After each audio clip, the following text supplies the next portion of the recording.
Good morning. So it is 10:30. We are going to start our scientific session for the last day, and we are very fortunate to have the first lecture by none other than Dr. Shiba, who is also a crusader for women's health. So we are really fortunate to have you here, ma'am. So I invite you for your talk on cardio obstetrics, the road ahead. And she is one of the pioneers in research for women health related to cardiovascular diseases. I invite you, ma'am, please.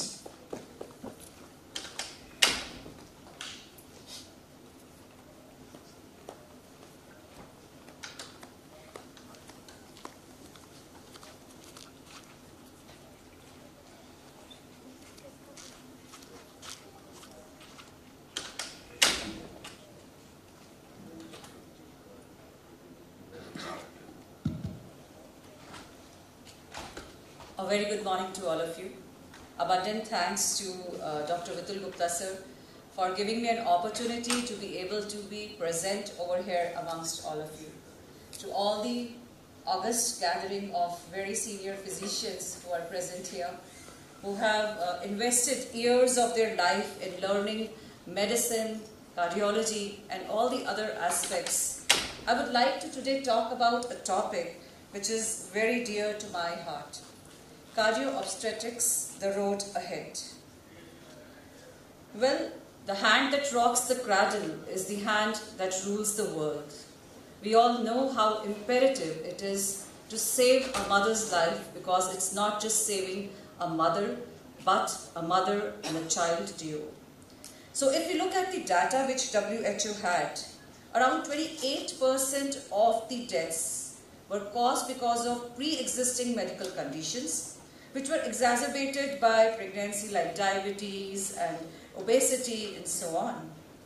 The direct causes because of the pregnancy, because of which women were dying, like blood clots, abortion complications, obstetric causes, have relatively come down. There is a rise in pregnancy-induced high blood pressure.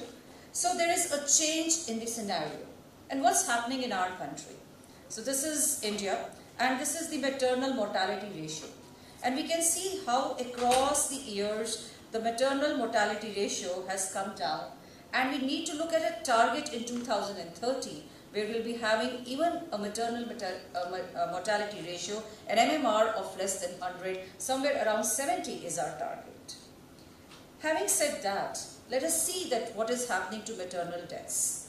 World over, the maternal deaths have come down. The maternal deaths have also come down in India. However, 12% of all the mothers who die world over, they are from our country. Also, India stands somewhere second in the world when we talk of the mothers who are dying during pregnancy. And what is the cause of the death? Well, if we look at the countries which are developed, as in UK or in the United States, cardiac disease is the #1 killer of the mothers. Cardiovascular ailments have risen, and that is what is leading us to what we call as obstetric transition. So what is this obstetric transition? In underdeveloped countries, like in African countries, like in India, India is now somewhere in developing nations, but many years ago, it was the direct causes because of pregnancy, like direct obstetric causes, infections, sepsis, puerperal hemorrhages, which were causing maternal mortality. However, as the advancement occurs, cardiovascular causes took a lead. In developed country, it's lower maternal mortality due to direct causes. More of maternal mortality is due to indirect causes, in which cardiovascular causes take a predominance. And that is where we as India are somewhere between developing to developed nation are. We are in a stage of obstetric transition. That means we are now going towards a stage where the maternal deaths are no longer occurring primarily due to direct obstetric causes. The maternal deaths, which are very much preventable, are now attributed to underlying cardiovascular causes. Having said that, why is this happening? Let us see. Well, more and more cardiovascular diseases are now detected when a girl child is there in utero. School health schemes are there. More of these girl children get treated and they survive to an age where they can get pregnant. So, women with congenital heart diseases, valvular heart diseases are living and surviving to reach an age when they are getting pregnant. There are advancements in diagnosis and management. Women are getting pregnant at later ages, hence having more conditions like gestational diabetes, pregnancy-induced hypertension, maternal-placental syndromes, and so on. And of course, our adverse lifestyle habits and cardiovascular risk factors. Women are out into the world, they are bearing the risks and all the possible things that the society has to offer as they walk out into the world. The direct obstetric causes of maternal death like bleeding, infection and sepsis are now well taken care of. Having said that, this was a very recent publication in European Heart Journal by Justin Paul et al. In which they studied more than 1,000 women and they found that adverse maternal predictors were left ventricular dysfunction, prosthetic heart valve, pulmonary hypertension, significant mitral stenosis and current pregnancy diagnosis. Maternal cardiac events were very significant in presence of left ventricular dysfunction followed by the presence of a prosthetic heart valve. So what were the key findings of this MPAC registry from Madras Medical College? Well, it said that first diagnosis of heart disease was most of the times made during pregnancy in around 60% of the cases. Rheumatic heart disease was common in 42%. Congenital heart disease was seen in around 33%. There was high maternal morbidity and mortality. Heart failure was seen in around 10% of the patients, and high maternal risk predictors, as I previously also mentioned, were low ejection fraction, pulmonary hypertension, prosthetic valve, current pregnancy diagnosis of a heart disease. And the take-home message, well, for low and middle income countries, it was that we need a cardio-obstetrics team approach. We need an early diagnosis of a cardiac ailment. We need preconception counseling. We need offering a lesion-specific counseling. The counseling for presence of severe mitral stenosis cannot be the same as that of mitral regurgitation. We all know that severe mitral stenosis behaves the worst being an obstructed lesion. A regurgitant lesion in pregnancy is very well tolerated. So we need that kind of counseling for our patients, which has to be lesion specific. We need to develop customized risk scores for our very population and the guidelines. So we need a cardio-obstetrics team where we have a combination of an obstetrician, a cardiologist, and in fact a maternal-fetal medicine specialist. In countries abroad, maternal-fetal medicine is a 3-year fellowship program, in fact, which can be taken up by obstetricians and people in medicine. So we need that. We need geneticists, we need anesthesiologists, neonatologists, pharmacists, nurses, all together to come and start working even in the pre-pregnancy time, where counseling has to be given, medication review has to be done, there has to be a counseling of contraception as well, and when all pregnancy should be taken and feasible. Monitoring during pregnancy, very important, medication review, blood pressure monitoring, disease-specific monitoring, and then the very much planning of the delivery. We all know that the second phase of the labor is very stressful for the mother, and we need to cut down that second stage of labor so many times. So the decision of vaginal delivery versus a cesarean section in a patient who has an underlying cardiac lesion and might be prone to going into pulmonary edema is very, very imperative. We also need to have a decision of spontaneous versus an induced delivery. We need to have peripartum cardiac monitoring. To emphasize enough, now we have 4 trimesters in pregnancy. It's not just 3. First trimester, second trimester, third trimester, and the 4th trimester begins when the mother delivers, and the 12 weeks following the delivery constitutes the 4th trimester of the pregnancy, the postpartum period, which is very, very important because most of the cardiac events are believed to occur in the 4th trimester of pregnancy. And once the woman has delivered, in the postpartum phase, we need to monitor the patient, advise contraception, and have risk factor modification. So this is what the view was in one of the studies published in JACC. So in states they found that cardiomyopathy constituted around 23% and arrhythmia was seen in 30% of the pregnant women, and 16% of them had valvular heart diseases, around 24% had congenital. So around 20 to 25% of the proportion was taken up by arrhythmias, cardiomyopathy and congenital diseases, and valvular were less. But we know that in a country like us, where we have rheumatic heart disease and other diseases, we thought, why not have a look at our data? So this is the data from my institute at the Anand Medical College and Hospital, where we have looked over the data of the patients who were admitted in our setup in the last 10 years. So this is how the women were distributed. Most of them presented between 26 to 30 years of age. In fact, a significant proportion of more than 15% was also contributed by the elderly women who were more than 36. The maximum number, the 75% of them presented with peripartum cardiomyopathy. However, sepsis was also an important constituent in around 11 to 12% of the patients, followed by all the other causes. Valvular heart disease, again, it was found in around 11 to 12% of patients, which was lesser as compared to the study that we had from South. And severe mitral stenosis was a significant cause of the presentation, and stuck prosthetic mitral valves were seen in complicated pregnancies who came and got admitted in the emergency of our institute. Arrhythmias were also seen, again in around 11 to 12% of the patients, most commonly supraventricular tachycardias, ventricular tachycardia and flutter were also noticed. And if we looked at the age-based presentation, we found that a significant value was attached in the younger age groups, less than 25. They were most commonly admitted with sepsis and AKI.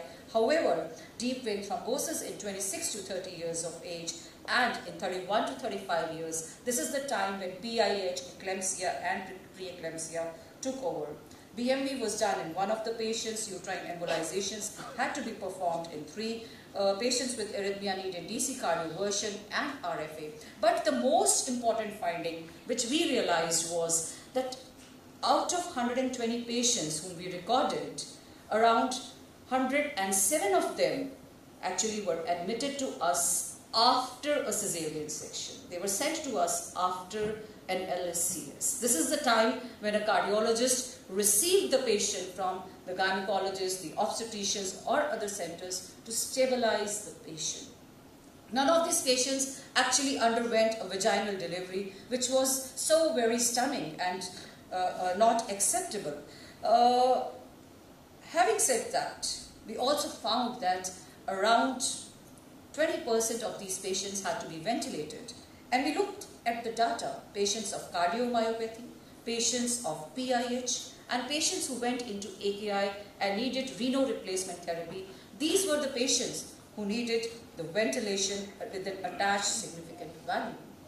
So we thought and probably concluded that pregnant patients with cardiovascular ailments were referred very late to us, usually post LSCS, and 1/3 of them needed ventilatory support. A timely referral to a cardio-obstetric team could probably help us mitigate these adverse maternal-fetal outcomes and encourage a favorable protocol-based approach. So what should be the triggers to refer a patient in time to a cardio-obstetrics program? Well, in a patient with known cardiovascular disease, a preconception counseling should become imperative. And once we know that this patient is in a stage when she's going to plan to conceive, she should be referred to the cardio-obstetric team.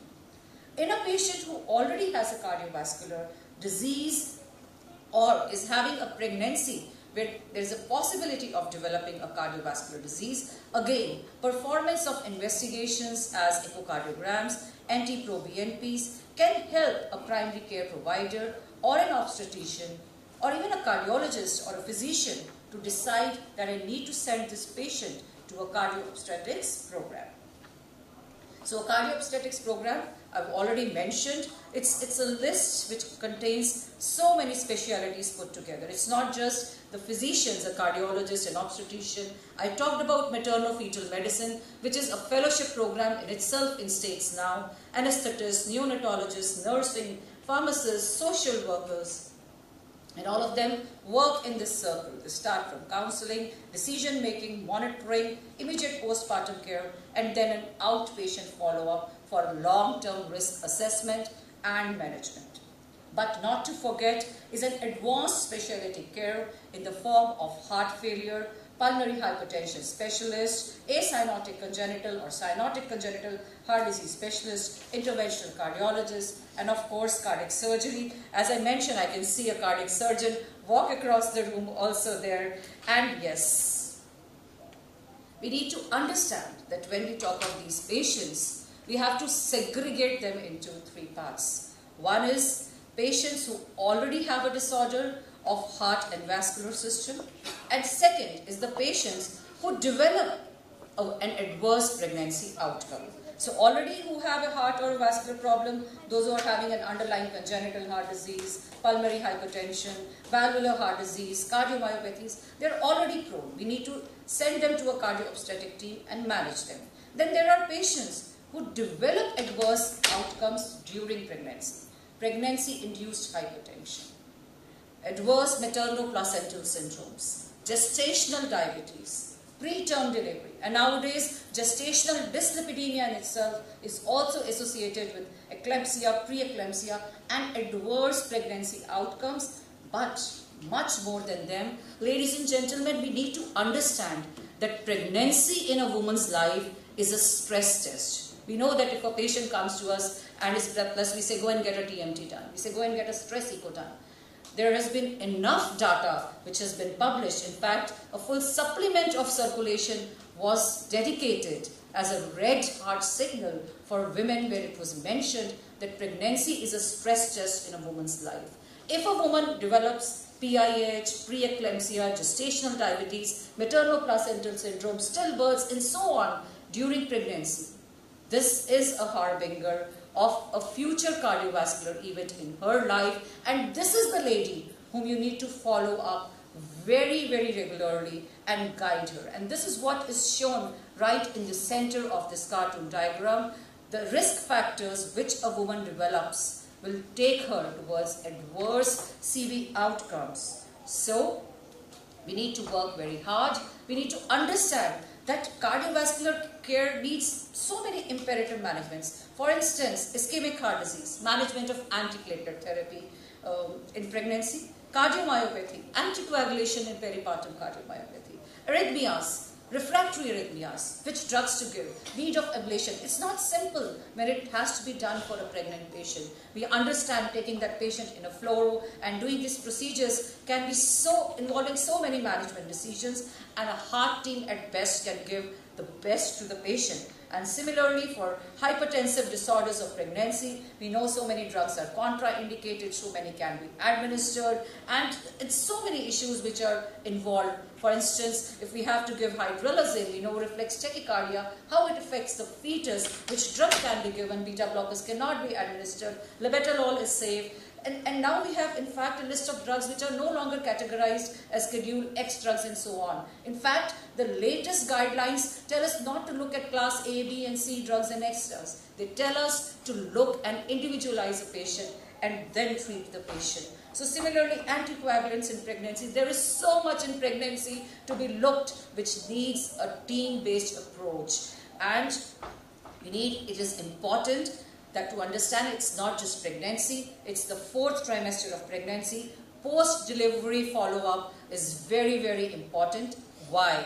for 3 things. Number 1, at the bottom, the postpartum monitoring. As I said, 4th trimester, the most important time to have CV events. This is the time when we need to titrate the cardiac medicines. This is the time when we need to control the blood pressure properly. We need to look at aortic dimensions in a patient who has got an underlying aortic disease. We need to reevaluate the LV functions. We need to reevaluate the valvular functions, because we understand that in pregnancy cardiac output changes are so dynamic that all these readings could have been having an error.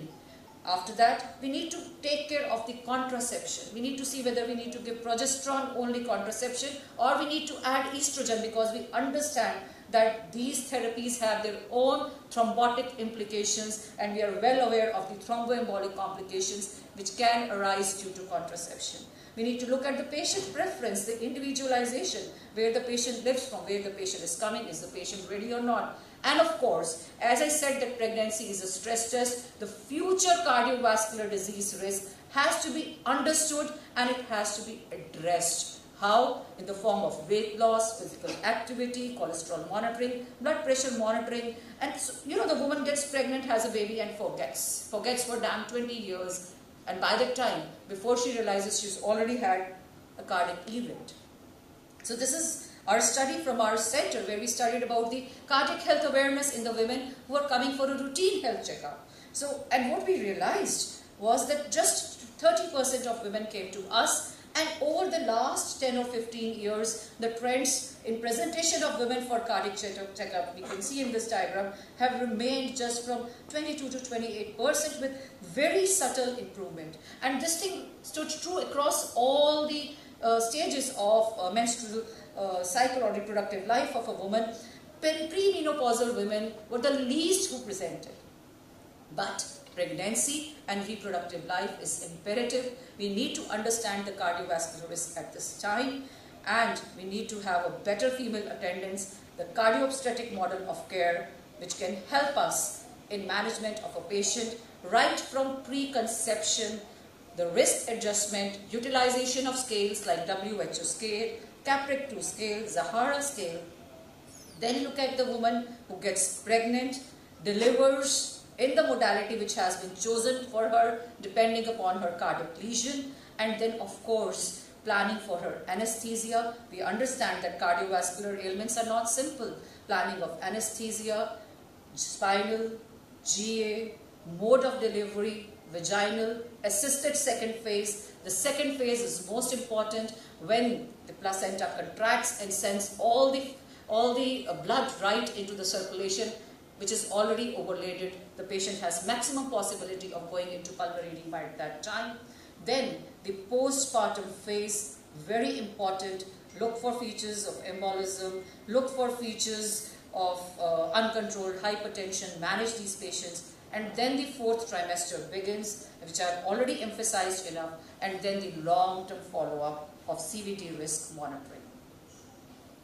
So, ladies and gentlemen, a stepwise approach in understanding the disease spectrum, developing a pregnancy heart team, and then going over to improving research and registry data, and then improving training and education.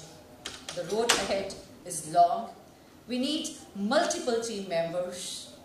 We need to improve our work within multidisciplinary team, research, have stakeholders, and now with social media, we need to publicize it enough and have a curriculum and development training, because it is very important that cardio-obstetric research is carried on and delivery of patient care is given right at the doorstep. So this is how the road can be ahead. Cardio-obstetric emerges as a field.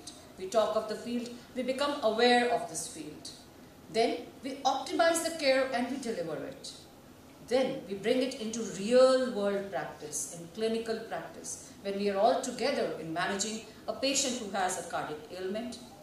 This would definitely lead to significant improvement in cardio-obstetric care and help us do away with cardiovascular cause, which is a preventable cause of preventing a mortality or morbidity in a pregnant patient. The challenges, of course, are there. We need more research on that. However, if we take everyone together, the challenges will be addressed and this would shape the future of cardio-obstetrics in our country. So it's a mission, it's a scope, has a scope, and the road ahead. In words of Napoleon Hill, strength and growth come not only through continuous effort and struggle. The untiring efforts of initiating a cardio-obstetrics team network across the country could be a promising step to safe and maternal and fruitful neonatal outcomes. We just need to begin. We are all aware of these lines. We have all read our Harrison, and we know no greater opportunity, responsibility, or obligation can fall to a lot of human being than being a physician. I would say that when this physician treats a pregnant woman, this responsibility, this opportunity, and this obligation is not just doubled, it is multiple times. We all need to customize ourselves to this thought and work on it. Thank you very much.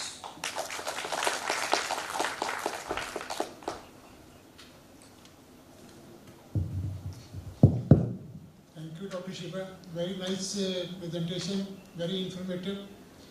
And I think it's a learning for me. It's the 4th trimester, you see. So, and most of the time, as you said, I think to the tune of 90% or maybe 100%. So once the baby is delivered, you see, everybody is relaxed, including the doctor, the family members, and probably that is the time, more important time, you see, when we have to be very, very careful. Because we have lost more people in the postpartum in the period than during the pregnancy. I think that's a very good sort of a learning point that we should be careful in the future. That is the time, you see, we should be more. So why I'm saying is, rather than preconception, I just tell you a story. I had a young girl, about 18 years old, with a mitral valve disease, mitral stenosis. And I told the family, it was very bad, this sort of a tight stenosis, that she should not get married. फिर वही पंजाबी वाली बात है, कुड़ियां दी घरे थोड़ा रखियां जांदियां जी, कुड़ी तो ब्याह नहीं पाएगी. In spite of my telling, and after 2 years, she got married, and within 1 year, with pregnancy, she died. That was very unfortunate to see again. You see, we have to, rather than preconception, rather than even before marriage, you see, we should have a counseling to all these sort of this patient, you see, to minimize the risk of having cardiac death or otherwise. Which is the very strongest risk factor when a cardiologist should be involved in a pregnant patient? If I could get your question, probably you're asking which is the strongest risk factor. I mean, normal pregnancy, barring valvular disease, otherwise. Well, I do not know. I think every risk factor would be very strong if we talk of an individual risk in a given patient. The risk factor profile can vary from area to area. It can vary whether you are in States or whether you are in India. You said that valvular heart disease, of course, sir, we are very aware that stenotic lesions can be having a very detrimental outcome for most of the patients. In the studies which I had shown, cardiomyopathy, where predisposition to developing left ventricular dysfunction and going into pulmonary edema was associated with maximum mortality. So adverse maternal outcomes were realized to the tune of 90% in the MPAC registry, which was followed by the patients who had prosthetic valve involvements. And I think this is exactly what we saw in a very little data that we could accumulate, which was a study on hospitalized patients actually. It was not a community-based study. But that also corroborated with the fact that presence of left ventricular dysfunction can really have very adverse outcomes, especially when these patients go into left ventricular failure. But then at the same time, to say that this is strongest, I think every risk factor is strong when we take a given individual patient. So how that patient is going to behave is, which varies so many times. DVT, pulmonary embolism, it can cause havoc in a woman's life. We can't say that it is not as strong. So it is like when she develops, the number of patients who develop it might be lower, but then these risk factors might be having their own, adverse outcomes which are associated with it. Like obesity, diabetes, hypertension. Of course, sir. I mean, Yeah.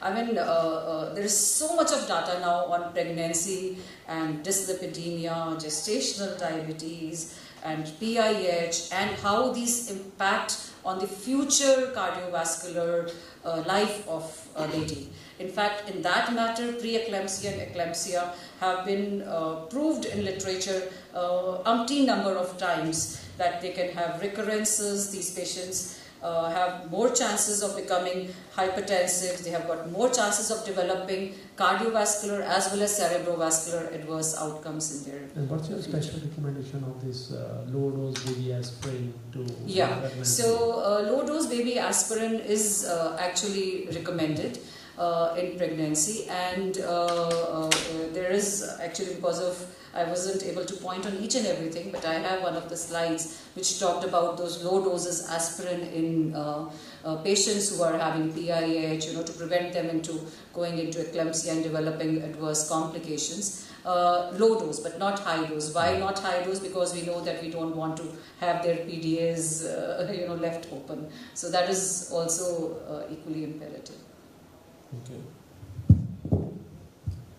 Dr. Shiva, I must congratulate you for bringing out the concept that women have got different health issues, and even if the problem is same as men, they need different attitude, different care. And women health, I think in our country, the concept of pre-marriage counseling as well as pre-pregnancy counseling should gain much importance, so that we can prevent so many pregnancy related or women health related diseases by these two factors. Thank you very much for coming, as well as promoting this fact that women health should find a prime place in our healthcare system. Well, Thank you very I'm much. very grateful to you too, sir, for giving me an opportunity to talk about a topic which is very dear, and I'm pretty sure that all of us will take these messages and multiply it multifold, and one day we'll be better than what we are placed today in terms of health, cardiac health for women. Thank you very much. Definitely. Thank you. Thank you, ma'am. For the next speaker, I would like to invite Dr. Rohit Kapoor, Director of Kerwin Heart and Super Speciality Hospital from Amritsar, for his talk on the topic SGLT2 inhibitors in heart failure.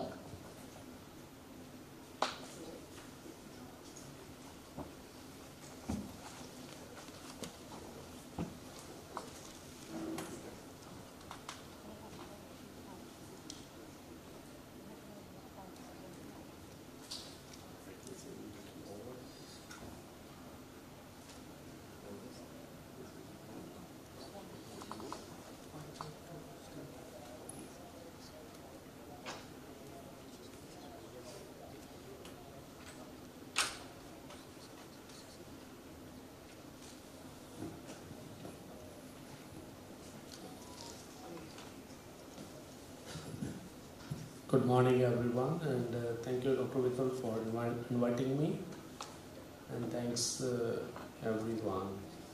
I'm going to give a talk on SGLT2 inhibitors in heart failure. Heart failure is a growing public health problem with high morbidity and mortality. You see the burden. Heart failure affects 64 million people worldwide.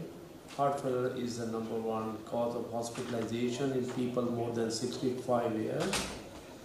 Hospitalization for heart failure is projected to rise by 50% over the next 25 years. The 5-year mortality rate for patients with heart failure is around 50%, and mortality significantly increases after each heart failure readmission. This is the European Society of Cardiology diagnostic criteria for heart failure categories. HFrEF, as we say, HF, MRF, MF, or HFpEF. HFrEF is a heart failure reduced ejection fraction. Sign and symptoms of heart failure and ejection fraction is less than 40%. HF, heart failure, mildly reduced ejection fraction. Sign and symptoms of heart failure and ejection fraction is between 41 to 49%, and then preserved ejection fraction, HFpEF. These are signs and symptoms of heart failure, ejection fraction more than 50%, And there should be some objective evidence of cardiac structure and or functional abnormalities consistent with the presence of LV diastolic dysfunction versus raised LV filling pressures including raised natriuretic peptides. So what are the changes in LVF occur over time and they are associated with specific patient characteristics, and that's very important to understand. HFrEF can go to heart failure, mildly reduced ejection fraction. It can recover, if you are treating a patient of reduced ejection fraction and you are recovering it to mildly reduced ejection fraction, and mildly reduced ejection fraction case can recover to preserved ejection fraction. And what is happening, patient of preserved ejection fraction can progress to mildly reduced can progress to reduced ejection fraction. So this way it can go here and there. What is factor associated with progression? That is the diabetes, ischemic heart disease, lack of specialized heart failure follow-up, and higher anti-pro-BNP levels. And factor associated with the recovery, they are the younger age, female, low heart failure severity, shorter heart failure duration, and fewer comorbidities. So that's very important. Some patients coming with this low ejection fraction, you can improve the patient. So many people, they ask you, can I improve? Definitely you can improve. So readmissions and mortality, they are common among all types of heart failure. And this graph is very important. Among all heart failure types, heart failure has the highest 30-day readmission rates compared to other diagnoses. And mortality significantly increases after each heart failure readmission. You see, these are the bar diagrams, heart failure readmissions, and all-cause readmissions and all-cause death. Whatever you are taking it, whether it's a HFrEF or HF mildly reduced or HFpEF, all these three criteria, you are finding readmission rates, all-cause readmissions, and all-cause death. They are almost near same. The prevalence of different types of heart failure is changing over time. Let's talk about 1985 to 94, and now we are talking about 2005 to 2014. What is happening in 1985 to 1994? You imagine there HFrEF was 44, it has reduced to 30% up till 2014. Or what has happened to preserved ejection fraction? It has increased more than 37%. So why it has increased, why HF preserved ejection fraction prevalence has increased? This increasing life expectancy and the aging of the population. Global population is rapidly aging. The rate of HFpEF among patients with heart failure, they are increases with the age. Increase in comorbidities associated with the aging. Epidemic of cardiac and non-cardiac comorbidities. Improved survival after onset of CAD. The rate of atrial fibrillation increasing due to an aging general population and increased longevity. Increasing incidence of obesity, metabolic syndrome, and the diabetes. Increased clinical recognition, improved diagnostic techniques, and development of diagnostic guidelines. This is the major. There are many reasons. Why this preserved ejection fraction over the years it has raised more than 37%, and there are the many reasons what I have really elucidated here. Each hospitalization will bring the patient to closer to the death, and that's very important to understand. You imagine this is the structural heart disease. What is stage A, stage B, stage C, and stage D? We know this is the classification of the heart failure. Stage A, you know, it's a structural heart disease at high risk, but without structural heart disease or symptom. This is stage A. What is the stage B? It's a structural heart disease, but without sign and symptoms. Stage C, structural heart disease with prior or the current symptom, and stage D is a refractory heart failure requiring specialized intervention. And here in this graph, this is very important. Progression of the remodeling. You are reaching at the stage D refractory heart failure, and every hospitalization brings the patient to closer to the death. So despite poor prognosis, there is a lack of urgency for early identification and initiation of GDMT. What is GDMT? It's a guideline directed medical therapy. Over 40% they have heart failure symptoms up to 5 years prior to the diagnosis. That's very important. The people, they are living with the heart failure, but they are not diagnosed. 75% they are diagnosed with heart failure following an unplanned hospitalization for heart failure.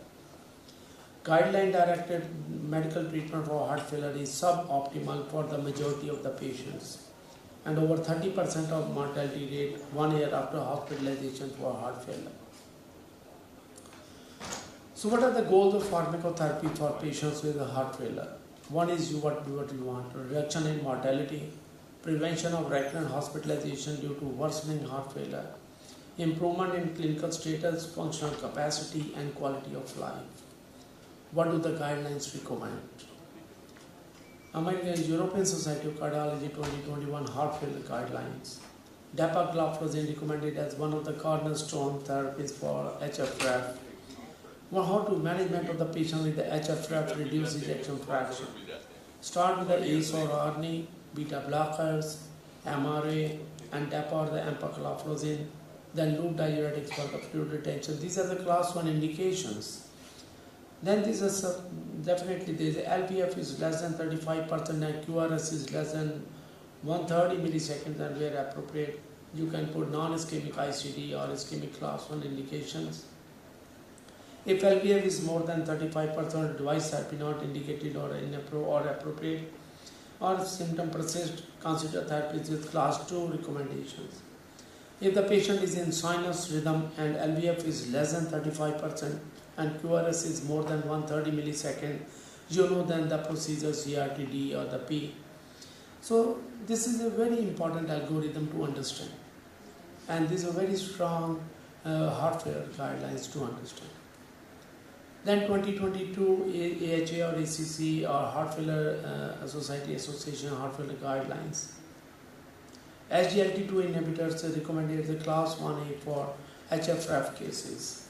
Step 1 therapies may be started simultaneously or without specific medication sequence, should not be delayed. Step 1. Establish diagnosis of HFrEF, address congestion, initiate GDMT. Patient with HFrEF and LVF less than 40% stage C, start with these 4 things: SGLT2 inhibitors, beta blockers, MRA, ARNI, ACE or ARB. And this is the 1A indication. In patients with symptomatic chronic HFrEF, SGLT2 inhibitors, they are recommended to reduce hospitalization for heart failure and cardiovascular mortality, irrespective of presence of the type 2 diabetes. That's very important, class 1A indications. And these 4 drugs you have to add in any case of HFrEF, and that's a really important step 1. This is ACC now 2023 guidelines, treatment algorithm for GDMT in HF, preserved ejection fraction. What I am telling in the previous slide, it was in the reduced ejection fraction. What was in the preserved ejection fraction? SGLT2 inhibitors. They are really indicated now in the preserved ejection fraction. And down you see, for individuals with the fluid retention, NYHA class 2 to class 4, titrate loop diuretics. Then for women, all ejection fraction, and men with the ejection fraction 55, less than 55 to 60%. Fluid retention, add MRA. For women, all ejection fraction, men with LVF 55 to 60, add ARNI. And for ARNI eligible individuals who cannot take due to cost or intolerance, add ARB. So this algorithm has become very important, because we have a lot of algorithms as the treatment for the HFrEF or the mildly reduced ejection fraction, but for the HFpEF, there was always a question: what the treatment you need for HFpEF cases? But now 2023 ACC guidelines, they say SGLT2 these inhibitors, they have become a very important part of the treatment for the HFpEF. We will be coming for a few of the slides for the HFpEF treatment, how SGLT2 inhibitor dapagliflozin has become important. What is evidence with dapagliflozin to support guideline recommendation in the heart failure management? There are the recent positive trials in the HFrEF. DAPA could show reduction in all CV endpoints on top of this SOCs. There are various trials like SHIFT trial. Already we know with this, with the ivabradine paradigm HF trial, in which we have seen the sacubitril enalapril versus saquel, and DAPA-HF trial in front of us. All these three trials, you see DAPA-HF trial in which dapagliflozin versus placebo.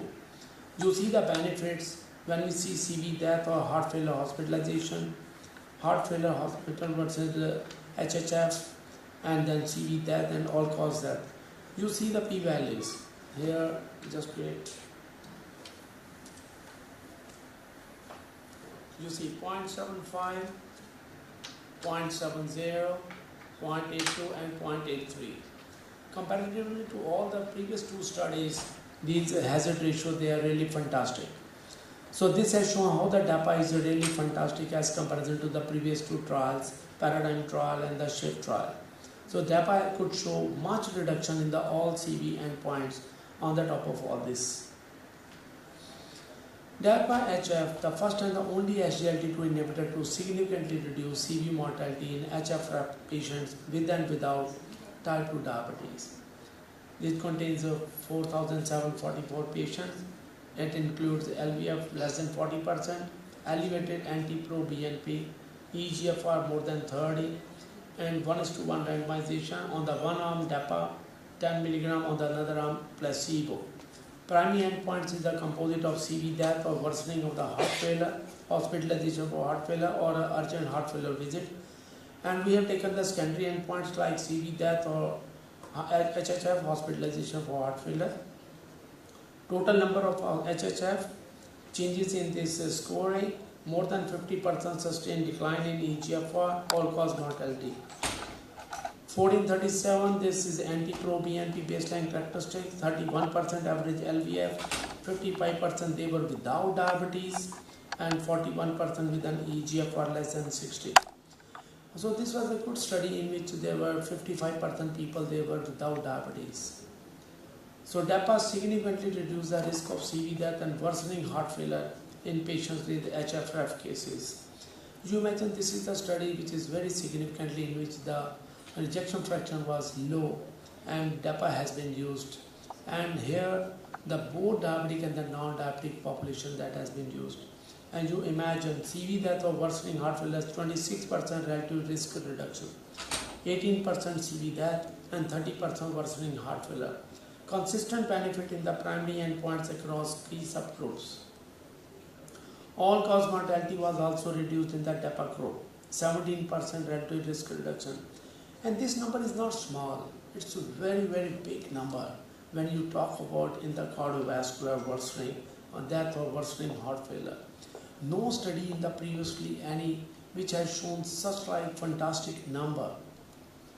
This is the effect of treatment of modalities, alone or in combination on CV mortality or hospitalization for heart failure in HFrEF. And the 4-pillar strategy has the lowest hazard ratio. What are the 4 pillars? They are ARNI, beta blockers, MRA and SGLT2. MRA is like spironolactone or eplerenone. These are the 2 drugs in MRA we are using. Now you can see the first, the red bar, you imagine. ARNI plus beta blocker plus MRA plus SGLT2. These 4 drugs, they were when used in any case of HFrEF. You see the hazard ratio was 0.36. 63% benefit it has been seen when these 4 drugs they were added in any case of HFrEF.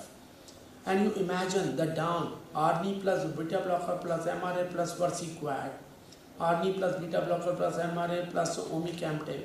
All these or other combinations, they never stand out. What we have seen this 4 drug combination.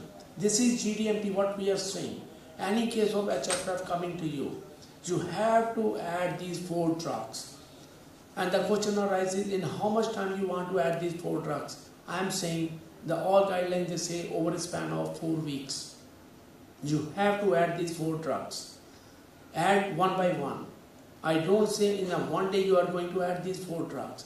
Any case of HFrEF, less than 40%, coming to your clinic, in your OPD, in your IPD, start with the one thing. The first is start with the beta blocker. Start with ARNI. Start with MRA. Start with the SGLT2. Add these 4 drugs. You have to add it. You see the benefit. Hazard ratio 0.36. How much benefit you are going to give to your patient? 63%. That's a very big benefit. On benefit on what? CV mortality. Hospitalization for heart failure is one of the biggest benefits which we have never seen in our life, whatever the studies in front of us. So new breakthrough in the management of heart failure with LPF 40% now. So this is a summary of this heart failure, mildly reduced ejection fraction and the heart failure with the preserved ejection fraction trials. None of them were positive trials. Paragon HF, TopCat trial, I-Preserve, PEP-CHF and CHARM-Preserve trial. All these trials, p-values, just see, focus on the p-values. 0.06, 0.14, 0.35, 0.55, 0.05, insignificant. No trial could say that any significant benefit. Primary endpoint, CV death, hospitalization for heart failure. We have not found with all these drugs, we could not find in HFpEF, in preserved ejection fraction or mildly reduced ejection fraction. What does it mean? When the ejection fraction is more than 40%, we are not finding any benefit of these drugs. We are finding Saquel is RB is very good drug when the ejection fraction is less than 40%. We are finding less than 35% the benefit of spironolactone, much benefit. But when the ejection fraction is more than 40%, preserved ejection fraction, we are not finding benefit. Then what to do? Where we are? What to do in these cases who are having a more than 40% ejection fraction? Deliver. That is a trial now which has come. Dapagliflozin evaluation to improve the lives of the patient with preserved ejection fraction heart failure. This is the trial which has shown. It contains around 6,000 patients, more than 40 years of the age with or without diabetes. The beauty of this trial was this, that it contains both patients, diabetics and non-diabetics. And here the ejection fraction was more than 40% and evidence of structural heart disease within 12 months. Symptomatic NYHA class 2 to 4 heart failure at enrollment, elevated anti-pro-BNP levels, EGFR more than 25, ambulatory or hospitalized off IV heart failure therapy for more than 24 hours. Two groups, one arm is DAPA-10, another is a placebo, and you see the visits over around 2 to 3 years median follow-up time. Very good study. Primary endpoints, what we want to see in this study? Time to first occurrence of any components of the composite of CV death or worsening heart failure event, hospitalization for heart failure or urgent heart failure visit. Secondary endpoints, we want to see total number of heart failure events, change from baseline in some scoring, time to occurrence of CV death, time to occurrence of death from any cause. So let's see, what is it? There were 353 sites, 20 countries, and already randomization as I told you, and mean age was 72 years, 44% women, 75% NYHA class 2, 25% NYHA class 3, moderate symptomatic impairment, elevated anti-pro-BNP around 1000. It has to be more than 1000 when you take up any patient with the anti-pro-BNP levels. 16% enrolled or more less than 90 days of hospitalization. High rate of comorbidities. Imagine 45% they were diabetics, 45% BMI more than 30, they were really obese, 89% hypertensive, 57% history of atrial fibrillation, 51% coronary artery disease, 61 ml is the EGFR mean. Well represented LVF groups. Now that is the most important to see. 36% they were 50 to 59% they are having ejection fraction, well preserved. So you imagine what is the primary composite of CV death, hospitalization for heart failure, urgent heart failure visit. 18% relative risk reduction. I am talking about a study in which ejection fraction is well preserved. Before this trial, we don't have any drug for the preserved ejection fraction. Now this trial which has told us that dapagliflozin has worked wonder in this trial, this delivered trial. 18% relative risk reduction of CV death, hospitalization for heart failure or urgent heart failure visit. You imagine, and what is the significant? Statistically, we start even early as 13-day benefit. You have started with this. Consistent treatment benefit across all pre-specified subgroups. You imagine whether it's a diabetic or non-diabetic, you are finding benefit. whether ejection fraction is 49, 50 to 59 or more than 60, you are getting benefit. Whether prior LVF is less than 40 and now it is improved to more than 40, yes, it is benefiting. So imagine in every group, the DAPA is really getting benefit in this study. CFT outcome, no adverse events were seen, absolutely same between as comparison to the placebo. So evidence of DAPA across the full ejection fraction using pooled analysis of DAPA, heart failure and the DAPA-HF trial and the deliver. These two trials, DAPA-HF trial is trial in which HF-REF cases they have been taken, and deliver trial in which ejection fraction more than 40% has been taken. You imagine we are taking the pooled analysis design, and you can imagine this pooled analysis design, DAPA-HF on the another one side and deliver trial in which the preserved ejection fraction has been taken on the other side. You imagine 14% relative risk reduction, CV death, all cause death, 10% relative risk reduction, hospitalization for heart failure 29%, 26%, MACE 10%. You imagine this is a fantastic reduction, and effect was consistent across a full range of LVF. Deliver extends the benefit of DAPA across the range of ejection fraction as I told you in the 3 slides before. What deliver adds to the HPF, HFpF management compared to other SGLT2?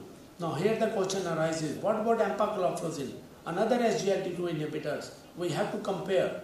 Why we are talking only about the dapagliflozin? We are having 2 trials with the empagliflozin also, Emperor reduced and Emperor preserved. Why we are not talking about the Emperor?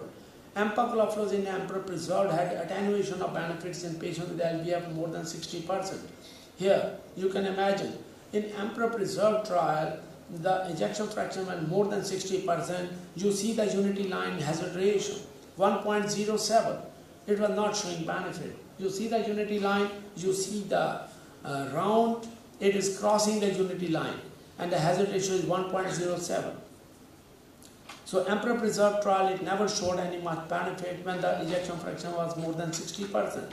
But in the delivered trial, the dapagliflozin and all the ejection fraction has shown the benefits. DAPA has shown clinical benefit in primary endpoint irrespective of the ejection fraction, even at more than 60%. This is there. You see the unity line and all the 3 squares there on the one side of that, on the favoring side of this dapagliflozin. You imagine this is there. The first disease modifying therapies across the LVF spectrum. Heart failure with improved ejection fraction. There is another entity which is called heart failure improved ejection fraction. So what is improved? Initial classification is reduced ejection fraction less than 40%. Reduced ejection fraction, improved ejection fraction is more than 40%. Recognizing LVF is dynamic. The AHA or ACC guidelines, they define improved ejection fraction as previous LVF is less than 40% and a follow-up measurement of LVF more than 40% as defined in the delivered trial. Like some patient is less than 40%, you are treating this patient by GDMT and now the patient is more than 40%. They say you can use this term that now this patient is having heart failure, improved ejection fraction. So then they say in patient with heart failure, improved ejection fraction after treatment, guideline directed medical therapy should be continued to prevent relapse of the heart failure and LV dysfunction, even in patients who may become asymptomatic. Even the patient is improving, but never stop the treatment and continue with the same treatment as it is going on in the HF-REF.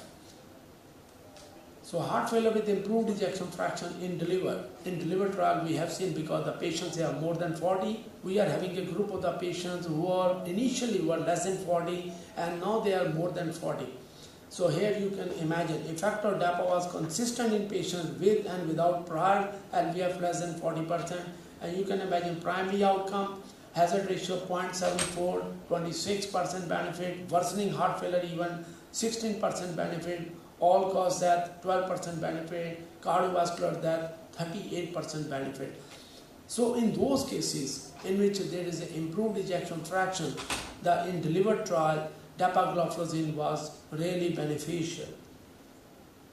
So no benefit in CV death with empagliflozin even in pooled analysis. Another SGLT2 inhibitor, as we talked about, Emperor reduced or Emperor reduced trial less than 40% or Emperor reduced more than 40%. We have time to CV that the hazard ratio is very 0.92 and 0.91. We are not finding much benefit.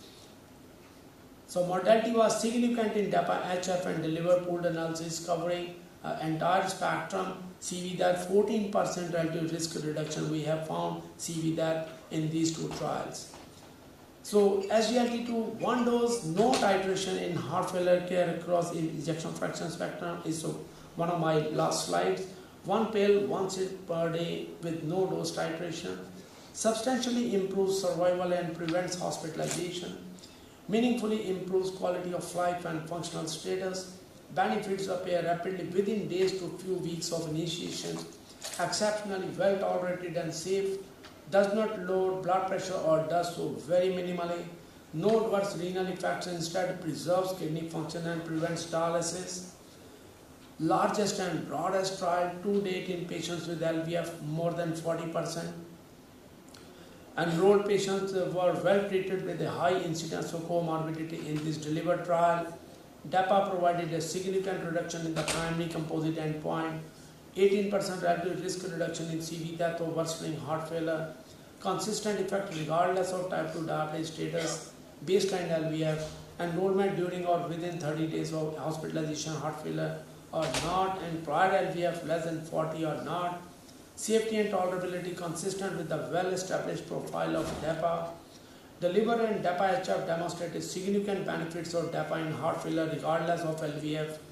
Pooled analysis of DAPA HF and delivered trials demonstrated consistent effects across LVF with a significant 14% relative risk reduction in CV death.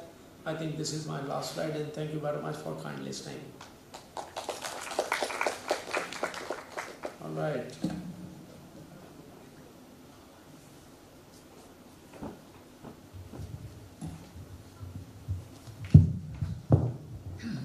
Thank you, Dr. Rohit Kapoor. Very nice presentation.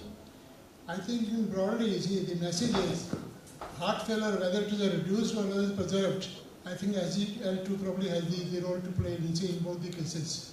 I mean, like people you see, I'm a physician. You keep your mic close to your mouth. Like I'm a physician, you see, most of the time you see the people sitting in the rural areas, they may not have the facilities for echocardiography, and the patient comes with heart failure. Probably I think you recommend that the SGL2 should be the part of the treatment for heart failure. Is that right? Pardon? I think recommending SGL2 in any form of heart failure and sitting in a rural area probably is the right thing to do. You don't have echo over there? Yeah. Without echo? That's right. If you have a symptoms of heart failure? Yeah. And you can add it. From my side, yes. Yeah, you don't have echo and the patient is a classical symptom of heart failure, and you are pretty sure the patient has in heart failure and all symptoms they pertain to heart failure. You got only X-ray chest, there is a classical cardiomegaly, patient is rare in pulmonary edema. You say the patient is in heart failure. Definitely you want to add it, you are allowed to add it, dapagliflozin. Definitely I will say yes. But over the time, I would advise you, the patient should go for echo. Yeah, that's very important, because underlying what is the structure of heart disease, you have to see by echo. You should know what is the underlying reason why this is there. Because unless until we know the etiology of heart disease, that is very, very important. But clinical diagnosis, if you are pretty sure the patient is in heart failure and the whole symptomatology pertains to heart failure, I agree with you. You can start with this all decongestant therapy along with all GDMT heart failure treatment. Yes, Dr. Shiva, what do you want to say? No, I said that in villages at least an ECG can be done, and there are subtle features. Keep your mic close to your mouth. Is it? Yeah, this is better. So I said that a simple ECG can be of great help. ECG can give you and suggest some features of LV dysfunction. If a QRS is wide. But sometimes ECG can be normal even. Yes, because that of can course. show Yeah, surely, sir. That can be normal, but can help. So X-ray can be a very good thing because to see some cardiovascular edema and hyla prominent and bronchoscopal markings are very high, and you say this man is in pulmonary edema. I mean, and there's some cardiomegaly, you measure with the scale and you say, yes, definitely there's a cardiomegaly. Definitely, sir. Because you have seen the times when people were probably managed with X-rays and everything. I would like to congratulate you, sir, for a very lucid talk in SGLT2. I do not have many questions, but two things maybe from your clinical practice. I would like your comments. One thing again which is very dear to my heart, I always talk of women and heart disease. There was a meta-analysis published this year only on SGLT2s where they found that the results that SGLT2 inhibitors gave in women were probably not as good as they were for men. Well, the results that were discussed in that population for women was that women behave in a very different way and their adaptability is different once they have a myocardial infarction or coronary event. The adaptability of myocardium is different, so probably SGLT2s did not give that result. We also believe that comorbidities were more in women like diabetes, hypertension and obesity. And of course, the endothelium, the fibrosis, the diastolic dysfunction, the stiffness of a woman's heart was different. So the response by SGLT2s was not as great. So this was a meta-analysis which was published this year, but again they had their own fallacies that women were underrepresented in trials and probably most of the trials were not representing them well enough to be able to come down to these results. And the second comment... You're talking about Asian women? All the women. They took a meta-analysis of all the trials that included Emperor, Preserve. Global study? Yes, I'll share that meta-analysis with you. That carries Deliver, DEPA-HF, Emperor, Preserve. They include all, and this was published in American Journal of Cardiology. Okay. And the second thing is your comments. We always talk about there has been enough debate, and it is now believed that SGLT2 inhibitors are the first-line drugs which can be started. But when it comes to real-world practice, I'm not really sure how many of us are starting it as a first-line therapy in heart failure, sir. In heart failure. So so if you have a patient and you have to start one of the two drugs, we have issues of postural hypotension which arise with SGLT2 inhibitors, and then we have to give ARNIs. So what do you believe? Do you think we should go with SGLT2 first or ARNI first? So data is now favoring SGLT2, but what is your comment on that? Most of the times, basically, when we say the... I feel strongly, probably add-on therapy probably much more effective than to start with the primary treatment with SGLT2. Pardon? Rather than starting SGLT2 as a primary treatment, probably add-on therapy will be the right choice. Which therapy? The SGLT2 therapy, we're using add-on therapy in heart failure, probably the right choice rather than the first choice, primary choice. No. I tell you basically, these four drugs, they are very important in heart failure as a GDMT. Beta blockers, ARNI, MRA and SGLT2.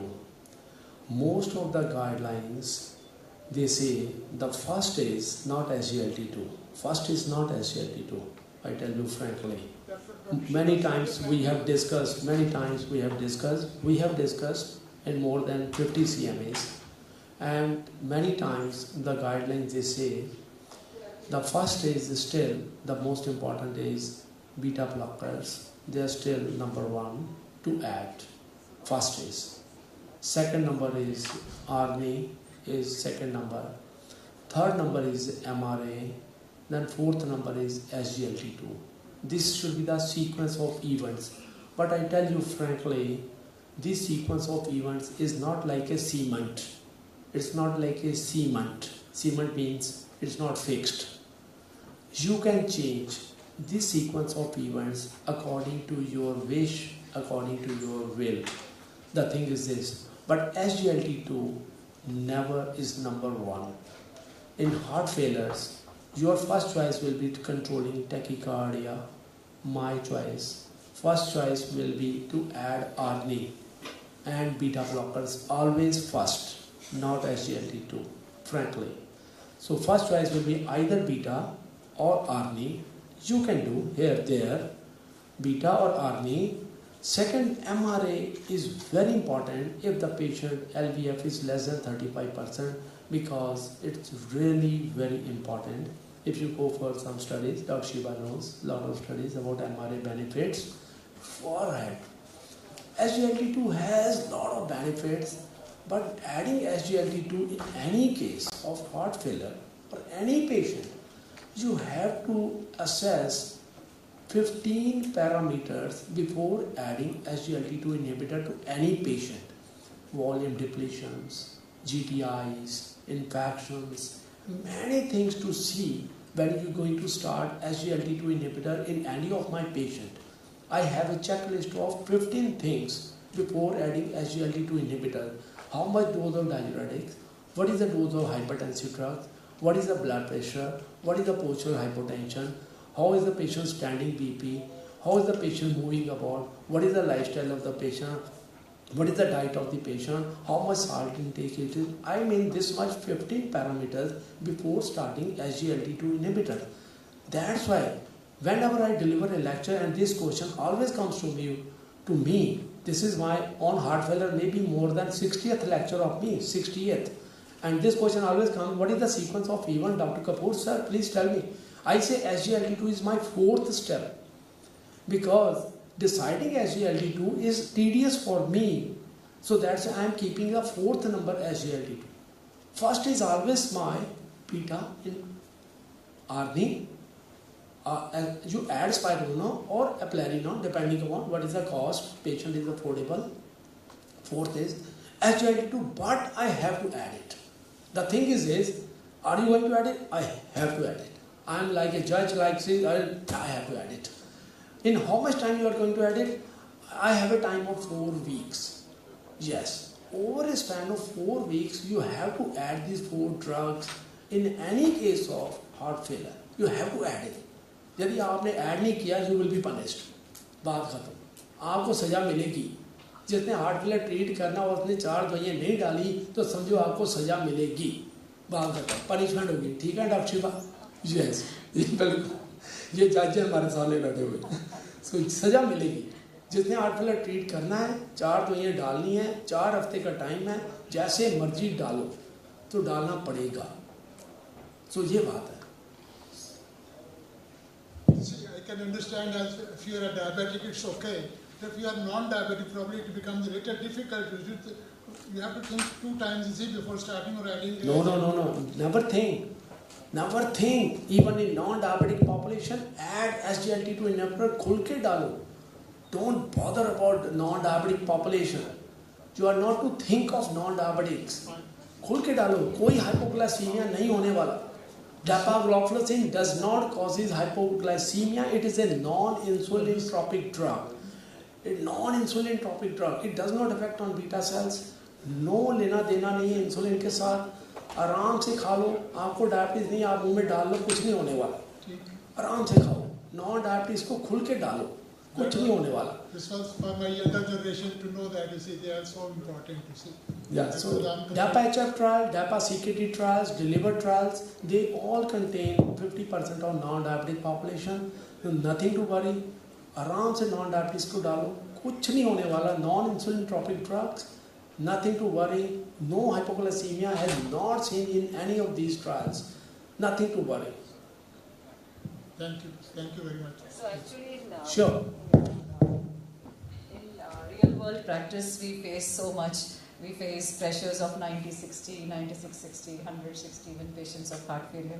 Of late, what I have realized in my clinical practice is that I've been able to use, in the patients where I wasn't able to use these drugs to the guideline-directed doses and targets, Versiguert has somewhere started getting a place in my prescriptions.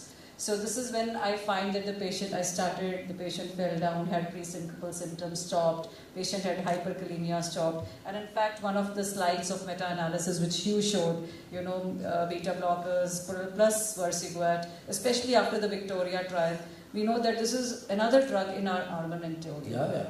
So when the BP is so borderline and patient is having renal failure, patient is having hyperkalemia, Versiquet 2.5 milligrams patients are tolerating, step it up after 2 to 3 weeks. At least you're able to render something to give them morbidity and mortality benefit. So this is a new thing in our armamentarium when we are not able to use what we actually at least we have something that we can give. There were times, when patients pressure 80, 60, cardiomyopathy, LV dysfunction, you're not able to use, at least you have something in your hand to offer them. This is what I... Definitely.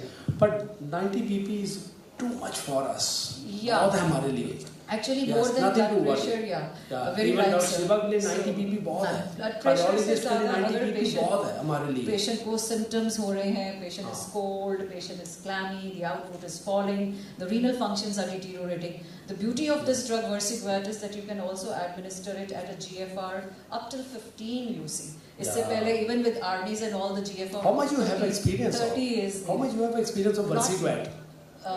Versiquet, I do not know. I don't have the data to quote that. I'm just talking of my real world practice in the last 3 to 4 months only, I would say. Right. But then I'm able to give something, and I have a feeling that I have got evidence-based medicine to give me a reduction in all the MACE events in these patients. Keeping it only for the refractory heart failure, Versiquet. In the guidelines? Well, guidelines have actually recommended that if a patient has needed hospitalization in recent past, or in our country, even if the patient has not been hospitalized but needed an injectable diuretic, IV Lasix, in recent past, because so many of our patients would not get hospitalized, we can kind of use these drugs. Of course, it is not class 1 indication as the 4 drugs that we are talking. But I'm talking of a situation when we are not able to use these drugs in our patients. I think everybody would agree. Of course, it's not just the pressure that we monitor. If the patient is warm and the patient is tolerating, we would like to continue these drugs. But there are many a times, sir, you would agree with me that when we have to diurize these patients, they become cold, they fall down, they come with those symptoms. So the beautiful drug, even the GFR, up till 15 GFR, you can give this benefit to your patients. Definitely. It's very good comments of yours. Thank you very much for these comments. Thank you, Doctor. Thank you very much. Any more comments? Thank you. Thank you, sir.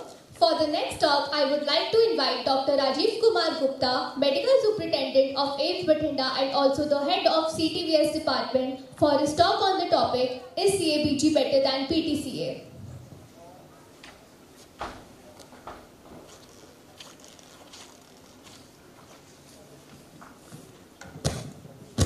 Thank you very much for giving me the time. But Dr. Shiba is sitting there, and I will not dare to say that CABG is better than PCI. See, for a physician, they can go on for debates that this is better, DAPA is better, spironolactone is better. As a cardiac surgeon or as a surgeon, we know very little, but we do much. And fortunately, and it's a good thing that cardiologists, they are now in competition. They are tackling the complex lesions of the coronary arteries. So, first thing, this debate about PCI versus CABG, I don't agree. There should be a debate. It should be a teamwork. And whatever experience I have in my career, and whatever we are doing at AIIMS since we started, I am going to share you about that experience, and that few slides will give you the answer what needs to be done, where PCI is better or where CABG is better. So it's not, I'm not going into verses. There are a lot of studies, meta-analysis being done. But yes, definitely CABG has advantage in many situations. But yes, PCI, when you offer an acute situation, it definitely helps. It definitely take out the patient from very bad situations. So let me share our experience at AIIMS Bathinda I'm not talking about what I've done previously for the last 18-20 years in Ludhiana at Dhyanand Medical College or at Christian Medical College. It's a very short experience where we have done 60 cases, and any unit, whatever worth is, that 60% of the practice is today in dealing with coronary artery diseases. So 45 coronary artery surgeries we have done, all on beating heart, and rest 15 were congenital. We are still in inception stage, so this data is very limited. And if we go by demographics, since April we started, and in September, if you will see that mean age is between 50 to 70 years. Maximum patients fall in this group. And type of vessels, like majority were triple vessel disease, and few patients have a left main coronary artery disease. Mainly patient get 2 grafts, or wherever it is required, we put 3 grafts. So if you see the average ejection fraction, majority of patients were less than 50%, but there is a good chunk where ejection fraction is close to 30 to 40%. So this is first slide. This 47 years old patient presented to me with diabetes and unstable angina. If you see at the picture, unfortunately I could not convert into a format where video format is there, but if you see there is a very diffuse disease in the LAD, in the very proximal part. Before the first septal, it is almost cut off, 90% disease, and if you see the mid part of the LAD in the first slide,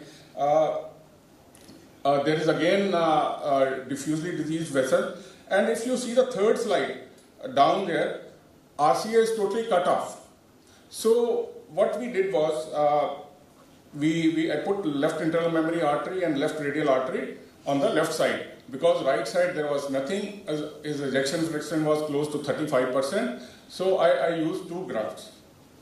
Now in the second example which I am giving is the 67 years old male, again presented with the ostial left main disease, which is close to 70%, and right coronary artery completely cut off.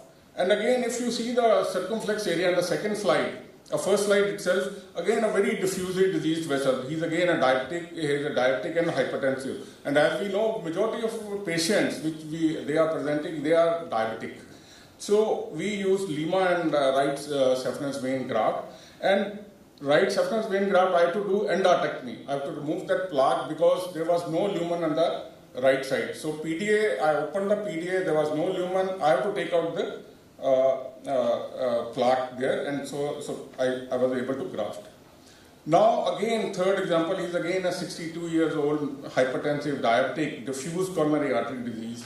On the left side only, very tight lesions, and LAD. If you can appreciate, we are not able to see the LAD very clearly, but there are collaterals. I was lucky to get a Lima over the LAD graft, and patient went fine. Now, we have used all the varieties of graft. We have used left internal memory artery, right internal memory artery, reversed saphenous vein graft, and the radial artery. We have used all the permutation and combinations which you might get from the patient follow-up. We used all type of grafts. So, what we do, we measure the flow also during surgery. This is a Doppler flow measurement. This was one of the very first patient. If you see, in the first slide, there is a 32 ml of flow, and with pulsatility index of 1.2. So what does it shows? Pulsatility index is more than 2.5, like we are getting very diffusely diseased vessel. If pulsatility index is more than 2.5, it means either your vessel is very diseased or your anastomosis is wrong. So either you put another graft. Okay, if you don't put another graft, you will have multiple problems in the during post-op period. So I take pulsatility index of 2.5. Some studies say that you can go up to 4.5 in diffusely diseased vessel. I don't agree with it, because you have to have a runoff. You have to have a smooth vessel so that your graft should work. Similarly, downslide there is a radial artery, again pulsatility index of 1.1, and when you see such a diffusely diseased vessels, so this machine is Doppler is very helpful during surgery, whether your outcome will be good or your prolonged results will be good. So that's what a few examples I have given you where we have done surgery. Now, since for the last 1 month in cath lab, when it started, we have done 150 interventional procedures, and 50 of them were PTCAs, and a couple of them were acute, in the acute settings, patient presented and then they did the PTCA. Now, I must tell you, first PTCA in acute setting when the patient came, they took 45 minutes from emergency to the cath lab. But when they did the next case, they just took 25 minutes. And Shiva will agree with me that it's very important that your time period for revascularization should be as minimum. It should be standard is it should be from door to delivery, it should be less than 60 minutes. But here we are able to decrease our time from door to stenting in less than half an hour. And it's a great achievement by my colleagues, and I'm very happy to share it. Now, again, they have done something very wonderful in a very short span of time, and I'm very happy about that. Usually, there is a tussle between the cardiologist and the cardiac surgeon. Cardiac surgeon always feels that cardiologist being a gatekeeper. Yes, Shiva was my gatekeeper, but I'll tell you another story, why I don't go for PCI versus CABG debate. So here a patient, a previous patient, they did a very difficult procedure in the left circumflex artery. They used rotablation atherectomy.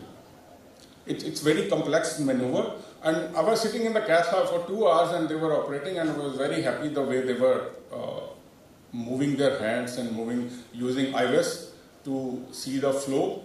And they felt that if you see the last picture, they felt that there was a distal dissection, and they used the aegis, and it was not. So results was very good because it was a very complex lesion. If you see the first slide, it was a very complex calcified lesion which they crossed. Now here in another patient, Gurmail Singh, very young patient, close to 50s, and 2 lesions, LAD is blocked. If you see after the bifurcation, the LAD is having lesion at 2 places, and circumflex at the origin. So they use 2 stents. You see the second picture, they are using 1 guide in the LAD, and they stented the left circumflex artery. Similarly, and see how the beautiful circumflex artery is. So they use 2 stents. In the third this patient again presented which they stented the right coronary artery because symptoms were from right coronary artery. There's complete cutoff. They were able to make beautiful right coronary artery after stenting. And if you see the 4th picture, she might need a hybrid procedure because at that time they were not able to calculate the flows. They were suspecting that left main artery disease is there, but whether we need to do FFR, but that machine was not available. Soon it will be available with us. So she might need at later stage a hybrid procedure. If left main disease is significant, she might go for CABG. That's how teamwork works. So this is one of the few examples that the type of disease, the type of vessels which we are getting, and where we need to stent them and where we need to put in grafts. So again, coming back to PCI versus CABG, as I said, this is not about surgery. It is not about PCI. It is not about medical therapy.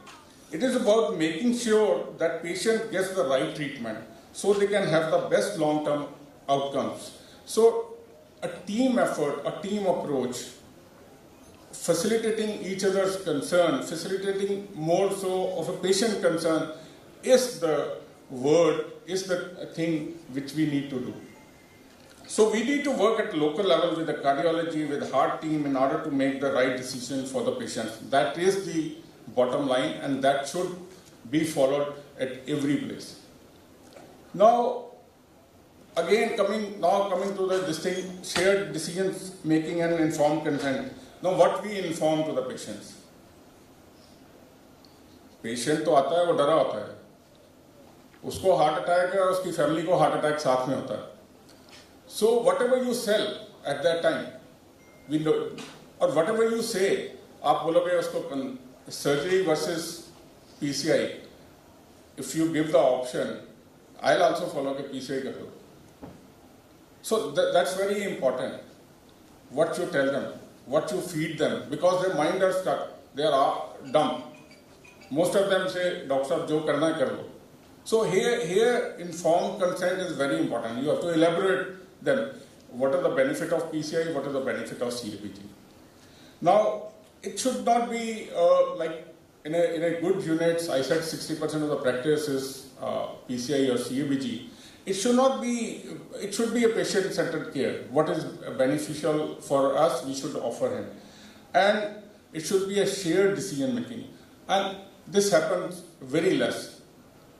Either cardiologist will tell you, okay, go and operate, or patient will come directly to us, okay, we need surgery. So that's why the importance of teamwork, that's why you have to gel with each other. Now, what are the factors which should be considered whether we have to offer surgery or PCI? Like coronary anatomy, left main disease, definitely advantages with CABG. Multivessel disease, if it's a diffusely disease patients, if ejection fractions are low, if you think the risk factors for surgery are high, then offer them PCI to an important vessel or open the LAD and go for or high anatomical complexity. Now cardiologists are doing bifurcation stenting. They are operating complex procedures, as I showed you in our experience at AIIMS. Then it should be a shared decision. Now we are comorbidities we have to take care of. Diabetes, we are the capital of diabetes, and most of our 80% of patients which I have operated, they are diabetic. And especially in this region, I was talking to sir that I don't know. There is some Dr. Noria can tell me there is something very different. They are very dehydrated. Metabolically, derangements are there.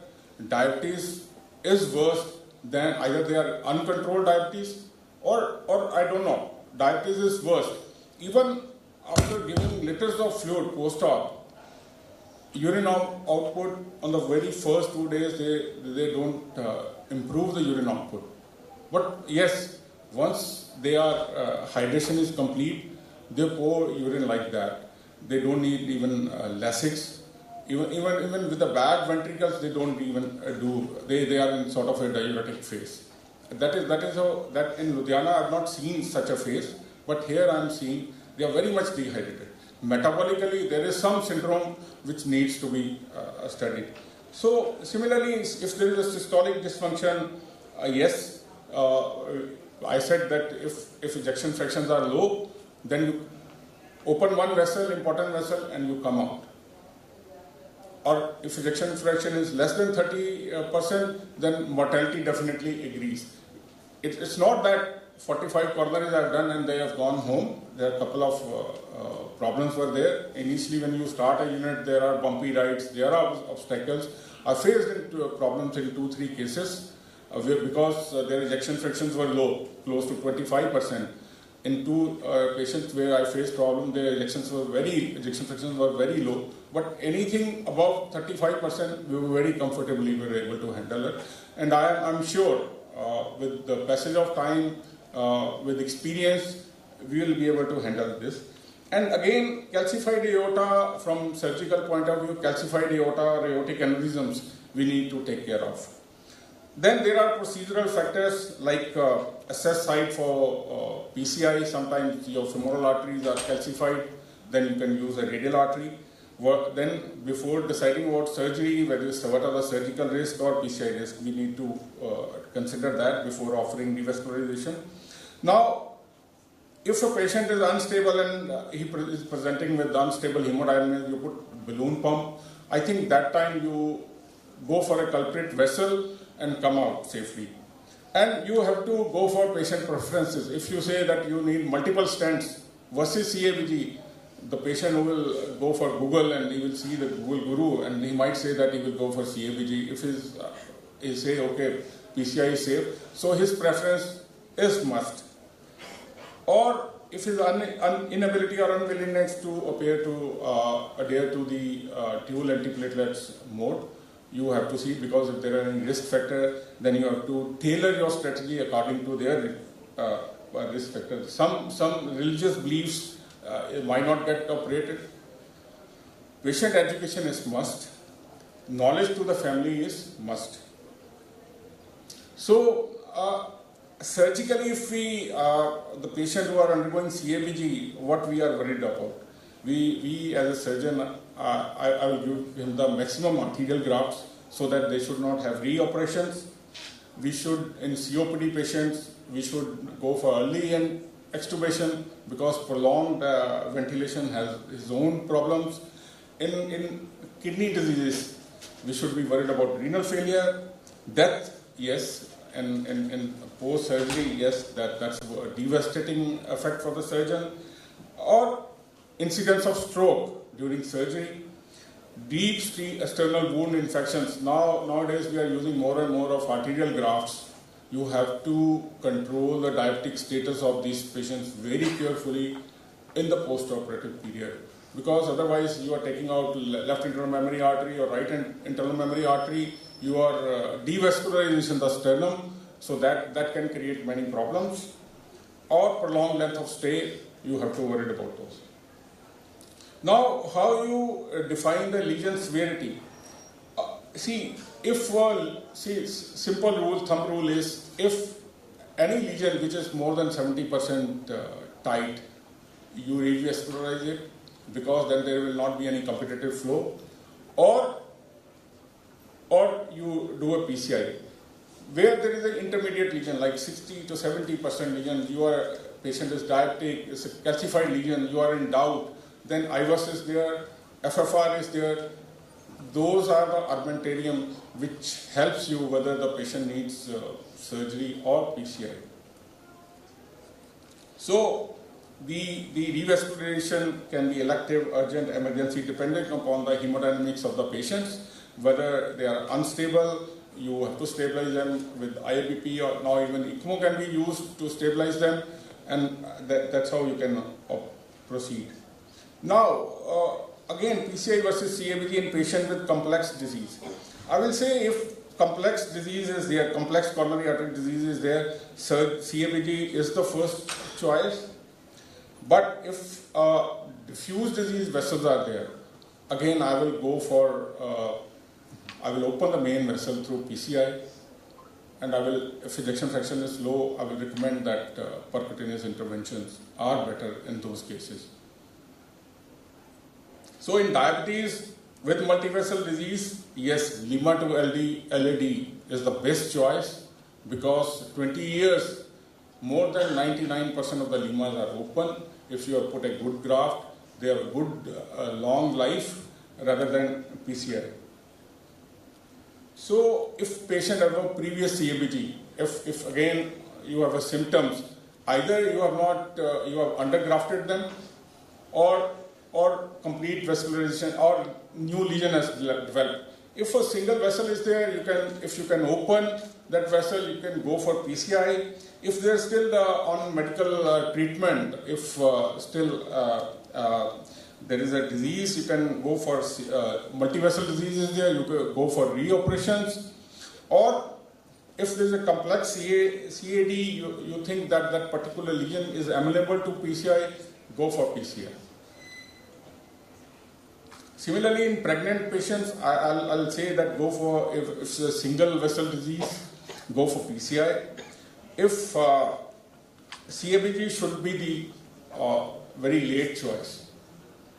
And in special situations where there are acute kidney injury is there are various dyes special dyes are available. You use that during angiography. You hydrate them fully. Even before taking surgery, you make them hemodynamically stable so that pressures are good. yes, during heart failure treatment, they were saying that for cardiologists, 90 pressure is good. I'm very happy to listen that physicians are saying that 90 pressure is good.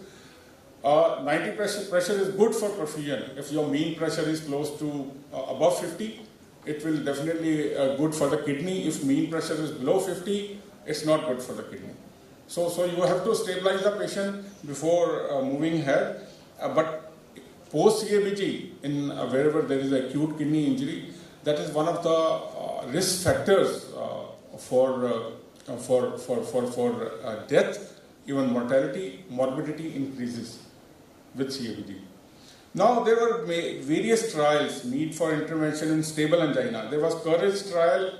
Initially they said you go for optimized medical treatment. With optimization of medical treatment, still there are symptoms. They have to convert 36% of the patients to PCI.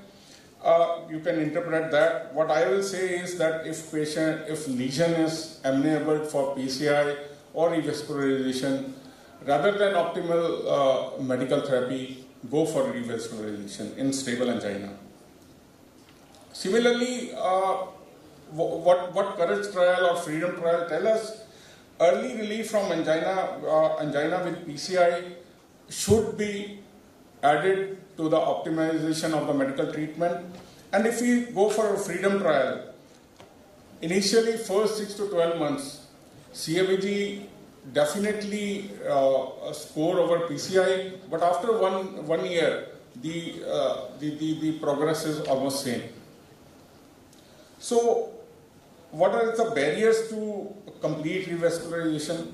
There can be clinical barriers like advanced age, cardiac comorbidities, and non-cardiac comorbidities. There can be anatomical barriers, which definitely our cardiology friends are breaking those barriers where the vessels are completely cut off. Either they are using rotablation or stents. Then paucity of, because another problem is like CABG 20 years data is available, but in PCI not more than 4 years data is available in any type of stent, because initially there was balloon angioplasty, then came the stent, then came the drug-eluting stent, or now there are different kind of absorbable stents are there. So every 3 to 4 years there is a change in the strategy. So what is good? It's still time.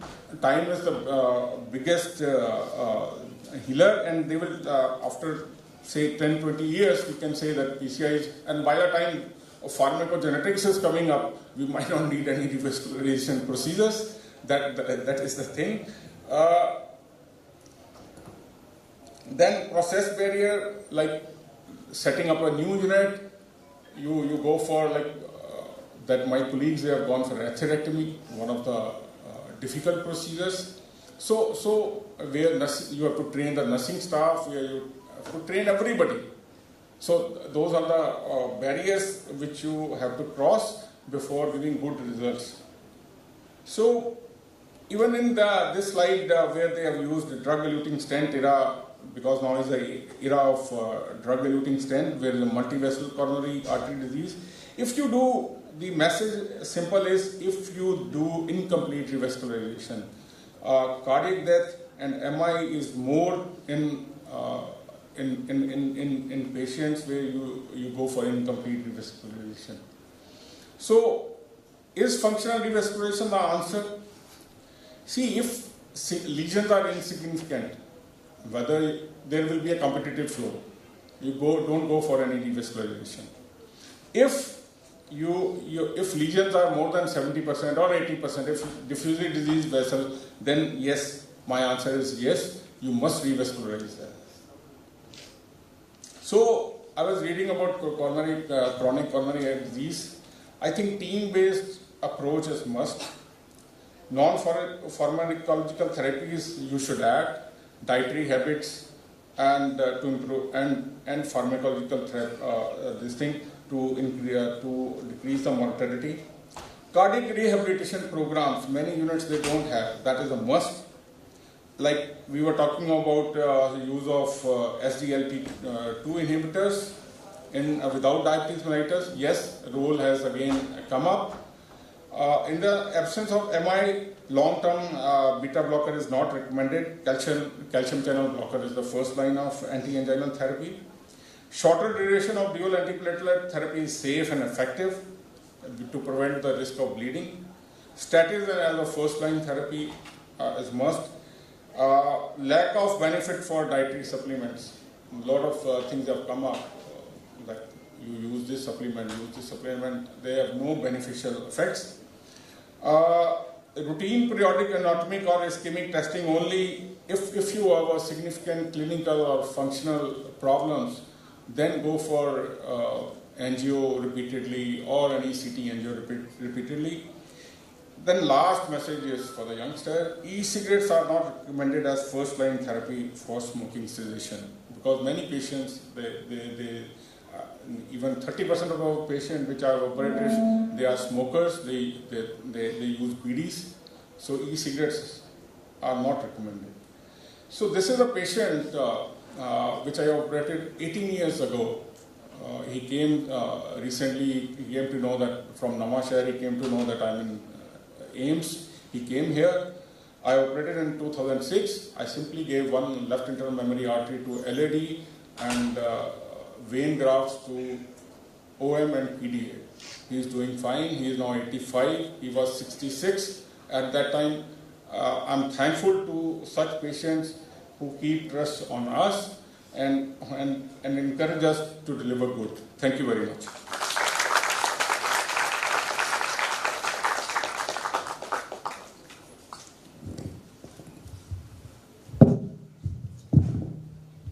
Thank you, Dr. Rajiv Gupta, for an excellent talk. I think the fight, or we can say the competition between PCI and CABG will always remain there, you see. As long as the cardiologists and the cardiac surgeons are there, you see. I don't think this is going to end, you see, even in the near future. I think I still feel, you see, as you said, the most important, I think, work is, it is teamwork. Because if the teamwork is good, you see, then you can very well decide in the interest of the patient.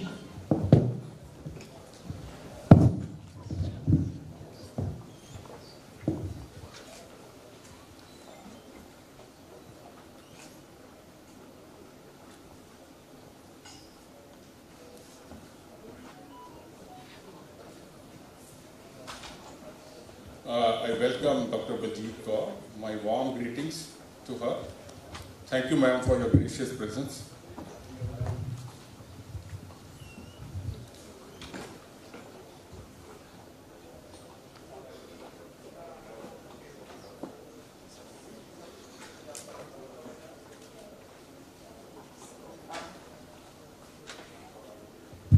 We welcome you, ma'am. The last comments, as sir was saying, it's never the fight between the surgeon and the cardiologist. I think we work in collaboration for the benefit of... no, there's no competition at all, sir. We are all working for the benefit of patient. And I think Dr. Rajiv and myself, we have worked for umpteen number of patients together. He's happened to operate on so many of my very dear family members also. When we talk of a patient with coronary artery disease, I think it's the patient's symptoms which direct us. In an acute event, we can't wait. PCI can be the most justified thing because it's very difficult to arrange for a surgery. When it comes to chronicity, ischemia trial has given us umpteen results to tell us that medical therapy is the best. We need to stabilize our patient with medical treatment, and if the patient still persists to have angina, despite OMT, OMT is optimized medical therapy. That means we achieve the target doses of beta blockers, we give umpteen nitrates to the patient, we are able to give all the target directed therapy, and if we are able to do that and still the patient persists to be symptomatic, that is the time when we plan to revascularize, and I think that is the time when we need to see the arteries, and the surgeons help us by giving us the complete revascularization. So the hands of the surgeon is not just the surgery has been done, what grafts have been placed, where they have been placed, and how it has been done. So it's always a collaboration for the benefit of the patient, and the data for all the three modality of treatment is umpteen. It's the individualization and our intellect and insight into the disease of the patient. Thank you, Shiba. Actually, we worked together in DMC for a long time. I must say that when I talk about, it's not PCI versus CABG, it's the trust, it's the teamwork. I want to quote one incident which happened with me. It was fatal for me. I fractured my L1 vertebra and I was on bed for 6 to 8 weeks. I came back and she is the one who told me, who said, go and operate. So that is the trust. That's why you get encouragement. That's why I was very happy when my two colleagues, they are like my students also, they were operating, they were doing atherectomy, which is the most difficult operation during stenting. And 2 hours I was sitting in the cath lab, I was seeing them, I was thinking of my days with Shiba, and we have done, supported each other, and yes, I'm very grateful to you. Thank you. It's other way around also. I'm also very grateful to you for being with me for so many patients of ours. Thank you. Yeah, thank you.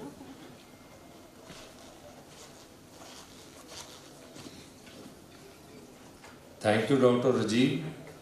With this, we end our first scientific session and commences with our felicitation function.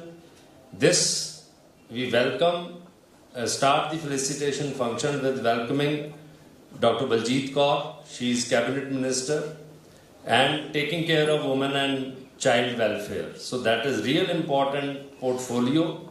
We welcome you, ma'am. And this function we keep to encourage our organizers, all those who participate for the growth of MAPICON, we organize this function. So for last 2 years, we have been calling the politicians. Before that, we were scared of politicians. But since the AAP government has taken over the governance in Punjab, we find this is the first government who is talking about health and education. And it is our responsibility also as public things that we should make the government confident that the people are with them. So that is why we are encouraged to invite you as a doctor also. We are very fortunate that you are a very famous eye specialist and your word carries a lot of weight when you talk to the doctors as well as medical students. Medical students, they are busy in Ganesh Chaturthi Puja. So we are having very less students, otherwise we would be expecting the full hall. So with those words, I invite Dr. Rajiv Gupta, our member organizing committee as well as medical superintendent AIIMS, to deliver the welcome address. Dr. Rajiv Gupta, please.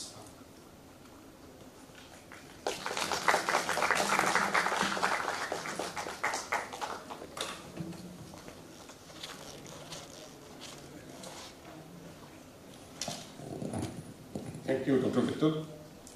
It's a great honor, and I feel with nostalgia that we have amongst ourselves Dr. Baljeet Kaur, Cabinet Minister, Women and Child Development, which is a very crucial portfolio.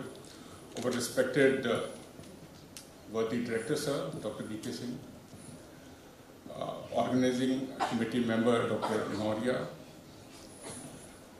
my colleague, Dr. Shiba, Dr. Rohit, faculty from AIIMS, and dear students. I extend a very warm welcome to you all. See, these events are very important in our career. And since I joined, I was listening, I was in Ludhiana and I was listening to a MAPICON. Every year it happened for the last 10 years, and Shiba is a regular participant in that. I used to think that MAPICON is the biggest thing, but by organizing this MAPICON, I must say that it's bigger than MAPICON.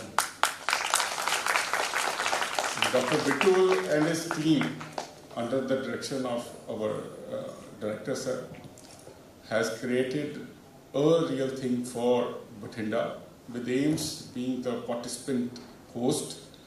And I'm sure this is the 4th day, and it is a feast to listen to a diverse range of views. And I was talking to my students, they are greatly benefited by this conference.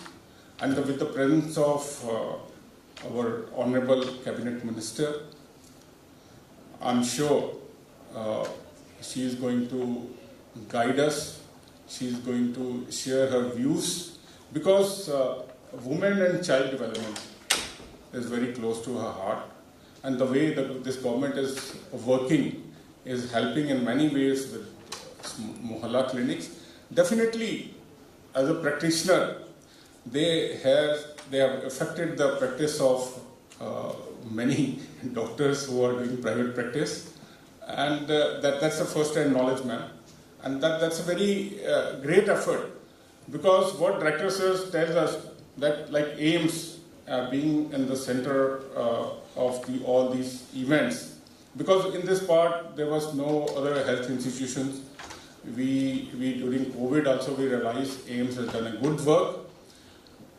AIIMS during COVID period, if I tell you, after PGI, we have operated maximum number of mucor cases. That also, we didn't have that time functional OTs. Sir has created those OTs with his experience in the OPD block. So after PGI, we have a maximum number of COVID patients which were operated by Dr. Vaibhav Saini from ENT department. That's a great achievement under Sir's command. And I was listening to him. He was telling me there's a lot of, before starting my surgical practice here, there was a lot of time, and still I spend a lot of time with him as an administrator, and there is a lot to learn from him. Ma'am, the department which you are heading is very close to his heart. He wants to develop, because if I say that we are standing in AIIMS Bathinda, if we look around at 150 kilometers around this area, there is no other good institutions. 150 kilometers away, Punjab Medical College is there. Another 200 to 50 kilometers away, PGI is there. So we are in the center of that hub, where people need, people are poor. And like women and child health department is close to your heart. Our director sir's vision is that we should develop AIIMS as a hub for women and child development. And we need support from you. We need support from being a central hospital. I know there is a lot of party, but what we believe, what directors believe is health and education we should keep apart. We need your help in making AIIMS as a hub for women and child development department. I'm sure you are going to help us. Another thing, as a host, I should not demand from you, that there is a lot of workforce, that nursing staff, like our doctors, 80% of nursing staff is women. And they are married, they have kids, they need to take care of the kids. We need and we seek your support for their small kids, because they're like, AIIMS is a national facility, and they come from different states, and it's our duty from Punjab, and being a Punjabi, I request you to take care of them. So I request you that you help us in developing like preschool learning in AIIMS campus or crash type facility, where they can leave their kids without any worries, because domestic help is difficult to get.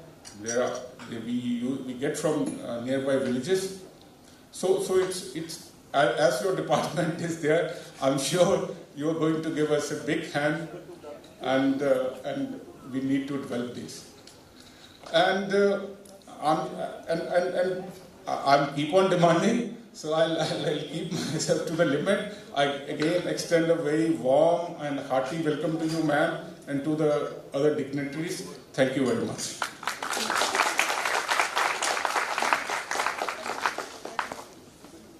Thank you, sir. So one thing is good that Dr. Baljeet Kaur is a medical doctor. So we can have this conversation in you can say informal way. Otherwise, we need to go formally. So I will take the liberty to be informal. So I'll introduce you to MAPICON. This is our 10th annual conference of Association of Physicians of India. We started with one-day conference in a hotel and continued till last year for 4 days conference in a local hotel. So the person whom you are sitting with, Professor Dr. D.K. Singh, he is an excellent academician and a true leader. So I had a talk with him because you organize a conference in a hotel and academic institute, and that too AIIMS, it gets lot of credibility and gives us a purpose also, because it is not only conversing or exchanging ideas with the doctors. More importantly, medical students needs to be involved because they are in their early career and we can mold their attitude with this exposure. So he was so gracious enough when I had a talk with him, sir, asi AIIMS kar liye. He didn't think even once for 1 second and offered each and every help of the infrastructure to us. So this is a great gesture, and we really appreciate Dr. D.K. Singh for allowing us, because it adds to the growth of MAPICON, it gives credibility to our association as well as the purpose to serve the students academically. So that is how we are organizing here. Only one disadvantage is there, that we have such a big auditorium. 300 people, looks like the auditorium is empty. And in a hotel we could arrange 80 seats and it looks that it is filled. So that is the disadvantage, and next time we are going to try to involve all the students for 4 days, because I feel the classes of pharmacology, anatomy can go for 300 days. Exposure of this type of conference, what we are exerting to get the renowned faculty like Dr. Shiba and Dr. Kapoor here, will give great exposure to the students. So I will request next year, I think we should have classes in the auditorium rather than in classrooms. So that is how MAPICON has come to this extent, and we are trying to involve all the national faculty. In previous MAPICON, great faculty, great doctors have visited Bathinda just because of MAPICON. And this year, again I am grateful to Dr. D.K. Singh for allowing us to organize this conference, and I assure him that next time it will be much bigger as far as the faculty is concerned, and we will try to involve all the students, because now there is, from the first year there is exposure for clinical medicine. So that gives a good opportunity to interact with the national faculty. So not taking much time, I will invite Professor Dr. D.K. Singh to address the audience.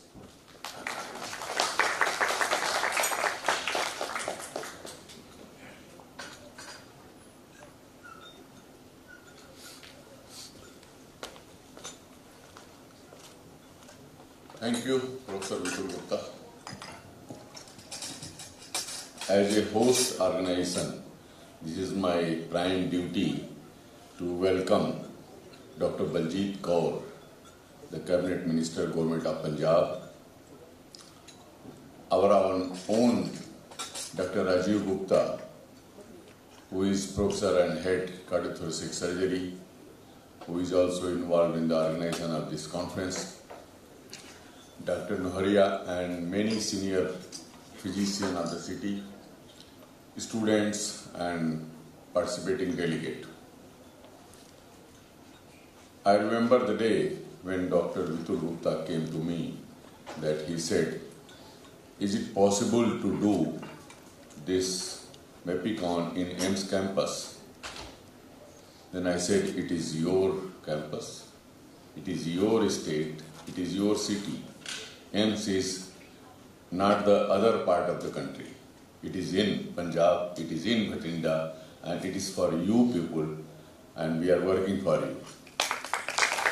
So he agreed, and I requested him to take advantage of some of my faculties in organizing this conference, student and other staffs.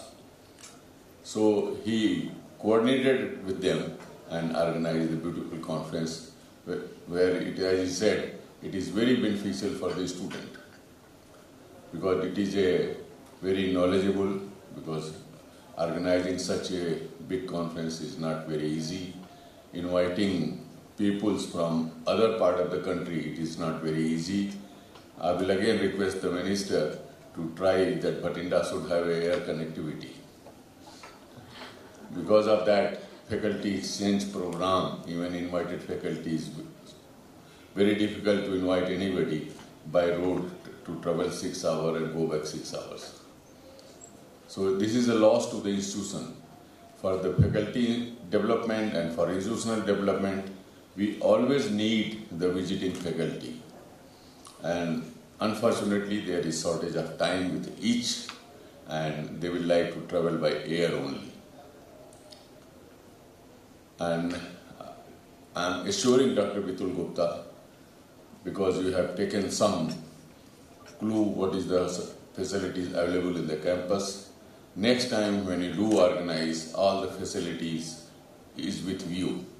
You have to utilize the facilities, you have to utilize and take participation or coordination from our faculty and students. Professor Rajiv Gupta has said, I think, he said, I am demanding. Madam, I am telling you, Banaras Hindu University, where I worked for almost 35 years, मैं जहाँ भी कहीं जाता हूँ, मैं कहता हूँ मैं मालवी जी के इंस्टीट्यूशन से हूँ, जहाँ मुझे मांगने में कोई शर्म नहीं आती, क्योंकि इंस्टीट्यूशन के लिए मांग रहा हूँ, अपने लिए नहीं मांगा है, तो मुझे मांगने में शर्म नहीं है। आपकी सुविधा हो, लोग आपके हैं, ये पंजाब में है।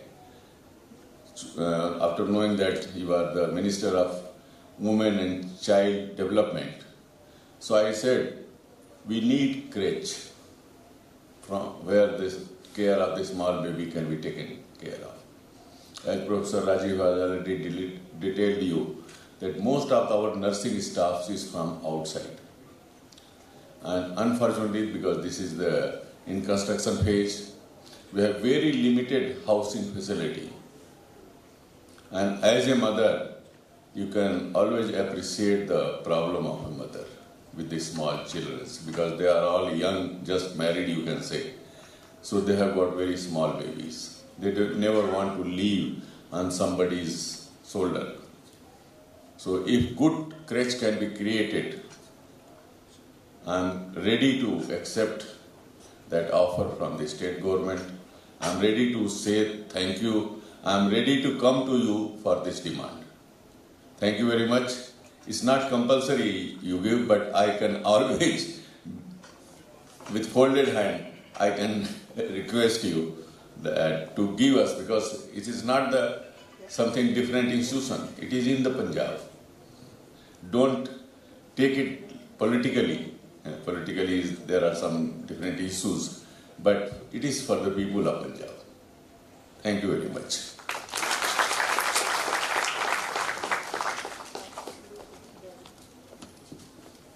Thank you very much. With this, I invite Dr. Baljeet Kaur to address the audience, and we have ample time, so you can share the ideas and vision of Punjab government with our doctors as well as students.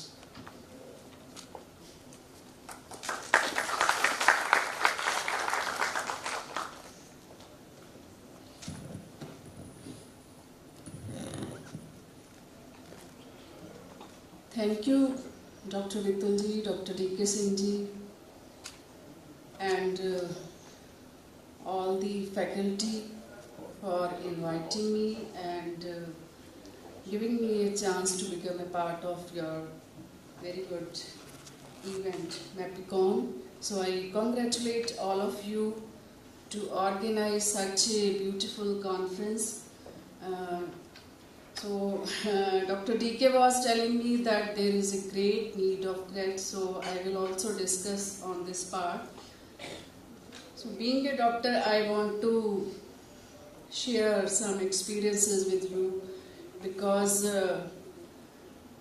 being a politician, it's my duty to also encourage our doctors and our students, younger students who have to yet become a very good career-oriented doctors.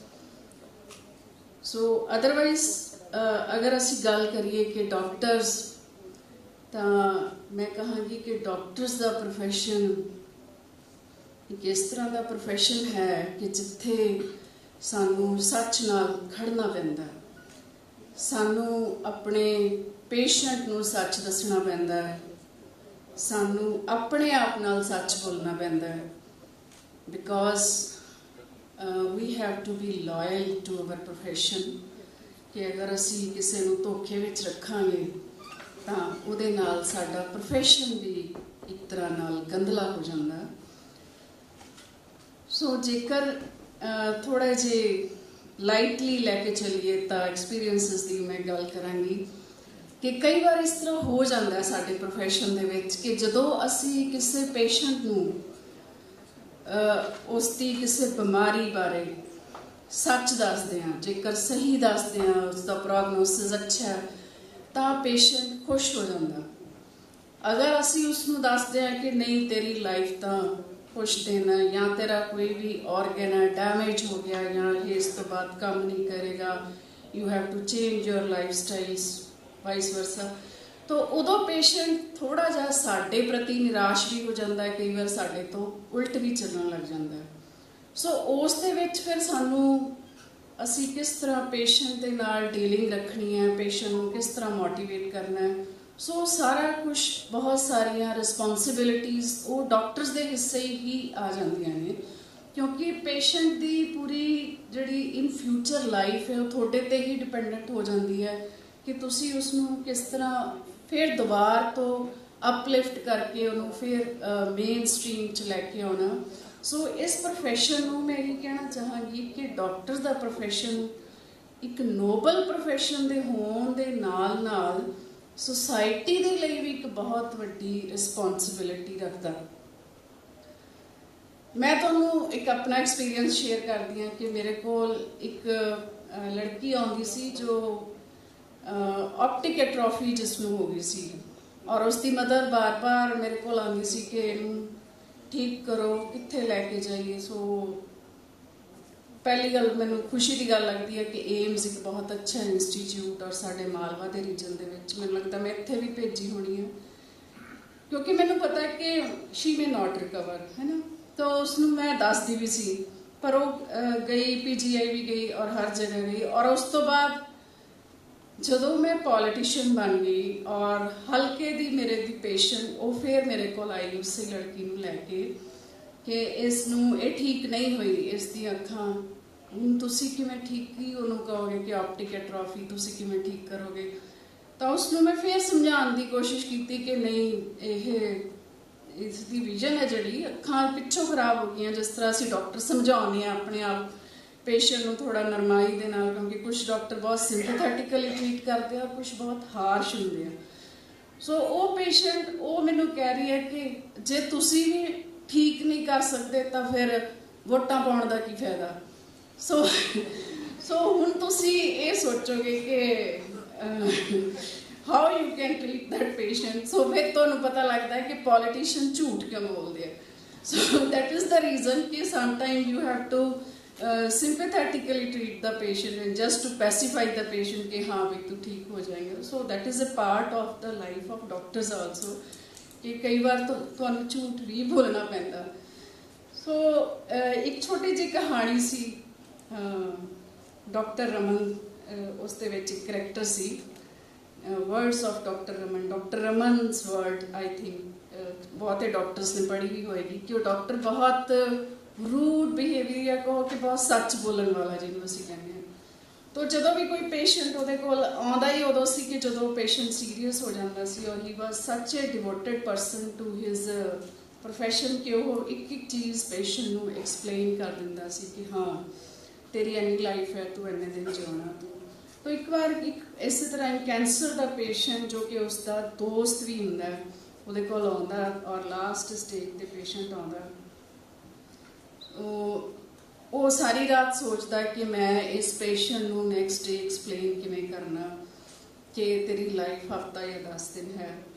सो सारी रात ਉਹਦੀ ਇਸੇ ਸੋਚ ਵਿੱਚ ਲੰਘ ਜਾਂਦੀ ਹੈ। ਬਹੁਤੇ ਸਾਡੇ ਡਾਕਟਰਸ ਵੀ ਸਾਡਾ ਪ੍ਰੋਫੈਸ਼ਨ ਹੀ ਇਸ ਤਰ੍ਹਾਂ ਦਾ ਕਿ ਅਸੀਂ ਪੇਸ਼ੈਂਟ ਆਪਰੇਟ ਕਰਾਈਏ ਤਾਂ ਸਾਨੂੰ ਸਾਰੀ ਰਾਤ ਨੀਂਦ ਨਹੀਂ ਆਉਂਦੀ ਕਿ ਕੱਲ ਨੂੰ ਅਸੀਂ ਖੋਲ ਕੇ ਦੇਖਣਾ ਕਿ ਵਾਕਈ ਪੇਸ਼ੈਂਟ ਠੀਕ ਹੋਣਾ ਚਾਹੀਦਾ। ਸੋ ਰਿਸਪੌਂਸਿਬਿਲਿਟੀਜ਼ ਵੱਡੀਆਂ ਡਾਕਟਰਸ ਦੀਆਂ।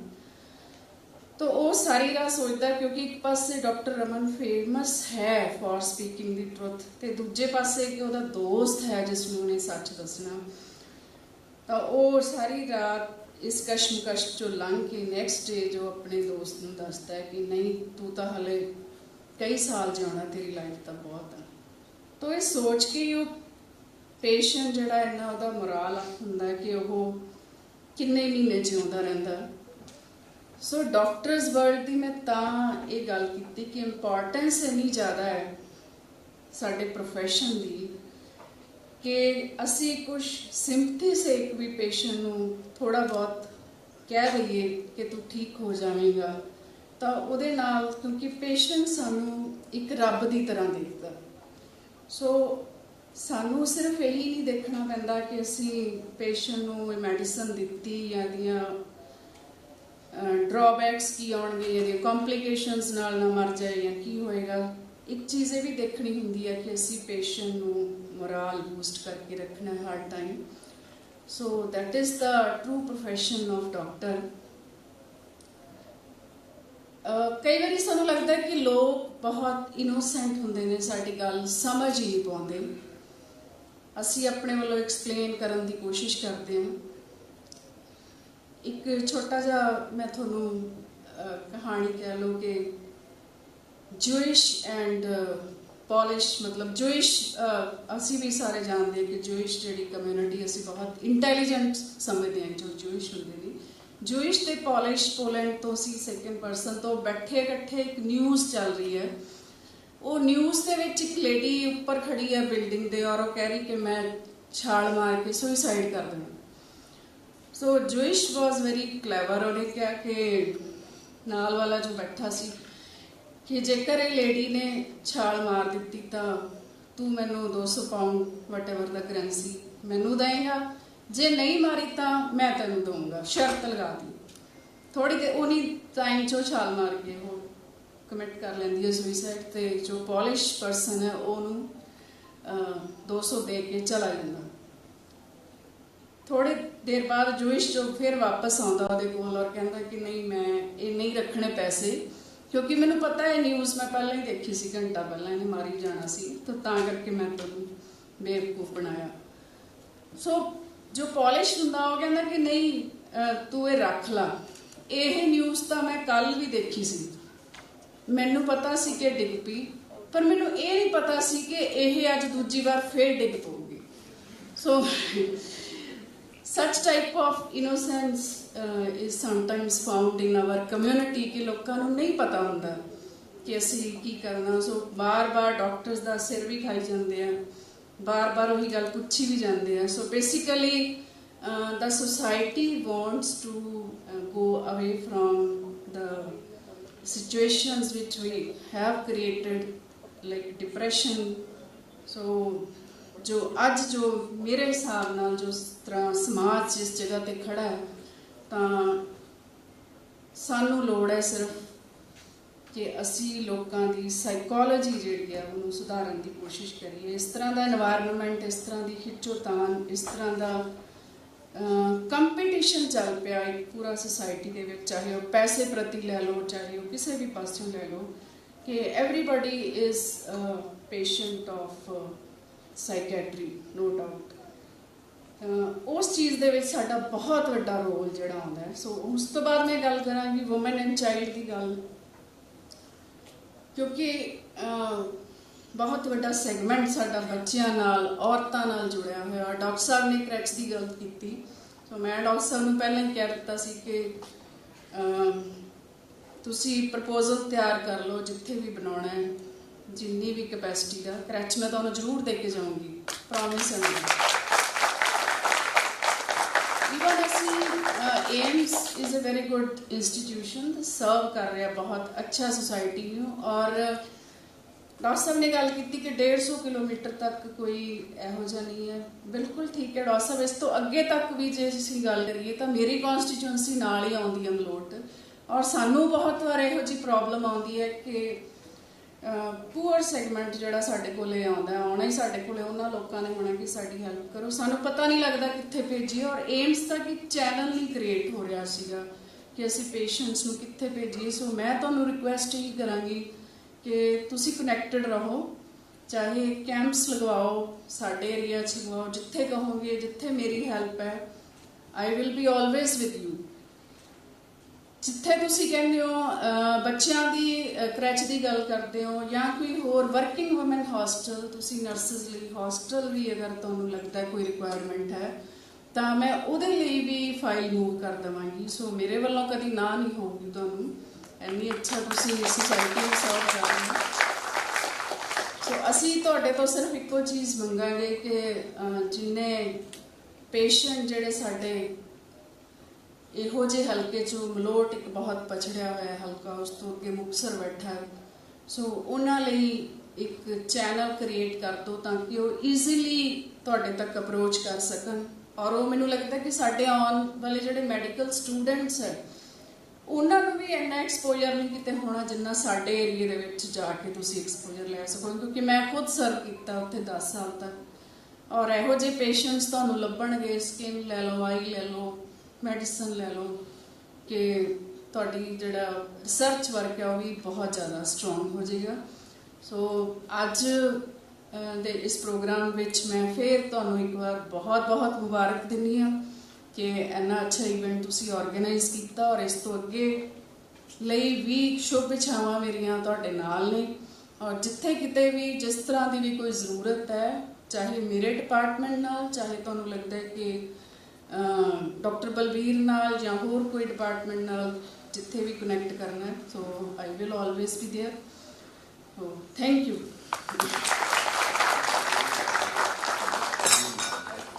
So we are going to have our felicitation function. So I request Professor Dr. D.K. Singh to please come on stage. This year we have modified it because we didn't have the signed certificates. So I will be calling the people here for group photograph with our dignitaries. So first of all, the conference is incomplete without delegates. And delegates are also very dedicated people. So I point out two very dedicated senior people who have attended all the 4 days from 9 a.m. till the session ends. So I invite Dr. S.S. Kaushal on stage and Dr. Pramod Goyal on stage, please. Sir, आना पैना उन तक publicly announce हो गया नाम थोड़ा. So they are very senior people and they are here not even for 1 minute. They have only used washroom and they are here whole day. So I will request our dignitaries to please honor them with small token of our love. Dr. S.S. Kaushal, please. So they should be role model for all the delegates. That is why I have called them here. So next I will call Mr. Jashan Makar, who is representing our Punjab Medical Council representative, Dr. Ravi Bansal. So please have a photograph. We will issue certificate after you sign. Basically, he is responsible for signing the certificates. Please. And next most important factor in organizing any conference are the volunteers. So I request all the volunteers to please come on stage for a group photograph with our dignitaries.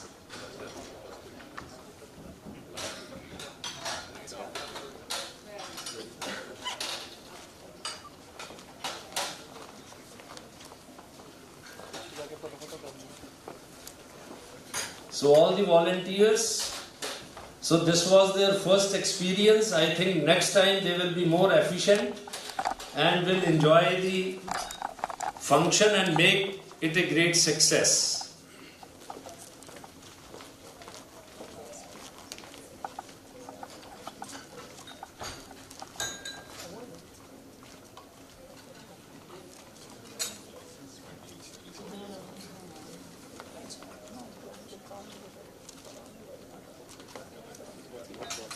Take your time, have a good photograph. So this will be a very memorable photograph, and this will encourage you and remind you that you have to work hard, and maybe in future you will be organizing such conferences. As we were groomed by our senior like Dr. Gurpreet Wander, Dr. Sanjeev Uppal, Dr. Verma, so they played a great part in grooming us and enabling us to organize such conferences. Thank you very much, and work hard for future conferences and motivating other students to participate in conferences. Next, without whose help such conferences are not going to happen, the pharma people, I request them all to come on stage. So they are from Intas, Motimundi Pharma, USV, Health Fix, Ultima,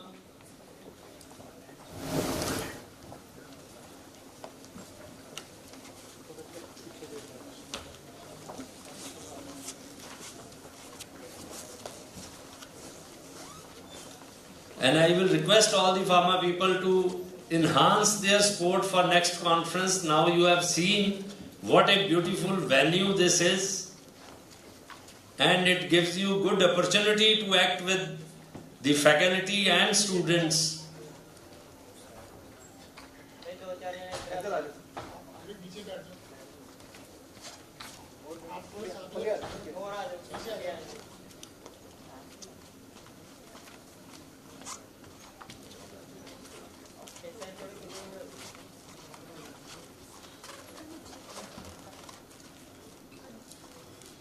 So I welcome Dr. Neeraj Nagpal. I have just seen him. He is a great physician from Chandigarh. Welcome, sir.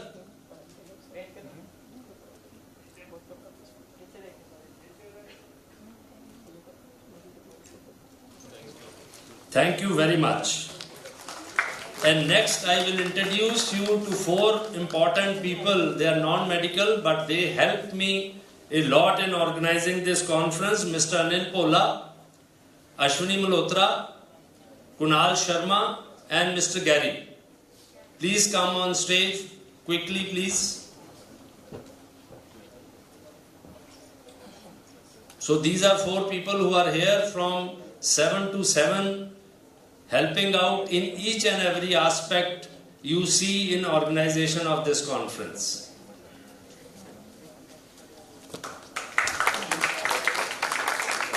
Please give them a big hand.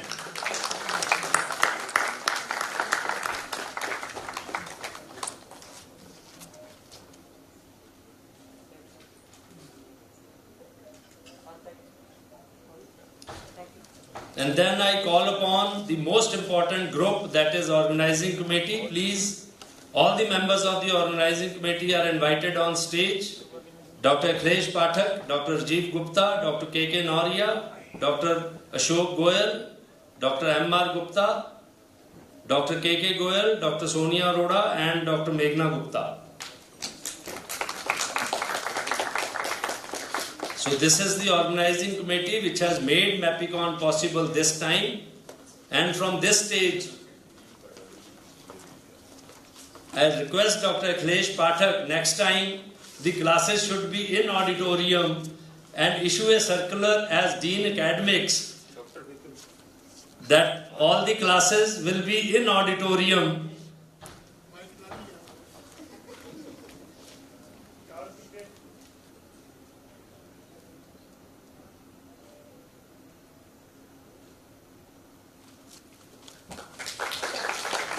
So that we have an ample audience, and especially they should get the benefit of MAPICON.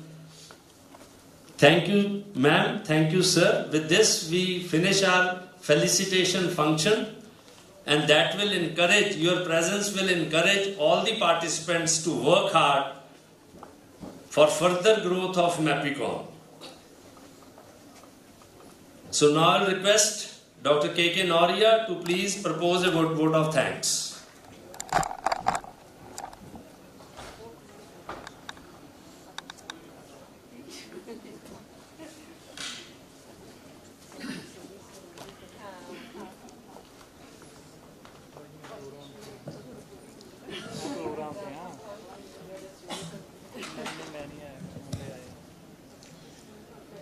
Good afternoon to all the dignitaries, guests, delegates, and my dear students. I've been asked to pass a vote of thanks. So I'm thankful to Dr. Baljeet Kaur, Women and Child Development Minister, Punjab, for sparing her time, valuable time from her busy schedule to be present with us today. So we are really thankful to you, ma'am. Thank you very much. And we are again thankful to her that she has categorically promised to the AIIMS, and I'm sure Dr. D.K. Singh will be happy about it, that she is going to definitely put forward the proposal of a crash in AIIMS. So we are again thankful to you, ma'am, for this sort of gesture. You see, whatever the demand of the AIIMS is, probably it's going to be fulfilled in the near future. So with these words, you see, I'm thankful to all the people who are present here, and all my guests, delegates, and the people from the press. Thank you very much.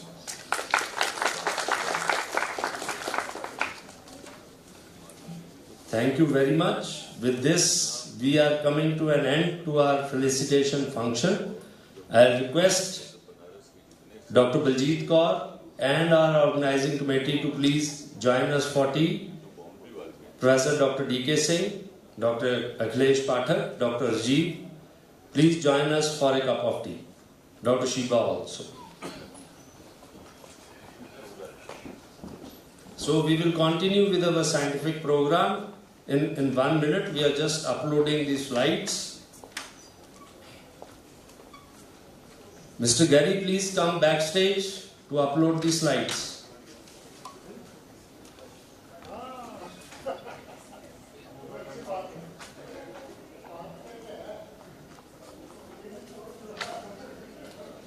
The volunteers, please go to your seats.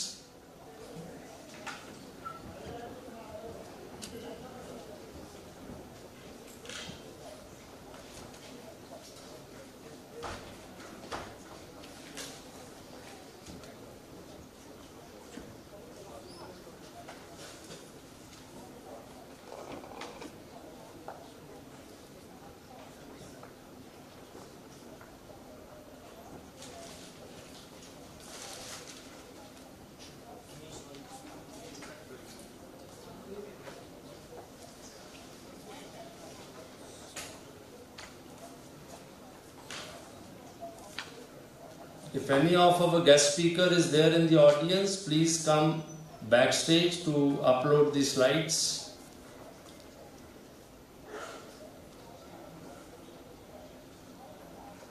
So there is an announcement, all the delegate certificates will be issued after 5 p.m. on instructions of Punjab Medical Council. Those who couldn't collect, they can collect it after the conference from Conference Secretariat, that is Kishori Ram Hospital, or send me their address. We will post those certificates to the recipients.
Well, my mistake, because I was supposed to, I think, deliver this talk yesterday, but unfortunately I had to deliver an oration in Ahmedabad, and so there was a lot of time issue. Speaking regarding National Medical Commission is a sensitive topic, and I have been given the responsibility, so I'll try to do justice to it. The topic given was what are the myths and what are the realities of National Medical Commission Act. This doesn't seem to be working.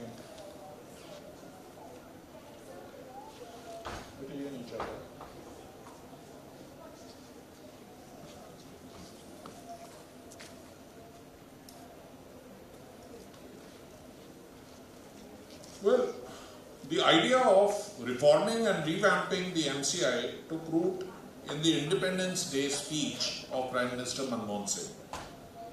It was not a BJP thought. This had started in the time of Mr. Manmohan Singh. In 2013, this bill was first put forward to the Parliamentary Committee, Standing Committee, and the Parliament Standing Committee rejected this bill and said, mainly for the three reasons.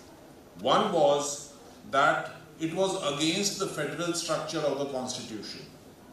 The autonomy of the state and potential violation of federal principles, they said, was a major objection to this particular act. Excessive bureaucratization and centralization would happen with this bill was another observation of the Parliamentary Standing Committee. And faulty selection procedure of regulators providing scope for abuse was another reason they said that this act is not proper to be brought in. Then in 2016, a high-powered committee under the chairmanship of Niti Aayog was formed in 2016, and it gave its report saying that the current electoral process of regulators, of appointing regulators, is inherently saddled with compromises and attracts professionals who may not be best suited for the task at hand. This was a very, very bold and provocative statement which came.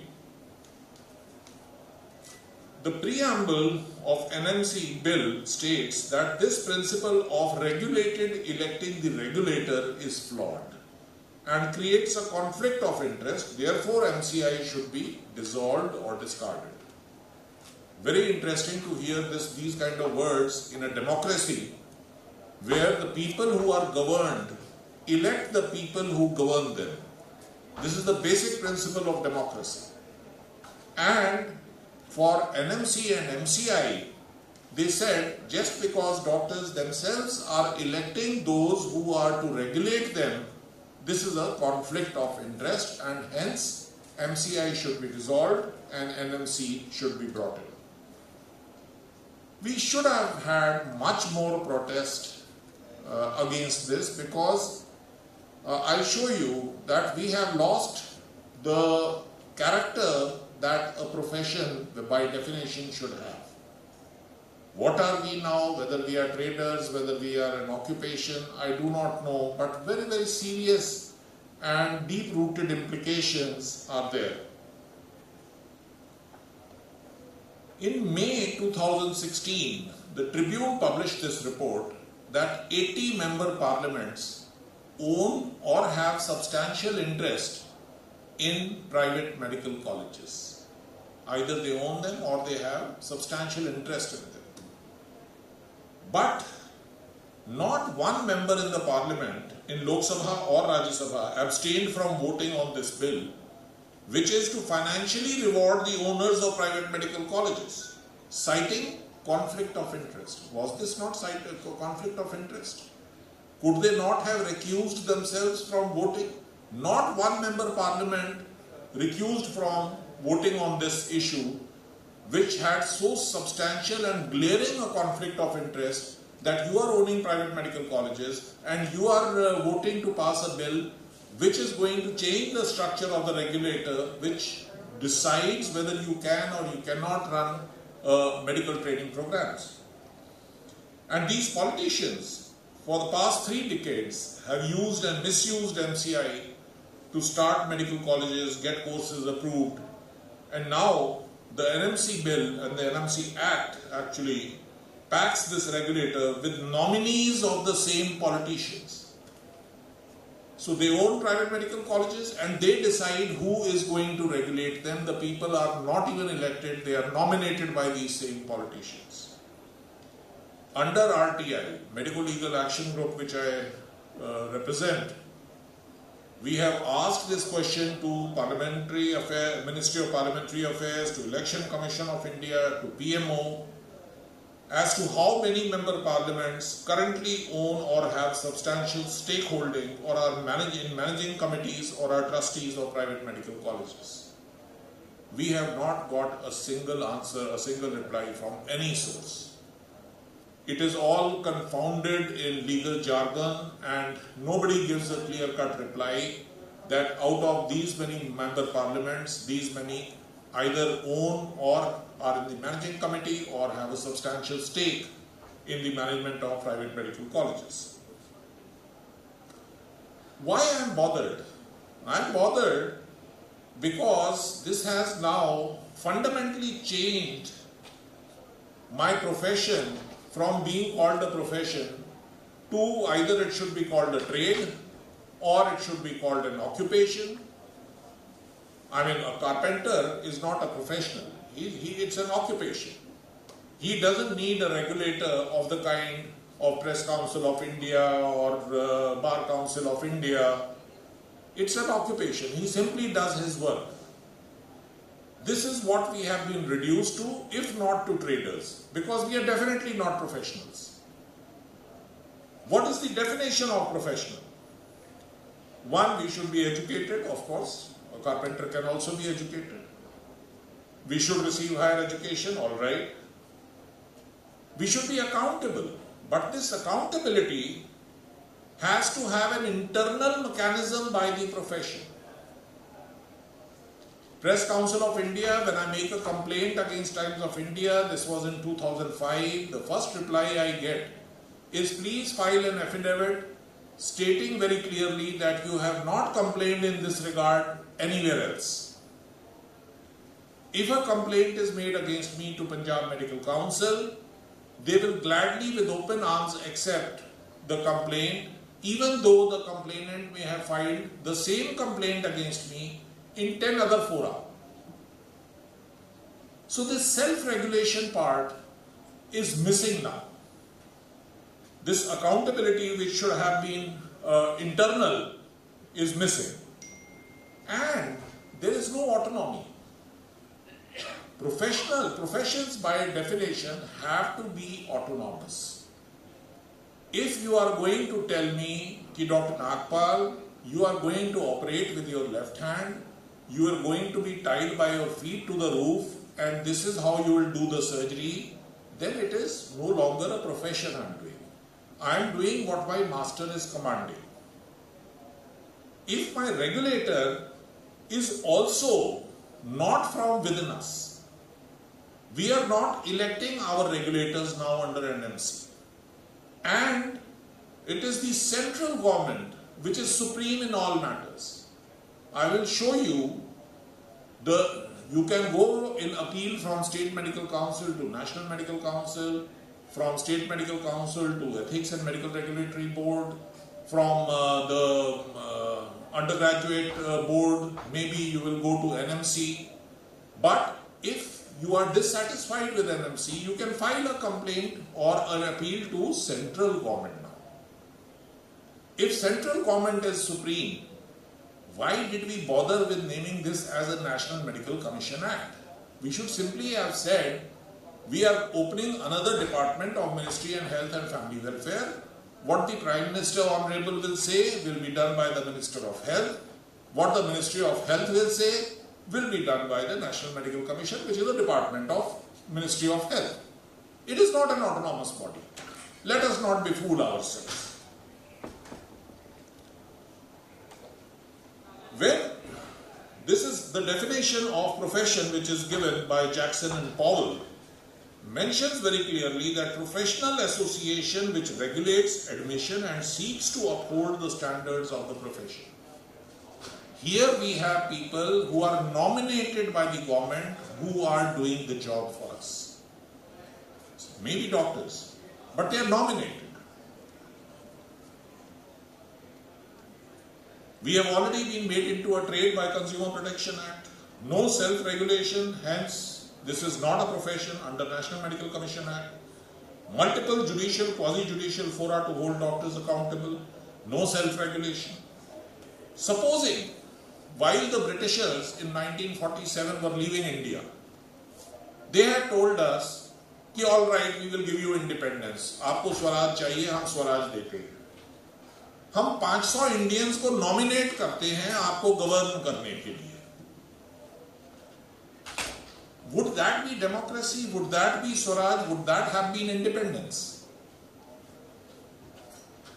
If we were not having the power to elect our representatives to the government and it was the Britishers who had nominated 500 Indians to parliament to rule us, could this have been considered Swaraj or could this have been considered independence? If not, then how is this, where the entire body of National Medical Commission is nominated by post? Elected representatives in National Medical Council are just not there. There is overwhelming central government control when 75% of the healthcare is provided by small and medium healthcare establishments. And there is no effective representation given to this. So the myth is that National Medical Commission is representative. Fact is, it is not.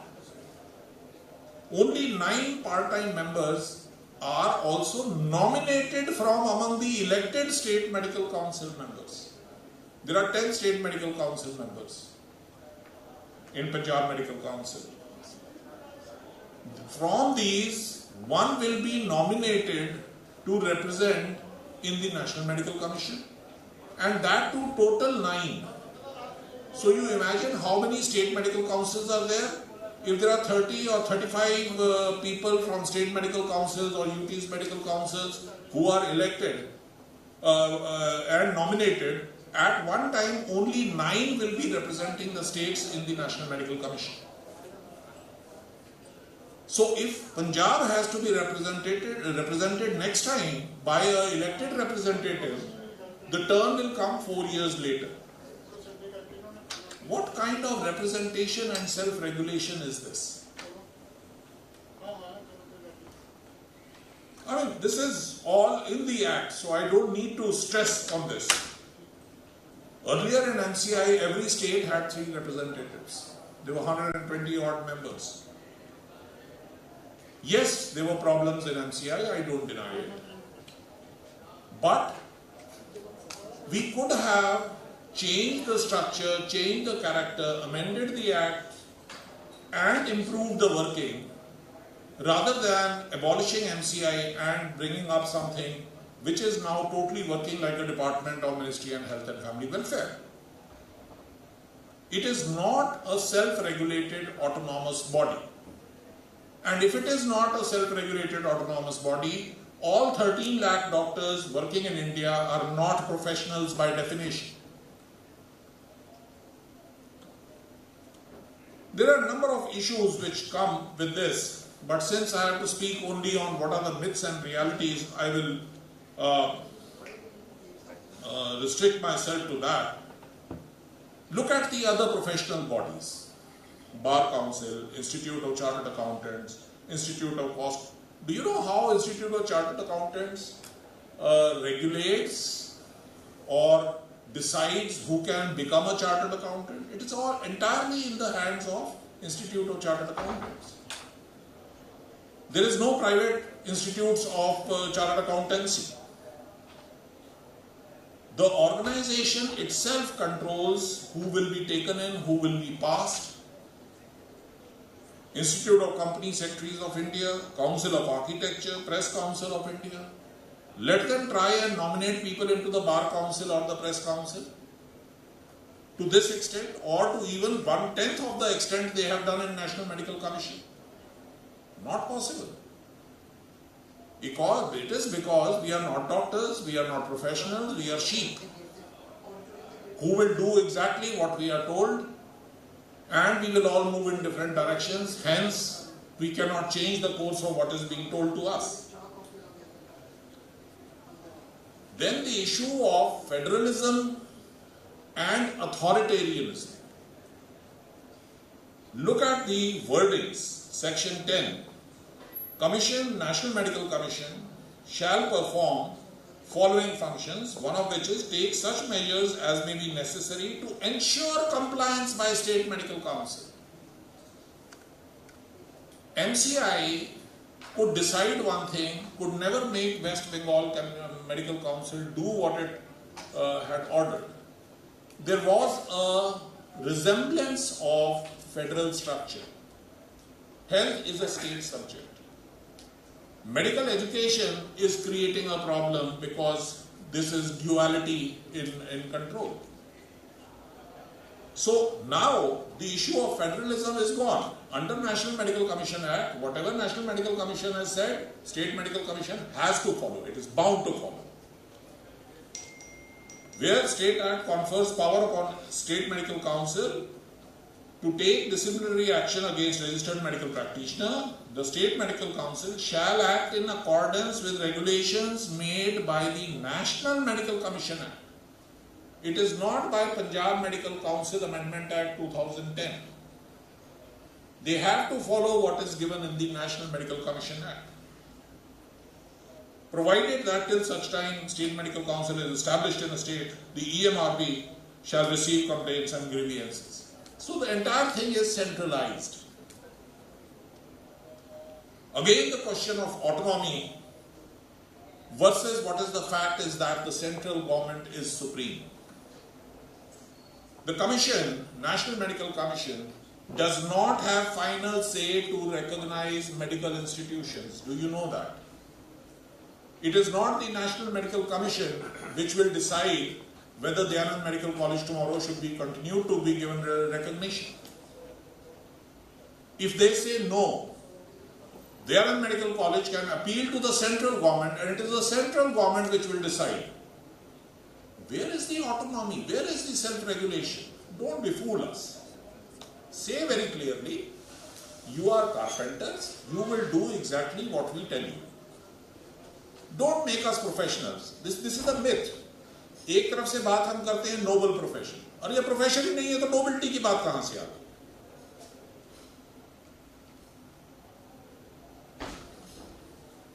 Again, autonomy, self-regulation, powers of central government. Decision of central government, whether it is a question of policy or not, shall be final. And Commission autonomous boards shall in exercise of their powers discharge their functions under this Act, be bound by such directions as are given by the central government. Try doing that with the Bar Council. Try doing that with the Press Council. Cannot afford to. The nation will come to a standstill. But we are doctors. We are sheep. We will simply say, "Bah, theek hai, Malik jo kaha."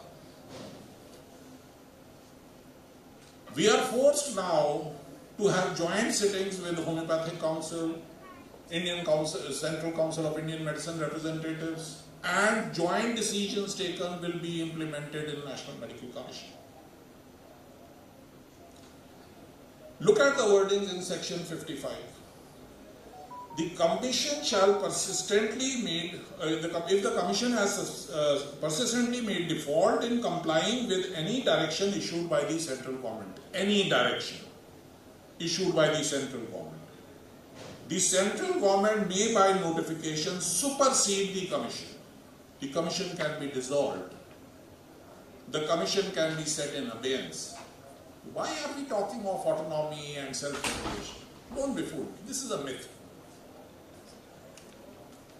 The Cabinet Secretary and Secretary Health may be good administrators in their own right, but they cannot be expected to understand the requirements of the profession. What is being attempted through National Medical Commission Bill is somewhat like asking the IAS officers to lead the Indian Army. Or, as I gave the example, supposing the Britishers in 1947 had said, okay, I am nominating these 500 Indians, they will rule you from now onwards. How would that have become Swaraj, or how would that have become independence?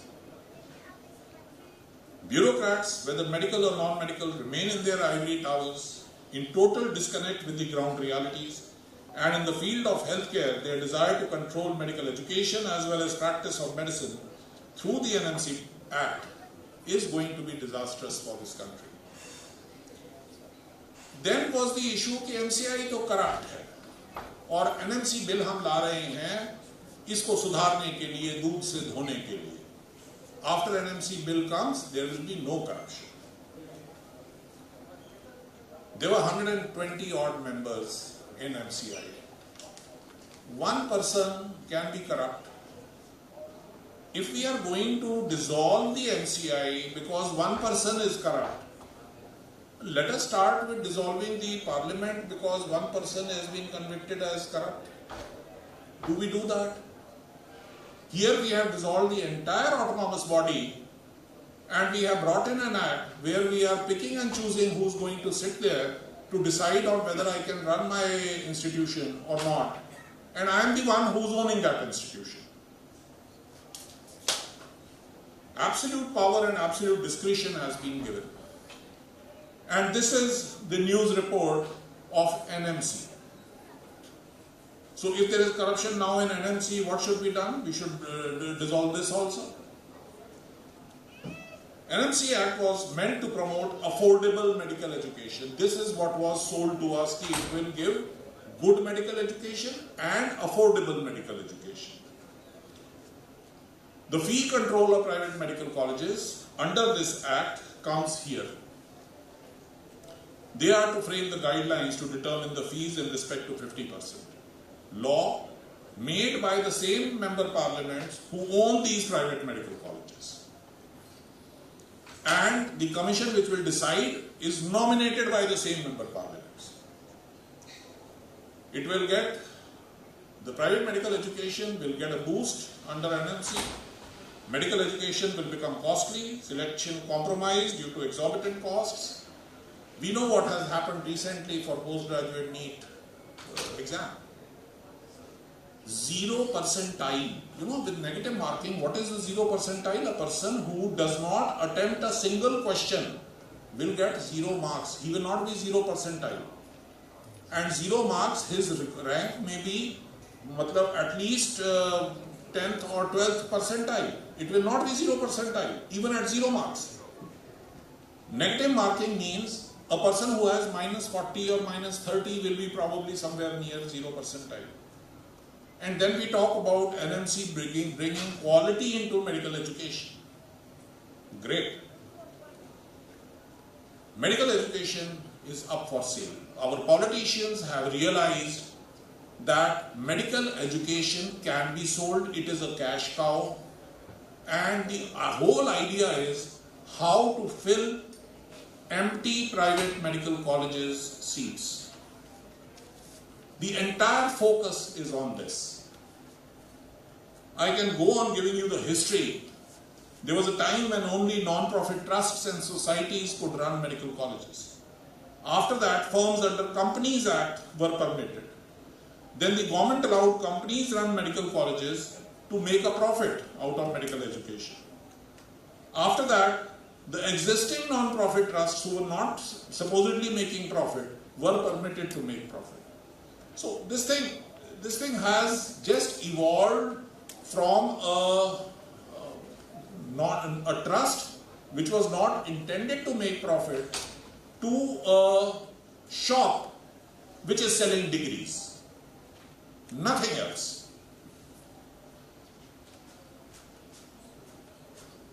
You know something? If tomorrow Dr. Ashwini wants to start a medical college, you think he needs a hospital? He needs to have a faculty of let's say 100 or the area of land maybe 10 acres? No. What does he need? To get a medical college approved, you need to give an undertaking that facilities will be provided later as planned. You should not have facilities on ground. You just need to give an undertaking that you will provide the facilities. If you think I am wrong in stating that, Section 29. Adequacy of financial resources. Facilities have been provided to ensure proper functioning of the college or would be provided later. Whether adequate hospital facilities have been provided or would be provided later within a time limit specified. So if I promise I will provide the facilities, I can be granted permission to start a shop where I can sell medical certificates and degrees. The myth is that this is an act to provide medical education system that improves access to quality medical education. We have already talked about of the NEET PG cutoff percentile. And Section 29D says, if NMC finds that the institution which is asking for permission does not fulfill the criteria, then subject to previous approval of central government, not National Medical Commission, the criteria may be relaxed further. All you had to do was give an undertaking, I will provide the facilities. And this also can be relaxed by the central government, and then we say this is going to end corruption. If this is not all a myth, what is it? Such discretionary waivers is bound to create corruption, and if somebody tells me otherwise, I refuse to believe that. Meant to promote quality medical education. Section 51, what they have done is, initially if you remember, there was something called bridge courses for Ayush doctors to become modern scientific medicine doctors. Yes, it was kept in abeyance, but Section 51 says that every state government may, for the purpose of addressing or promoting primary health care in rural area, take necessary measures to enhance the capacity of healthcare professionals. The bridge course can be started by the state governments.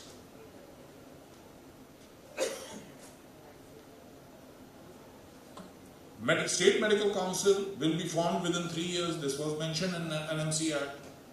We just checked under medical legal action group. There were, I think, 4 or 5 states and around same number of union territories, which still, Chandigarh doesn't have a state medical council. So, what is said and what is actually on the ground is way different. Powers of medical council are limited to suspension of registration. This is what we understood. I give talks on Consumer Protection Act. I have had debates with High Court judges, Supreme Court judges, senior advocates on this issue in panel discussions.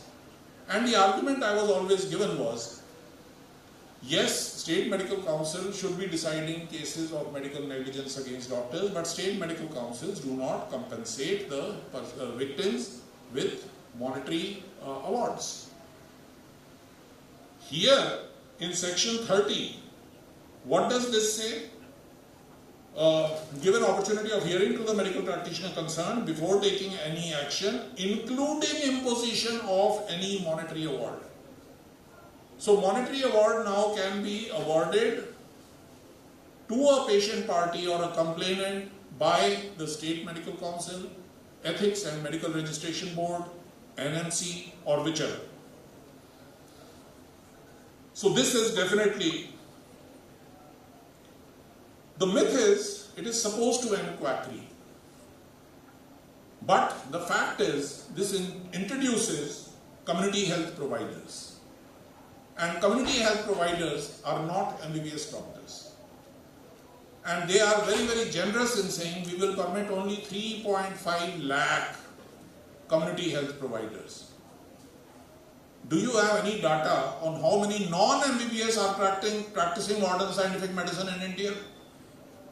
If we have 13 lakh MBBS doctors, non-MBBS persons practicing modern scientific medicine in India crosses 50 lakhs. Do we ever take any action against them? Any state medical council, national medical council? No. It is politically sensitive agenda.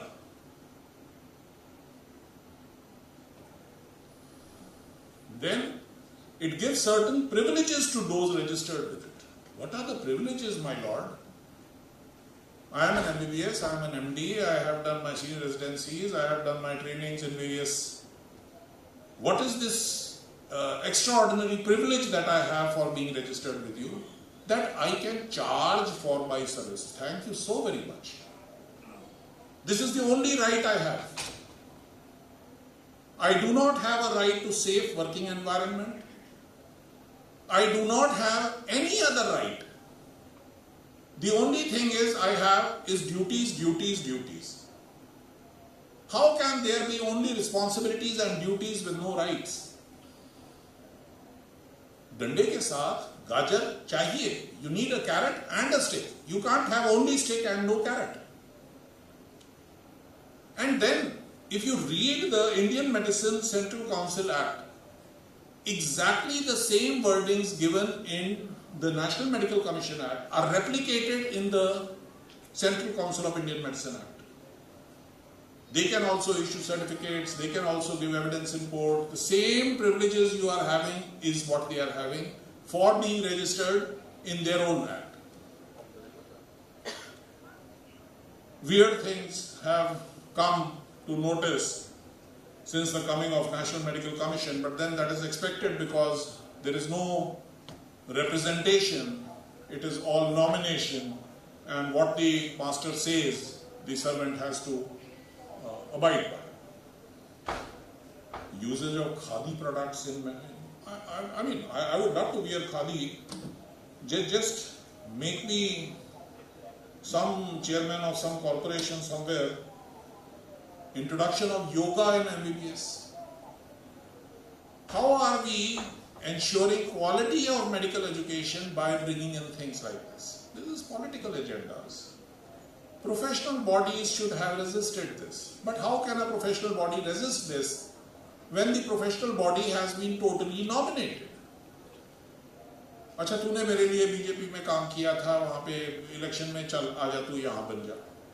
If it is going to be nominations, how do we expect anything?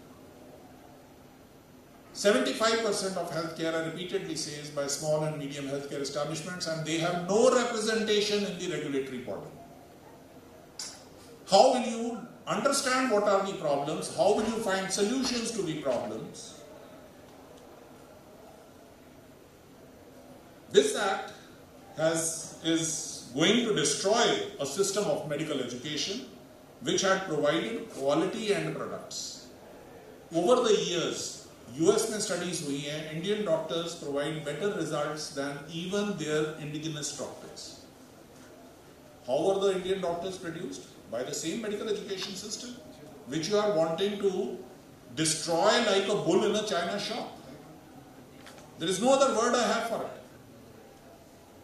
What we are doing today is we are producing increasing number of unemployable specialists and super specialists. You have an MS degree, you can't do a laparoscopic cholecystectomy. What is that MS degree for? An MS ophthalmology cannot perform a phaco cataract surgery. Why have we given that MS degree? We have simply sold it. So let us say we are selling degrees. Why do we say you have to come and learn? आप auction शुरू करो online, हम वहीं पे दे देंगे, आपको fees भी मिल जाएगी, बंदा भी खुश है. Well, I tried getting into National Medical Commission and I made an application recently. They had advertised. So I was asked this question: कि kindly the papers are incomplete. You send me the vigilance inquiry report, your annual ACR, your NOC from your boss. So I had to ask them, sir, where is the law which says a private medical practitioner cannot come into National Medical Council? I would love to see that. You show me that so that I can challenge it. If I am a private practitioner, I have been a private practitioner for 30 years, where does the vigilance inquiry come into the picture? The only way to get into National Medical Commission is if you get elected into State Medical Council and then somebody in the government in the state decides to nominate you to National Medical Commission. That also will be once in 4 years. Thank you so very much.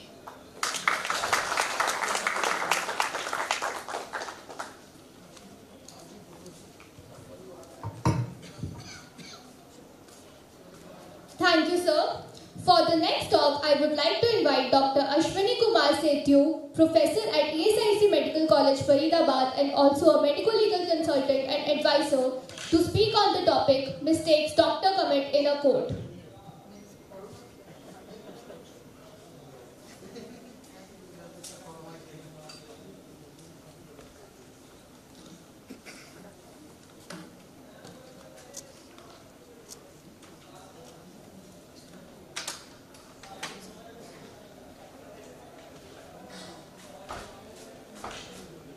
Thank you, organizers of MAPICON, in particular Dr. Vitull Gupta, for inviting me and being so kind that at every step he's helped me, including this morning's 5 a.m. message that my train would leave from this station and not that. I've been asked to speak on this topic, mistakes doctors make in the courts, but it is so very difficult to be a following speaker after Neeraj Nagpal's emotional talk that I do not know whether I would be able to hold your attention together. But the topic is so emotional as such, what Neeraj told just now, that I am coming from Delhi and I was in the train and I finished writing an article on the same, I do not want to use the word, but on the same diktats that the NMC has given recently of reducing the percentile to 0. Anyway, coming back to my own topic, almost about 2.5 millennia ago, Hippocrates made a statement which is still so relevant. Medicine is of all the arts the most noble, but owing to the ignorance of those who practice it and of those who inconsiderately form a judgment of them, it is at present far behind all other arts.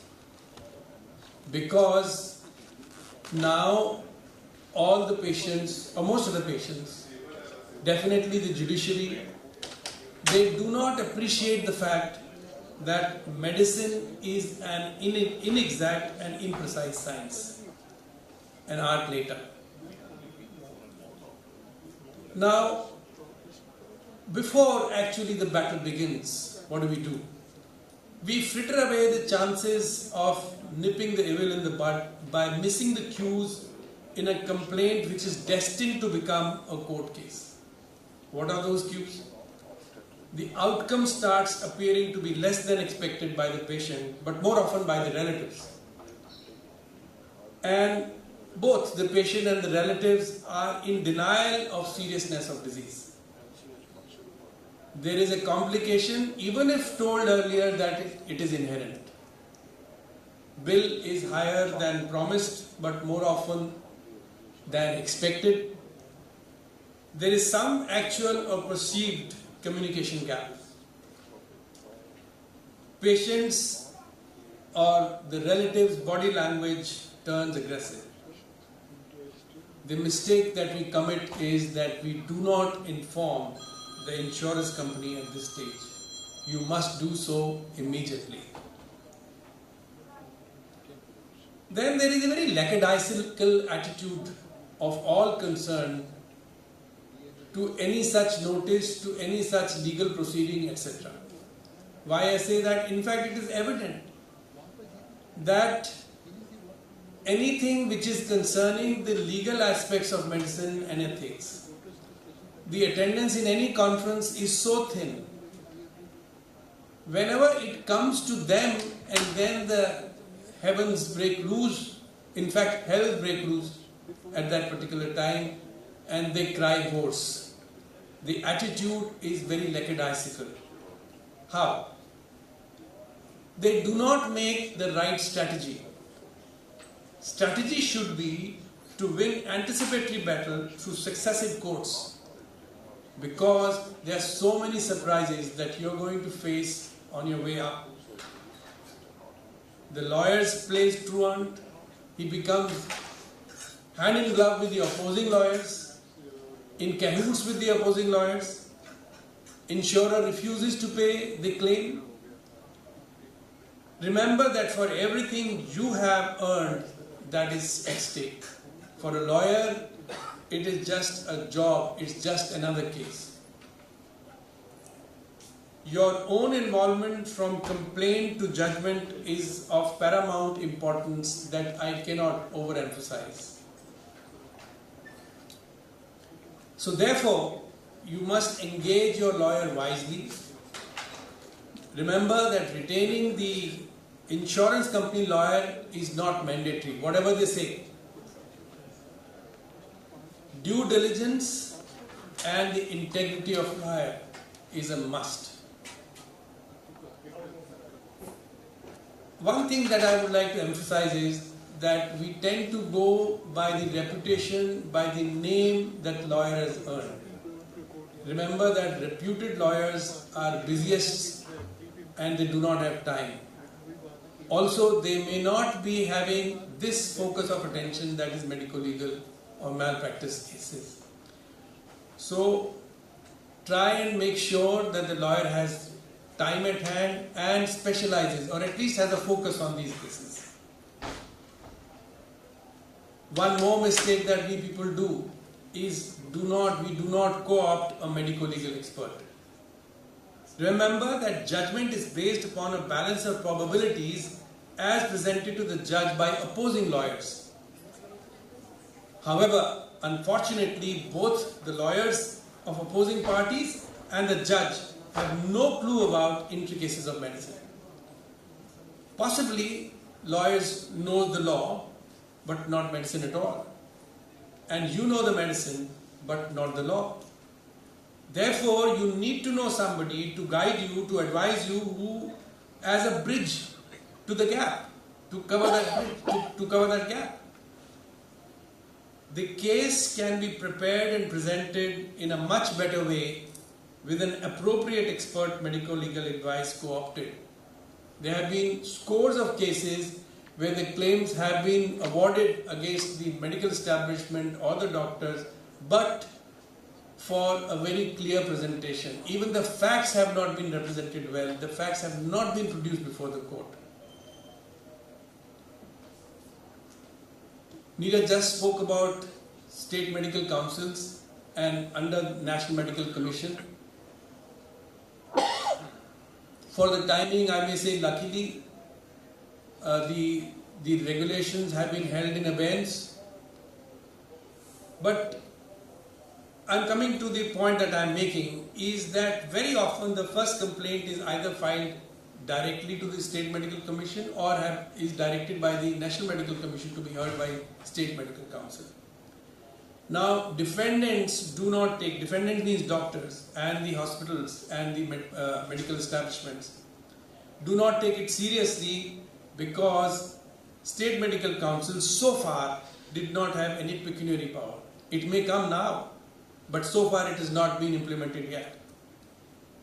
The State Medical Council judgment on negligence carries a lot of weight in the escalated matrix of the journey of the case up to the Supreme Court, because this judgment is considered as a judgment by subject experts. Further, presence of an advocate representing the defendant is not allowed. In fact, it has been frowned upon by most state medical councils. On the other hand, if a doctor comes along with his colleague who is a medico-legal expert, it is not taken unkindly, if not taken kindly. In the State Medical Council, the case should be presented and put up with all your might behind it for the reasons I have cited above. I have spoken to various lawyers because I could not, or I will not be able to find anything in the literature as to what mistakes the doctors commit in the court of law. So what mistakes do the doctors commit in court of law according to the lawyer's perspective? And the first thing they say is that they do not share complete facts truthfully with them. The doctors do not share complete facts truthfully with them. And that is a must. Because if you murdered somebody, unless you tell that you murdered somebody, how is he going to defend you? So if you made a mistake, whatever you feel, if there is a mistake or otherwise, you must share exactly what happened truthfully with your lawyer. Most important, not being involved in day-to-day preparation and progress of the case. You leave everything to the lawyer. Remember that lawyers have a way, especially during cross-examination, to entrap you in a deceptive web of words and make you say what they want you to say, which is at variance with what your actual stand is.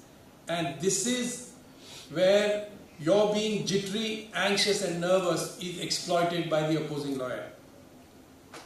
Then another very common mistake that you do is you try to put the blame on your colleague or someone else. The cases Balram Prasad versus Kunal Sahab, where the maximum claim so far has been awarded of 11.6 crores, where they tried to, the consultants tried to put blame on resident doctors. In another case, Bombay Hospital versus Sharifabai Ismail Saeed and others, the consultant blamed the resident doctors for wrong labeling when the Bombay Hospital went into appeal to the National Commission. And the National Commission held that the State Commission committed an error apparent on the face of the record in holding that the consultant cannot be held responsible for the error committed in signing the report on the basis of noting by the senior resident doctor. The case was that an MRI was done and a senior resident noted and marked the lesion at T9 to 11, whereas this resulted in a futile exploration and futile surgery, whereas it should have been marked at T8 to T9. And the consultant signed without actually confirming it. So the National Commission, despite consultant having blamed the residents, came down very heavily on the consultant. Now, I have spoken to Supreme Court judges, members of National Commission, as to what mistakes do the doctors commit in their court. And the first thing that comes is that they do not take this legal notices and the proceedings seriously. They take it very casually, to the extent of even ignoring it and not replying the notice within the stipulated period of 30 days. At the most, in exceptional circumstances, an extension is granted for another 15 days, that too with the permission of court. But if you reply after 45 days, what happens? Extension is not permitted, even with fine. Defense is forfeited under section 38(2) of Consumer Protection Act 2019, and case is decided on plaintiff's witness and evidence, or it is ex parte decision. Not attending the court in person and relying entirely on the lawyer. Honestly, you do not know what the lawyer is doing. He's just assured you that he'll see through the proceeding and you don't worry. But you do not know how the lawyer is behaving. You do not know what facts has he presented. So you should be there as often as possible, as much as possible in the court in case the case is against you. Again, we tend to go in the court without being prepared with the details of the case. The case has happened several years ago. You don't remember everything. But you must refresh your memory by going through the case just before they attending the court. Because judges may ask some very surprising questions. Further, doctors make irrelevant points and produce inadmissible documents, which actually irritates the court. Once given, remember this is very important, I have bolded the statement. Once given, this statement cannot be changed till disposal of the case. You cannot change your statement. And it is allowed to supplement only if the court so desires in the for the justice of in the fairness of the things. Stick to the pointed questions asked by the court and submit only relevant facts and admissible documents. That has been the advice which has given to me by the Supreme Court judge. Not having documentary evidence in support of reference. You don't have documentary evidence of a textbook which you have quoted in your case. Very importantly, not complying the order of the court. In Abhishek Ahluwalia versus Dr. Sanjay Ahluwalia, 2 years jail term was awarded by Union Territory Consumer Dispute Redressal Commission for failing to pay 70 lakh compensation awarded by the National Commission. The doctor is absconding, that's a different story, but you would invite the wrath of the court. Not maintaining the decorum, using phone in the courtroom while the proceedings are going on. That irks the judge. Not observing common etiquette, coming dressed very, very casually and not showing respect to the court. These are certain other points that were observed consistently by this Supreme Court judge who I spoke to. I will come to prudence a little later, but what we do is, doctors are a very sensitive lot. We see that we have been wrong, I must fight. I must resurrect my self-esteem and self-prestige. But remember that a bad settlement is better than good litigation, because litigation goes on for years together. It robs you of your peace of mind, of your effort, of your time. Now that a provision of mediation has been incorporated in the latest Supreme Court Consumer Protection Act 2019, please jump at the offer of mediation if given. Don't think at that particular time that no, I will fight and prove my point. Mediation at the outset appears to be an attractive option to both the parties because it is less formal, less procedural, less overbearing and is away from public gaze.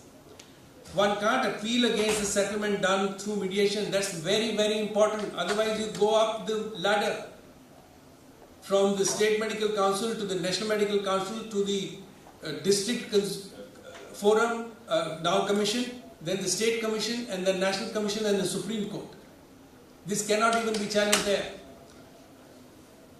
A team of medical legal expert and a trained lawyer in mediation, that is a person who is really well versed in negotiating skills, can use the nuances of medicine and law both to mediate between the warring parties rather than taking recourse to litigation. This is what I was talking to you about, prudence. Prudence is one major and probably the most important part of the strategy that you should have. Not filing appeal against the judgment of National Commission, leading the Supreme Court to conclude this as admission of guilt in V. Krishna Kumar versus State of Tamil Nadu. This was a case of retinopathy of the premature, wherein the doctors and the hospital didn't go in appeal to the Supreme Court, and the opposing party, that is the plaintiffs, they went to enhance their claim. So weigh the odds of going in appeal and fighting to resurrect your self-esteem after having been wrong versus paying up. More so if the insurance company is picking up the tab. Very important point now under the Consumer Protection Act 2019 that if you have to go in appeal against the lower commission, then you have to deposit 50% of the claim amount to the court, to the High Commission. Where will you get it from? For a change, let emotions take backseat. Remember, to let go is not defeat.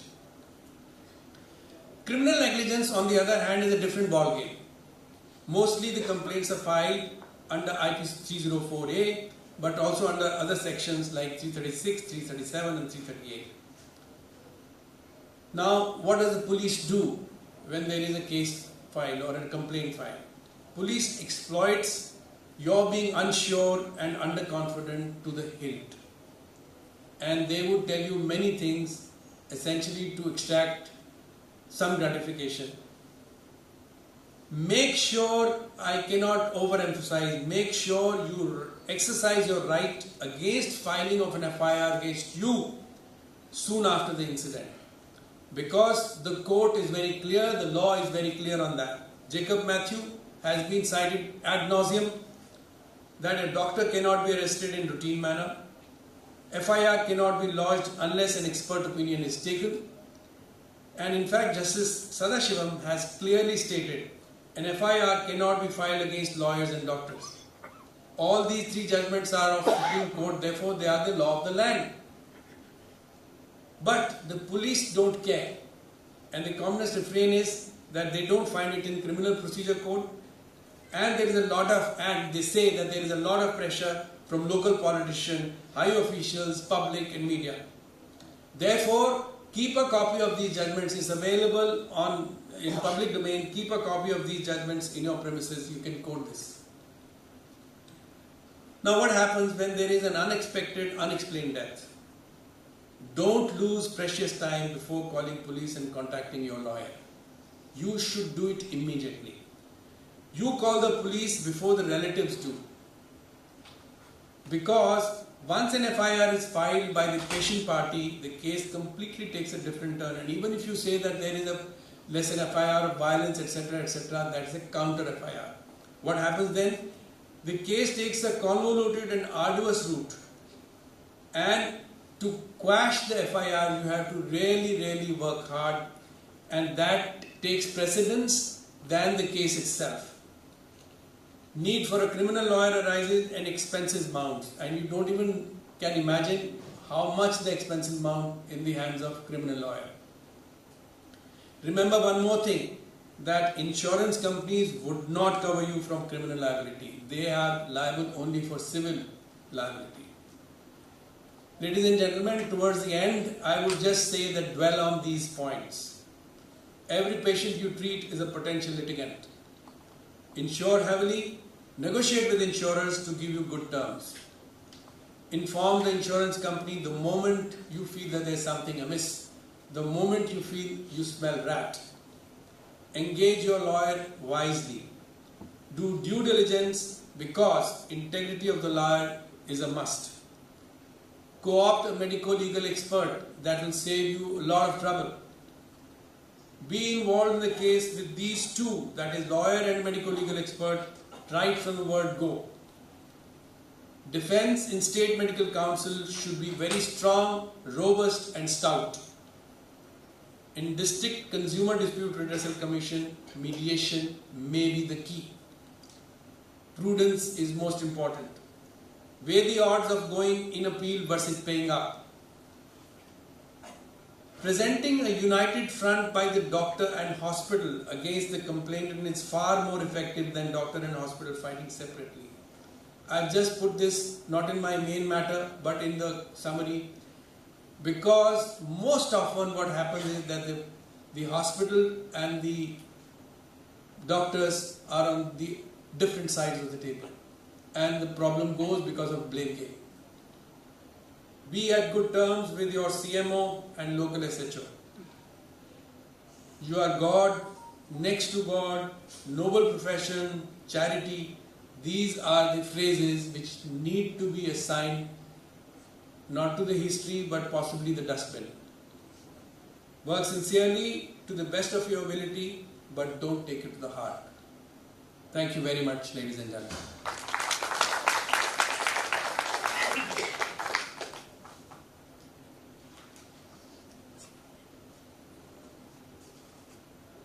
I'll take my seat if there are no questions. Thank you. Thank you, sir. For the next talk, I would like to invite Dr. Sandeep Puri, President of DMC Ludhiana, for his talk on the topic Diversity and Overview.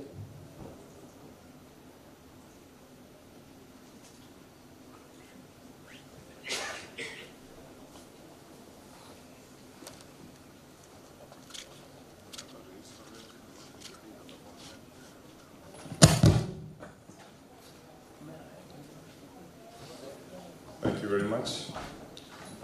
At the outset, I'd like to thank the organizers of MAPICON in particular Dr. Vitull, Professor D.K. Singh, Dr. Rajiv, for inviting me for this talk over here.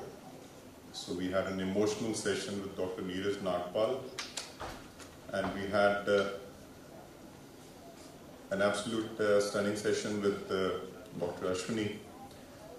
Not that I've been into the court for any case of mine, but as the medical superintendent for about 15 years in DMC, quite a few litigations which take place, and I could see the relevance of the points that he was talking about. Well, those are all in anticipation. I hope and pray that none of you has to go to the court. But the topic that I'm going to talk about is that you have to be involving yourself, because diabesity, as the term goes, is a combination of diabetes and obesity. When we read literature, it says it's a new term. It's not new. It's been there since the 1970s, so it's almost 50 years that this term was coined by Sims et al.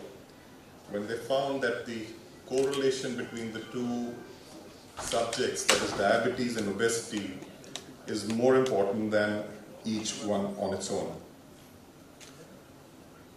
We see that almost 80 crore people in this world are living with obesity. The childhood obesity is expected to increase to 25 crores by the year 2030. The estimated health expenditure for managing obesity-related conditions is estimated to be $1 trillion by the year 2025. What exactly is the trigger for diabesity? Well, it's a combination of physiological and obesogenic environment. Various biological factors and lifestyle factors are responsible for obesity. The thrifty gene hypothesis, genetic predisposition, all of these lead on to endocrine alterations, slow metabolism and excessive intake, whereas economic, sociocultural factors and an individual's psychology contributes to lifestyle factors which lead on to physical inactivity, unhealthy eating habits and malnutrition. Together they contribute towards obesity. Central obesity, insulin resistance, hyperlipidemia and hypertension are a part of the metabolic syndrome, and if obesity is associated with type 2 diabetes, various micro and vascular events, the nephropathy, ophthalmological complications and other disorders combined, they lead on to an increased cardiovascular risk. The primary mechanism is the adipocyte injury, which would tend to occur more in the obese individuals, leading to release of various interleukins and TNF-alpha, causing local and systemic inflammation and lower adiponectin secretion. Along with it, long-term high-fat diet intake and reduced heterogeneity in the gut microbiome, because there's a lot of the gut microbiota which is now coming up in various diseases, and diabetes is also one of them. So all of them, this is the molecular pathophysiology as far as diabetes is concerned. Why are we worried about it? Because there are a lot of comorbidities which are associated with it, various cardiovascular disorders. Initially it was NASH and now it is MASH, because it's the metabolism which is probably responsible for this steatoliver disease, the related kidney disease and obstructive sleep apnea, which tends to be more in obese individuals. The mechanisms of cardiovascular injury include cardiac steatosis, the endothelial damage, heart failure, both of which get exacerbated by dyslipidemia, a higher coronary artery calcium score, the mitochondrial dysfunction, cardiac oxidative stress, poor utilization of energy substrates, all of them associated with the dysfunction in the cardiac muscle contraction. As far as metabolism-associated liver disease is concerned, it may be one of the early end organ complications of diabetes. We become more wiser as far as the subject is concerned, because the number of ultrasounds being done has become much more than what we used to see many years back. Along with it, the fibroscan has come in, so the pickup rate for MASH is much more than what it was maybe 5-10 years back. So the presence of diabetes increases the risk of significant hepatic fibrosis. And there is an increased risk of hepatocellular carcinoma even in the absence of cirrhosis. And all of this is associated with a significant cardiovascular morbidity. Various mechanisms affect the kidneys. It's the podocyte damage, the glomerulosclerosis, the albuminuria. And there is now a theory that the proximal tubule cells have a role in nutrient regulation, and that's wherein some of the medications like SGLT2 inhibitors come in and have a renoprotective effect. The amount of glucose, fatty acids and amino acids which are present in the proximal tubule due to diabesity will cause dysregulation in the relevant pathways. As far as obstructive sleep apnea is concerned, so both of them are interdependent. Directly from the weight, the narrowed airway and the mechanical load, and indirectly the hyperglycemia, hyperinsulinemia and leptin resistance. It promotes obstructive sleep apnea, which causes intermittent hypoxia and fragmentation of your sleep, which further aggravates obesity and the type 2 diabetes. So, keeping all this in mind and knowing that all of your vital organs are at stake, it's important that we take up steps to manage diabetes. Lifestyle modification remains the cornerstone, the most important thing that one would like to do. We need to frame guidelines for exercising. We need to tell them to our patients. An exercise of 150 to 175 minutes per week is recommended. Now we have to take a call whether we are giving this exercise tip to maintain your health, or we are giving it to lose weight, or we are giving it to control your diabetes. Because you need to be vigorous, having vigorous walking. And what would you term as vigorous walking? It would be something like 300 minutes per week of an exercise, and at a speed of around 5 to 6 kilometers per hour. That is something which would help in losing weight. Less than that would just help you in maintaining your health. So exercise helps in reducing the lipid oxidation, controlling glucose and hepatic steatosis. Dietary modifications are important. We need to set a calorie goal of 1200 to 1800 calories per day. And remember that less than 30% of this should come from fat and more than 15% from proteins. A Mediterranean style diet is something which is important and which is recommended. It would contain daily servings of whole grain, bread, beans, nuts, fruits and vegetables. The choice of oil would be olive oil. You can have fish and seafood a few times per week. You could have eggs, cheese, poultry, yogurt, maybe daily, maybe once a week. But meats and sweets are going to be very, very cautious, just maybe once a month or in very small amounts. This diet, it helps in reducing cardiovascular risk in diabetes patients. It's proven. It modulates the gut microbiota and hence alters the neurotransmitter pathways of satiety and insulin sensitivity. A weight loss of around 15 kg can induce remission of type 2 diabetes in 70% of the individuals. It's difficult and it's challenging, but you need to set up realistic stepwise targets, and sustained weight loss is important. Smaller degrees of weight loss, maybe about 5 kgs, would decrease the fasting blood glucose and it would improve the insulin sensing.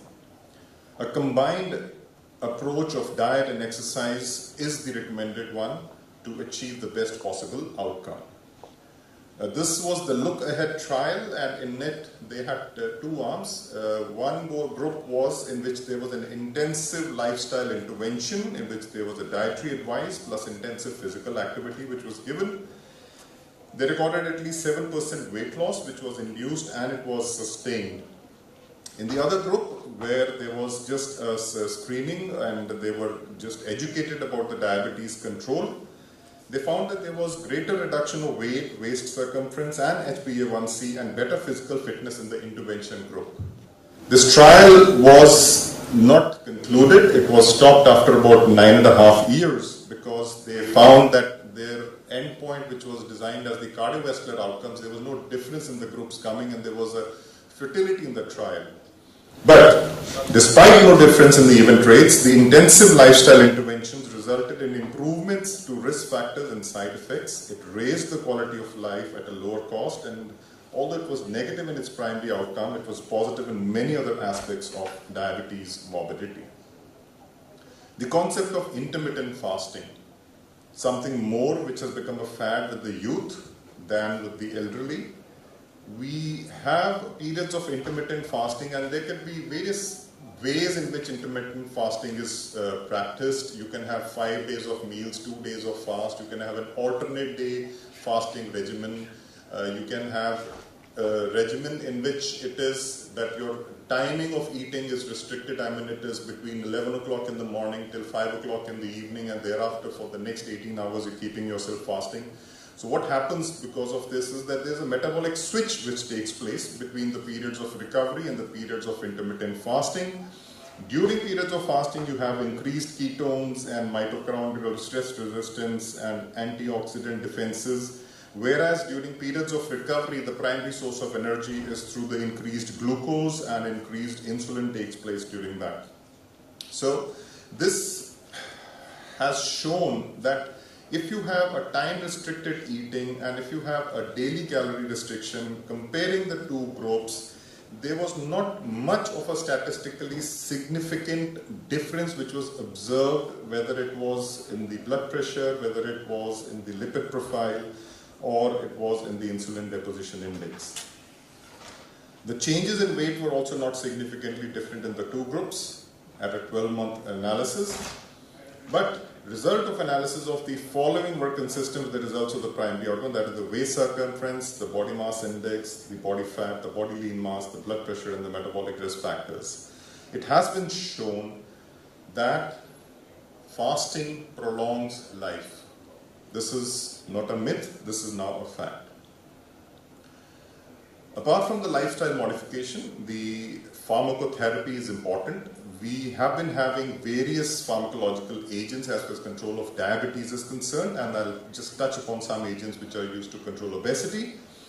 Metformin, insulin, sulfonylureas, and thiazolidine. Metformin has been the cornerstone of treating diabetes, and we can use it in patients who are not even diabetic, pre-diabetics, obese individuals.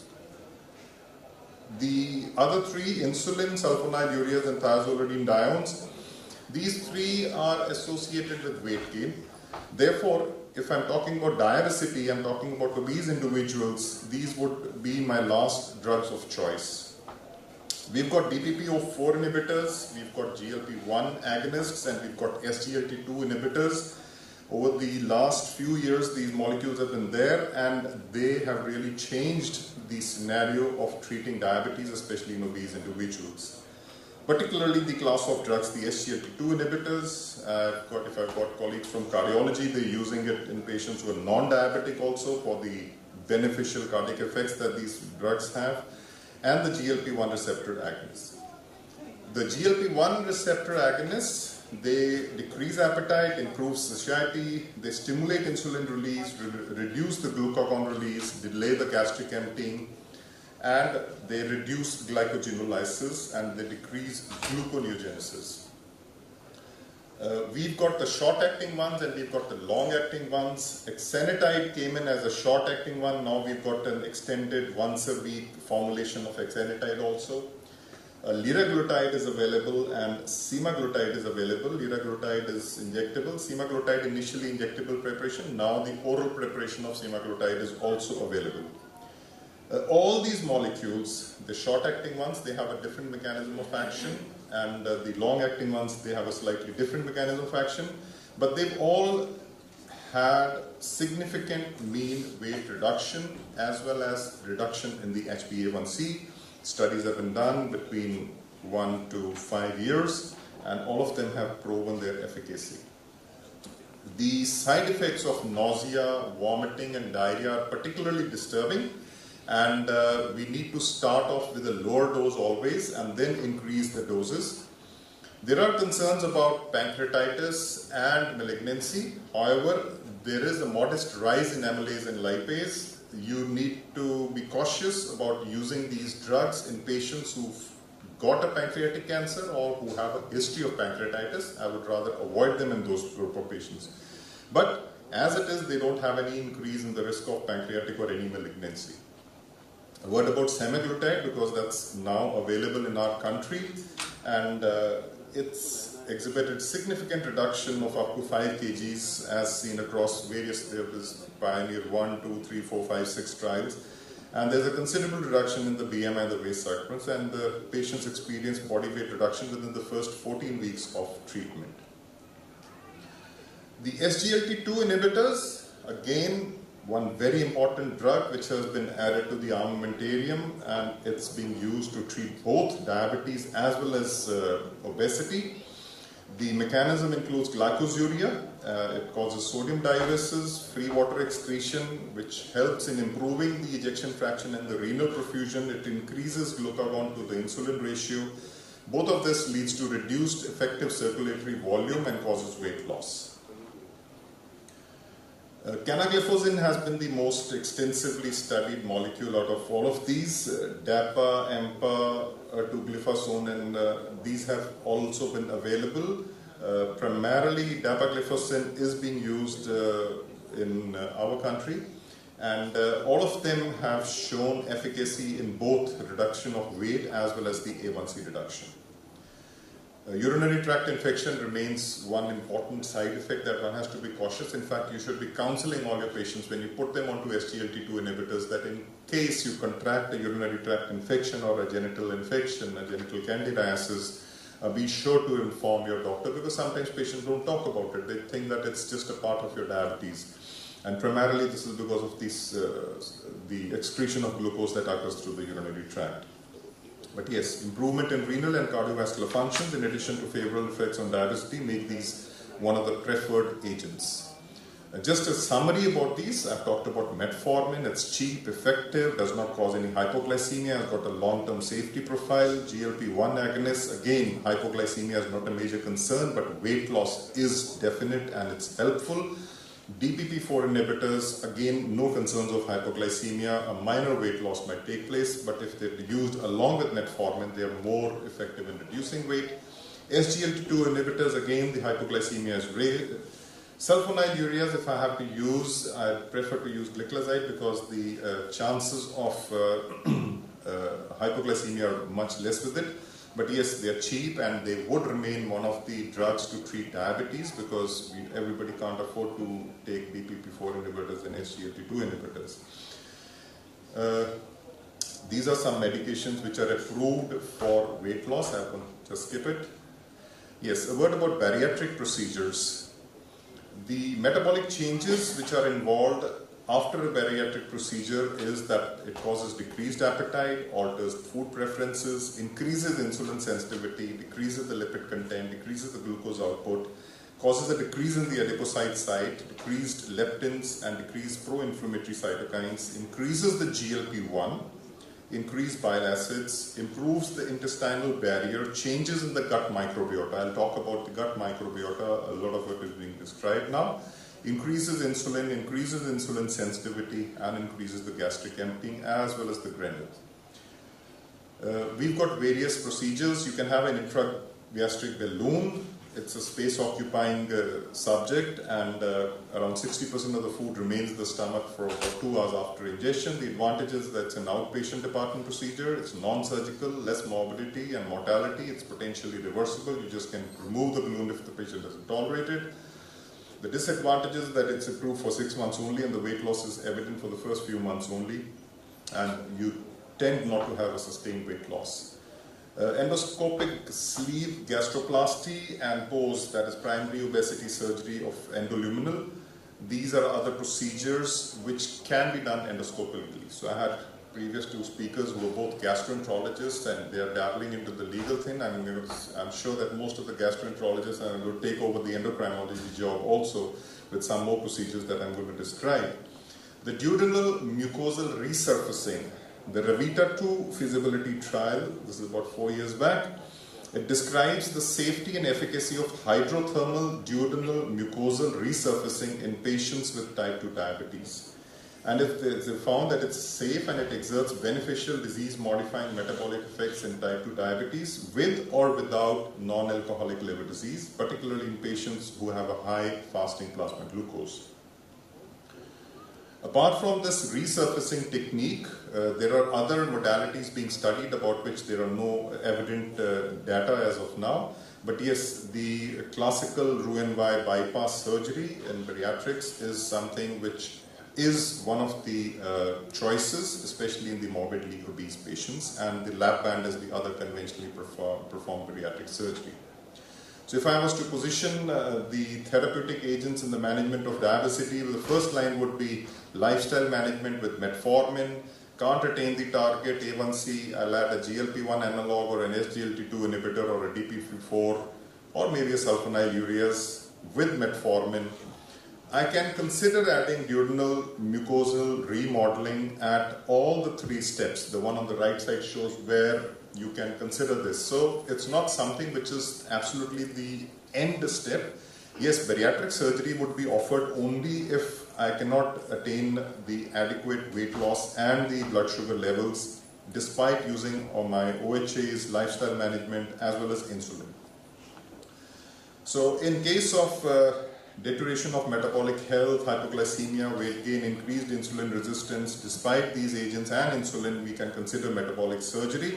If surgery is not an option, then we can continue with a combination of oral and injectable glucose-lowering medications. So duodenal mucosal remodeling or resurfacing is a modality which is probably going to be a procedure which is going to be quite common in the coming future. As far as the new targets in the management of diabetes are concerned, we are all aware about leptin sensitizers, ghrelin modulation, the exogenous GDF-15 administration and the amylin analogs. A word about gut microbiota dysbiosis.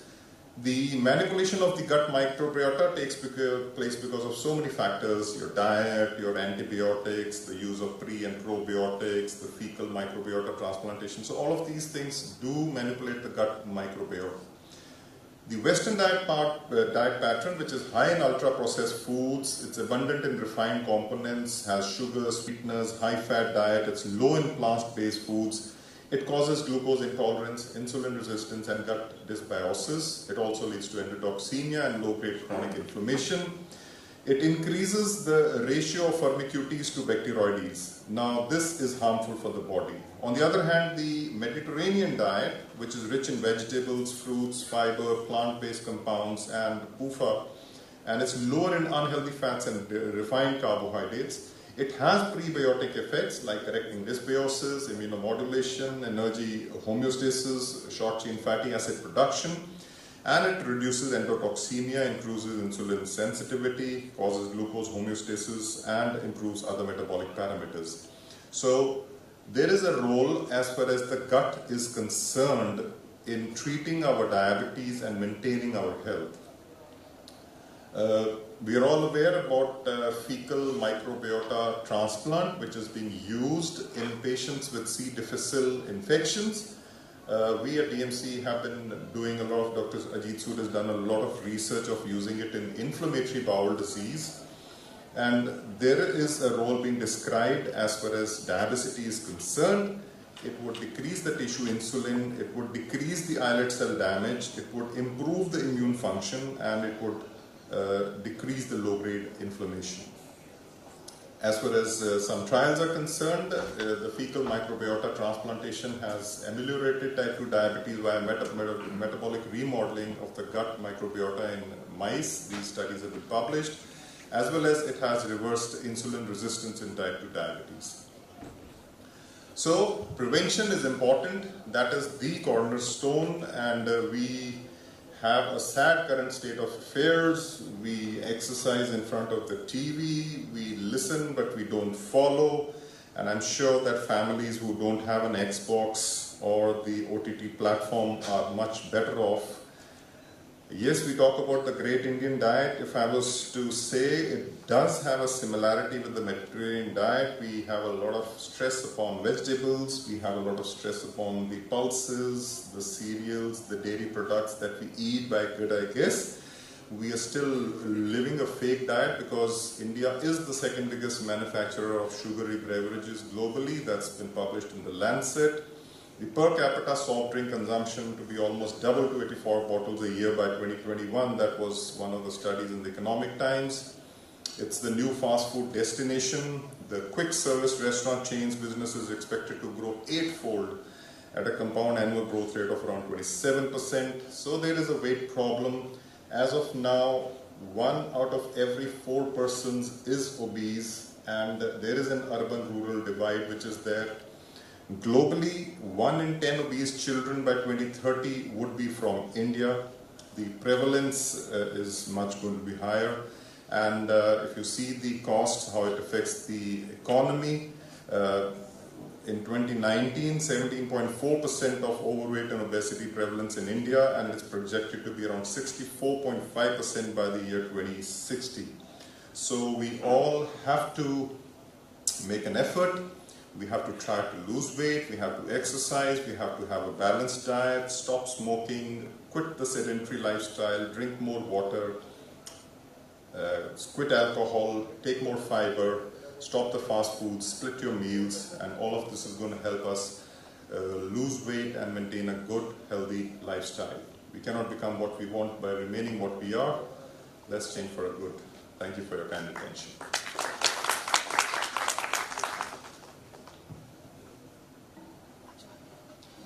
Thank you, sir. This is an announcement for Dr. Sanjeev Chugh. We have your phone at the backstage, kindly collected from us. So the next talk will be given by Dr. Bhagwan Singh, President of AIIMS Punjab and from Patiala, and he will have a heart-to-heart talk with doctors.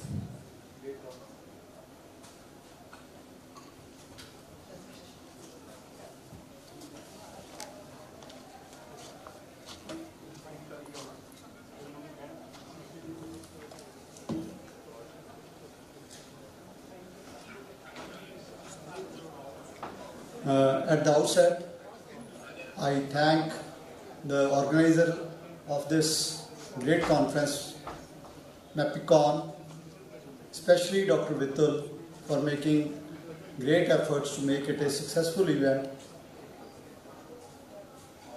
And I thank Dr. D.K. Singh for his technical support to the conference.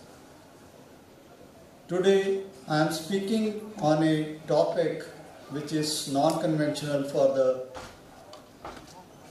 scientific program of this conference.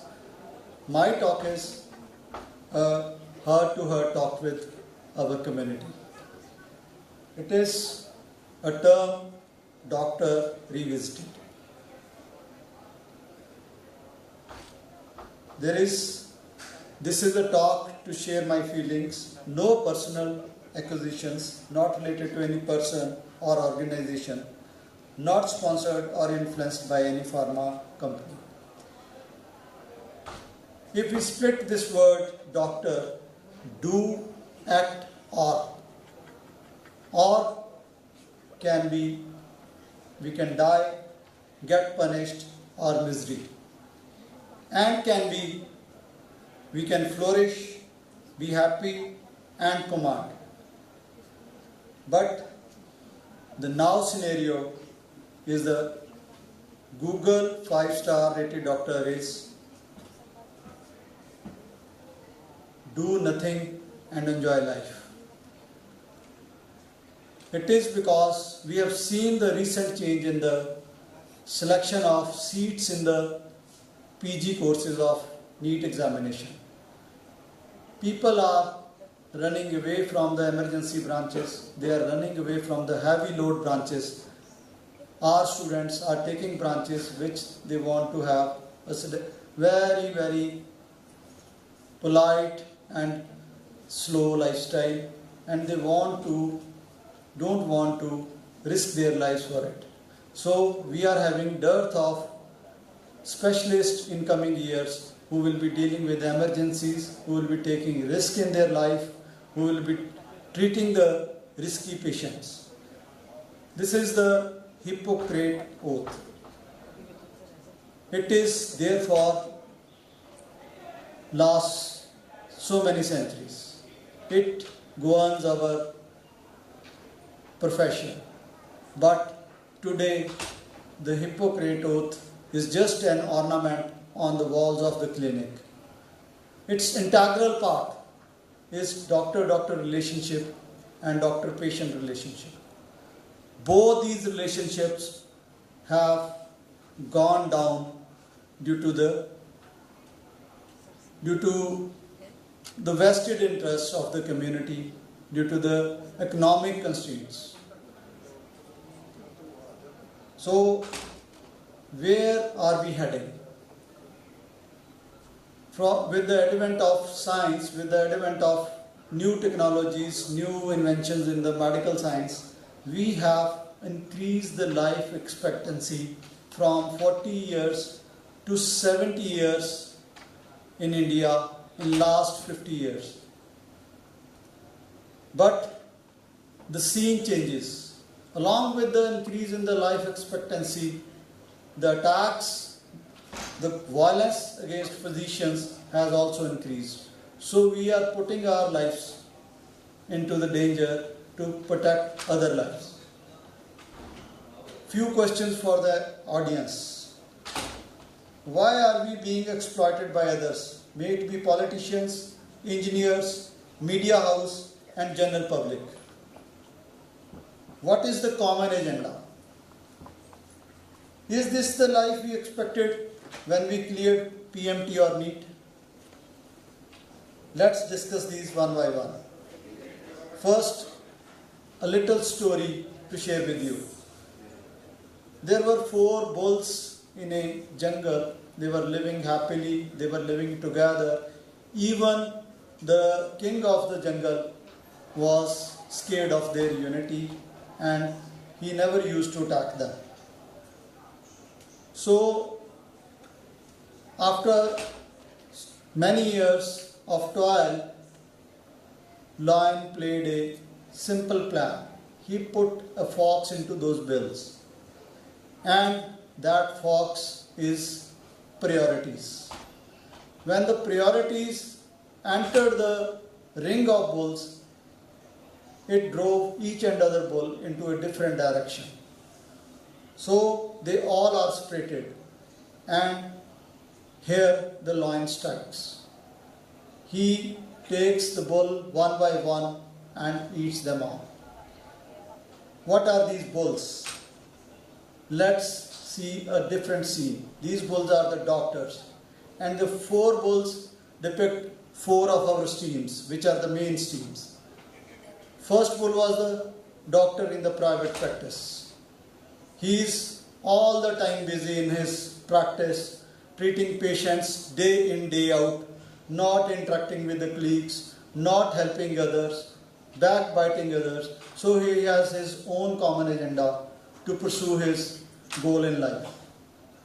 Second, the same way the person in the corporate sector. He is running after the goals. He has set limit by the corporate offices to do the things into the numbers, into the money game.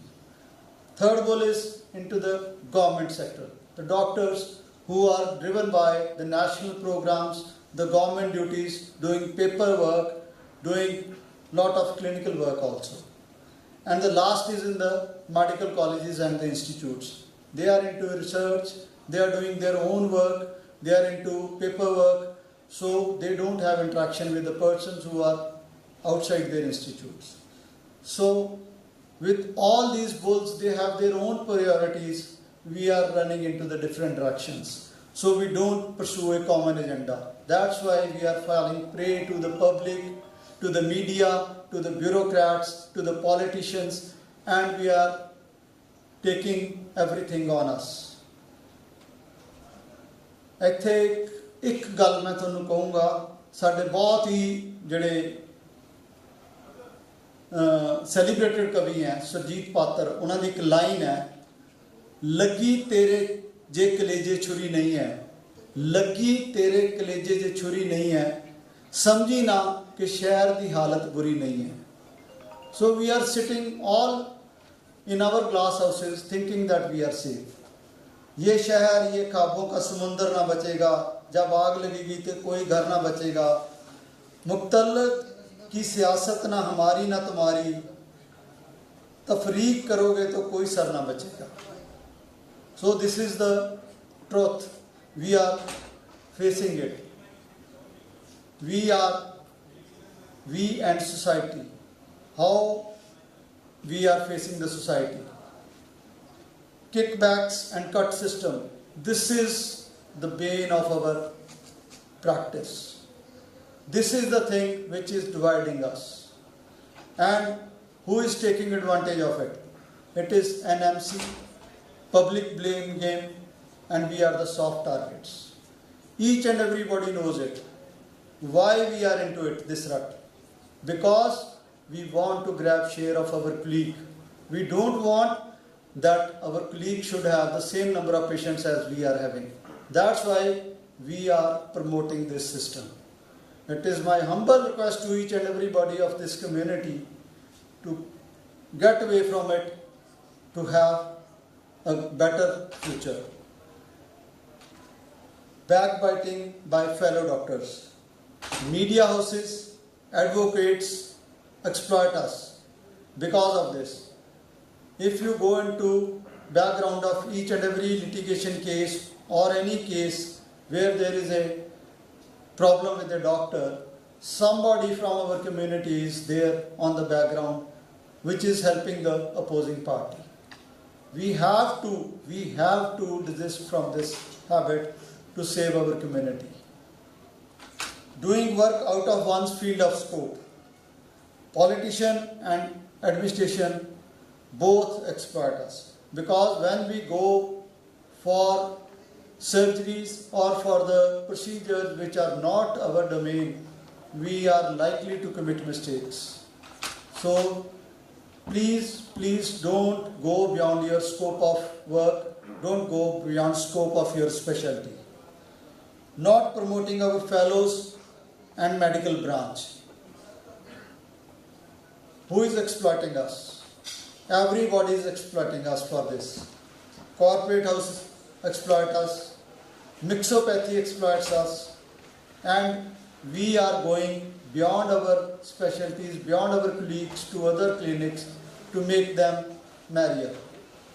Employees working outside their workplace. DMS and alternative medicine branches exploit this thing, and they are having the best of both ends. They are having our expertise and making money on our talent. What is government policy today? India versus US. We simply compare with one country, that is US. India is ranked on health index at 112 number, where US is at 34 number. I am comparing only with the country which is at 34th position, not at the top.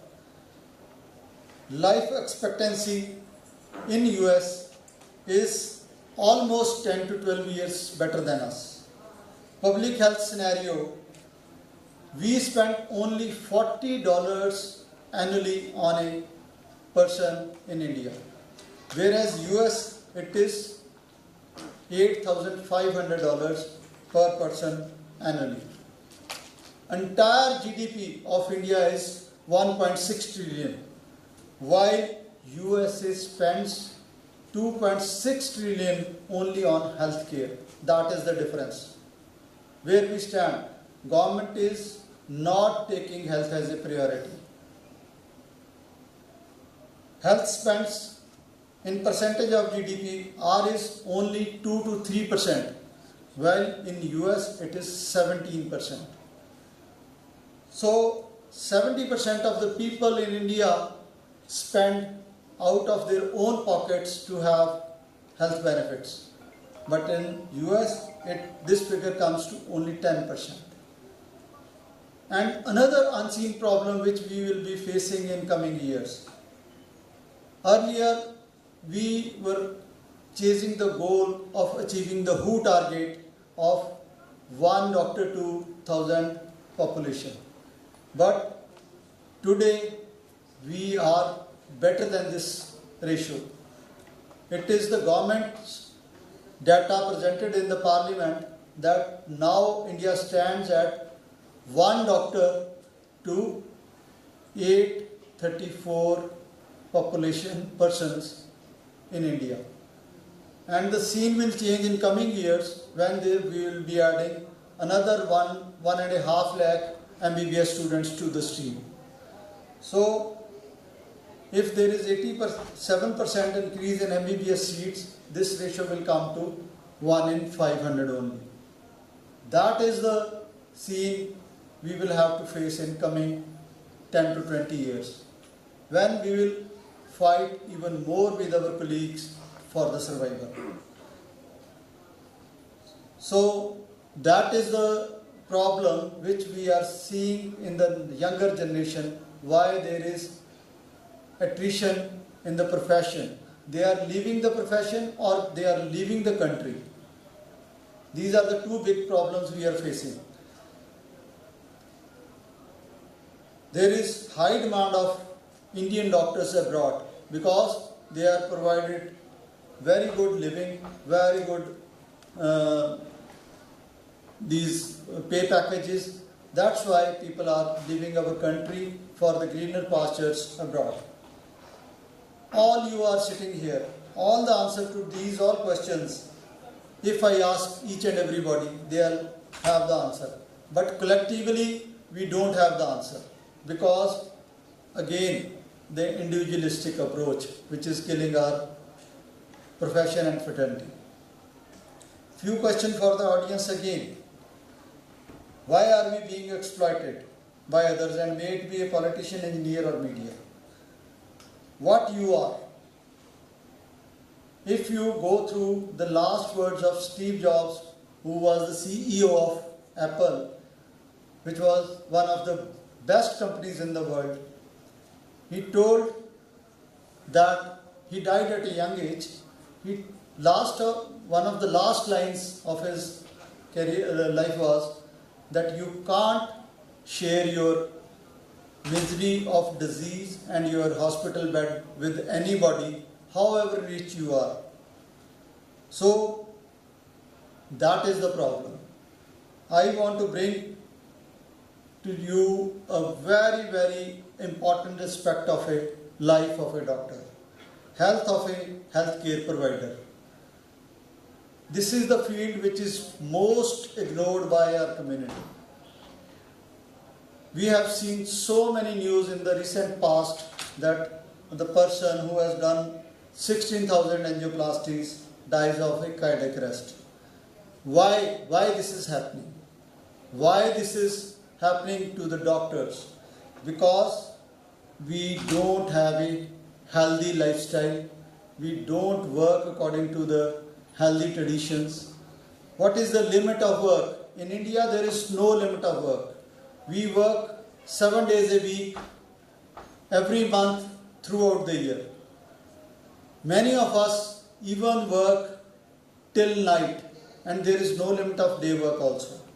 If we compare our work with the other countries like America and Japan, we are putting more than 25 to 30% effort every day.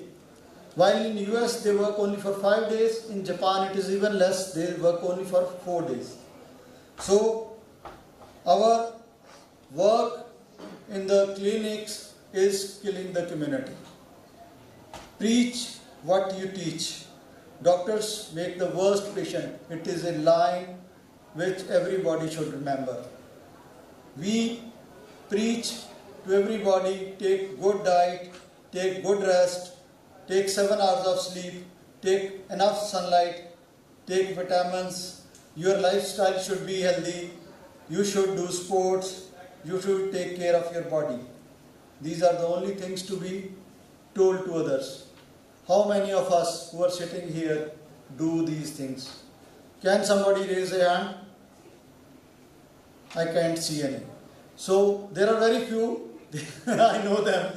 So it is the irony of the situation that we are not doing what we are preaching.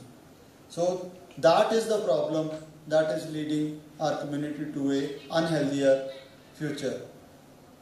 Lifestyle in India is worst in our fraternity.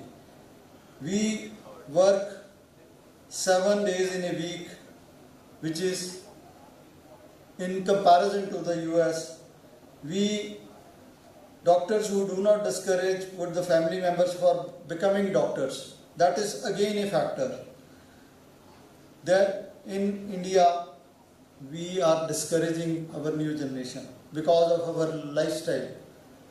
Many of our children have left the profession. Many of our next generation children have gone to abroad to have a good lifestyle and a good living. And many of the children who have gone into this profession have left the profession, not pursuing it in the heavier branches. So all of us think that we are doing a lot of work, we are doing a lot of rounds in the wards, we are doing surgeries, we are standing for such a long time, so we burn a lot of calories. Surgery and ward rounds not substitute to exercise. It is our daily routine. Work exercise is a different ball game. The difference the exercise makes is while you are in a sedentary lifestyle, you don't put your cardiovascular system in a higher gear. Till you don't put your cardiovascular system in a higher gear, you can't expect any improvement in your health. Our daily routine is 30% of sleeping, 39% of sitting, watching TV, non-active, and transport. Light intensity work is our standing and doing rounds. Only moderate intensity work is 2.5%, which very less people do. And vigorously doing exercise, it is hardly anybody does that. How much activity do I need? Minimum of 150 hours in a week. Minimum of 150 hours in a week. That is, it takes only 20 minutes a day. But if you want to take rest and rejuvenate your body, you have to do it for 45 minutes a day for 5 to 6 days. You can have rest day on the 7th day. And at least you should doing the exercise which will increase your muscle mass. Without increasing your muscle mass, you are not going to improve the quality of your life. You have to protect the muscle mass. Average good age is 40 years in India. But the next period of your life, you will only enjoy if you have put some effort in these 40 years. So you have to work in the formative years, in the early years. It is a advice to the youngsters that you should start exercising while you are in your teens. Teens and early 20s is the time to start the exercise, which will carry on in the adolescent and the middle age, so that you can have a very good old age. I can't say old age. If you exercise, it won't be an old age. Being fit after 40 years old is a bigger status symbol than owning an expensive or luxury car. So, these are the things you should look into for the exercise. Another thing which is very much missing from the doctor's life is vacations. We don't take a break. We are there in the clinics, in the hospital, all 365 days. Not taking any vacations, not taking any trips, not taking any breaks to create memories. While you are doing all these things, only thing that we do is that we go on conferences. That is our vacation. Most of us might be attending 2 conferences a year, 3 conferences a year, that we take that is my vacation. That is not vacation. Vacation is when you plan that you are out of the environment of medical science. You are in nature, you are somewhere where you don't at all think of your profession.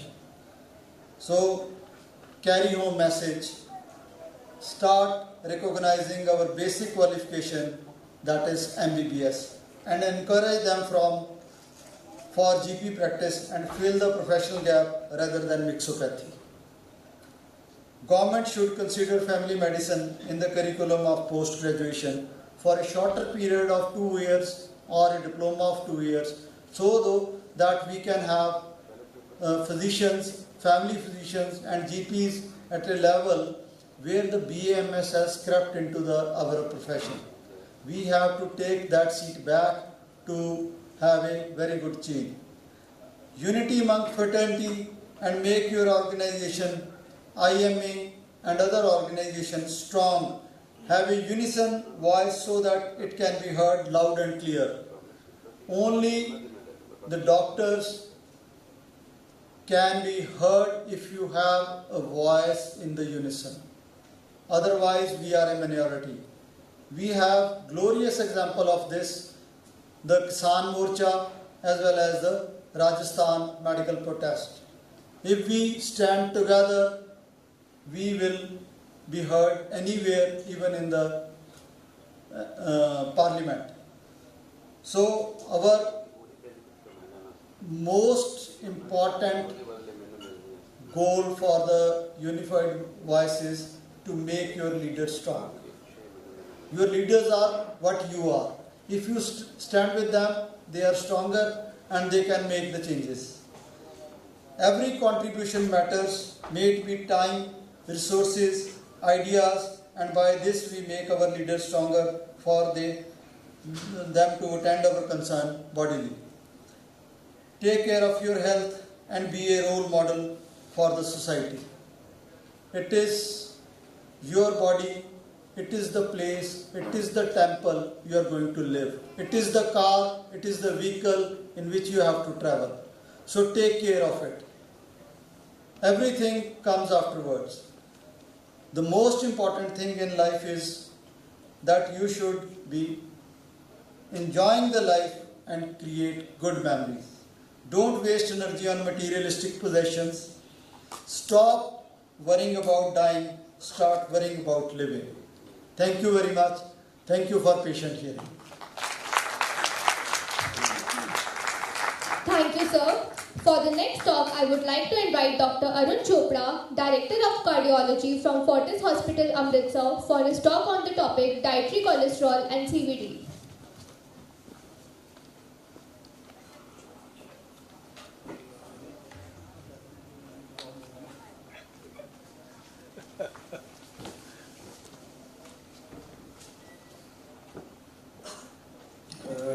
Good afternoon.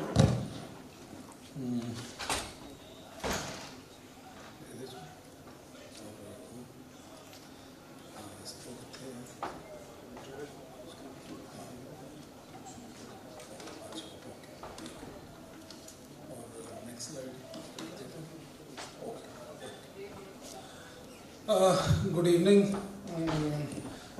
At the outset, thanks to Dr. Vitull for having us all here, and it is great to follow up after my dear friend Bhagwant, whom I am sure everybody knows is himself a very active athlete, exercises a lot, and is an example for all of us in this regard.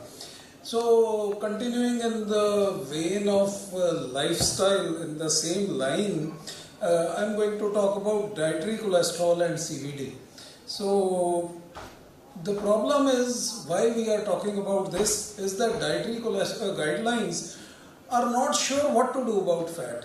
Since 1957, the American Heart Association had first started restricting cholesterol and dietary fats, even though at that time there was no good data to show that restricting fats help. So later on in 1973, a cutoff of 10% of total calories were set for saturated fats, and after that a cutoff of 300 mg was imposed on dietary cholesterol, that you should take only at most 300 mg of dietary cholesterol a day, which meant that consuming eggs became very difficult. One average egg has 188 milligram of cholesterol, so it became very difficult to consume eggs. However, what was realized was in early 2000s that if you cut down fat too much, that isn't really healthy. So the upper limit of fat was increased from 30% to 35% in 2005 by American dietary guidelines. And finally in 2015, total restriction on fats was removed and any restriction on cholesterol was also removed. So even though the restriction on saturated fatty acids continued, so AHA recommended that you cut down saturated fats to less than 10% of daily calories and ideally 5 to 6% in those who were at high risk of coronary artery disease. But there was no restriction on total fats. Basically it meant that they promoted unsaturated fats while restricting saturated fats.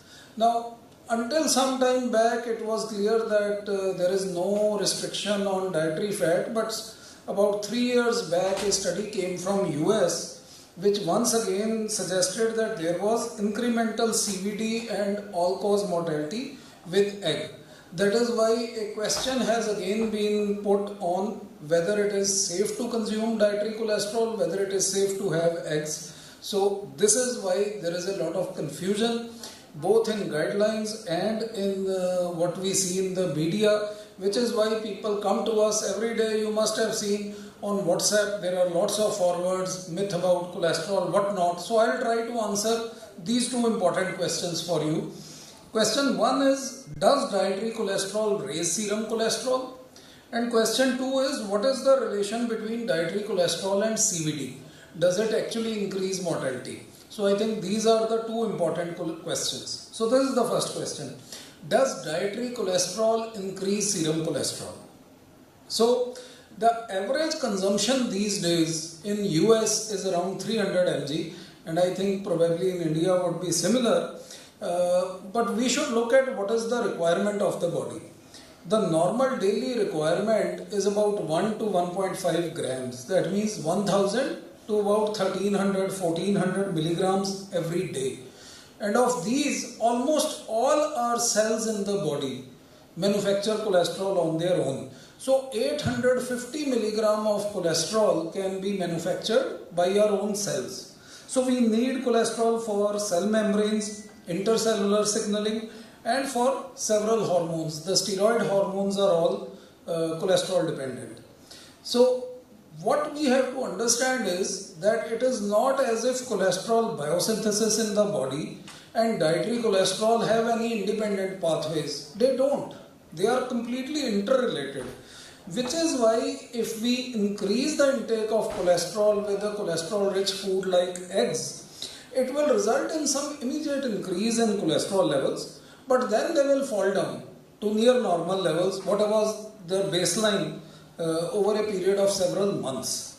So furthermore, we should know cholesterol readings are not written in stone.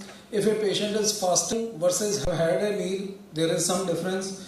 If there is mental stress, cholesterol levels rise. If the patient is standing when you take the sample versus the patient is sitting down, the standing levels are higher than sitting levels. So it's not as if cholesterol is some fixed value which will impart a clear risk. So based on all the data, Ansel Keys, the man who described the lipid hypothesis of CVD, about which there is still debate, but he is the person who did the 7 countries study, even he accepted in 1950 that up to 800 milligram of cholesterol a day, there is no correlation with CAD. Why then do guidelines continue to impose these restrictions? So let's have a look at the physical data. So a large egg, which is about 50 grams of weight, has 188 milligram of cholesterol, 4.5 gram of fats, of which 3 gram is unsaturated, and 6.5 gram of proteins, which is the highest quality protein. Egg protein is the highest quality protein. It has a PGDA score of 1. So when we compare whey protein on anything else, basically the comparator is egg protein.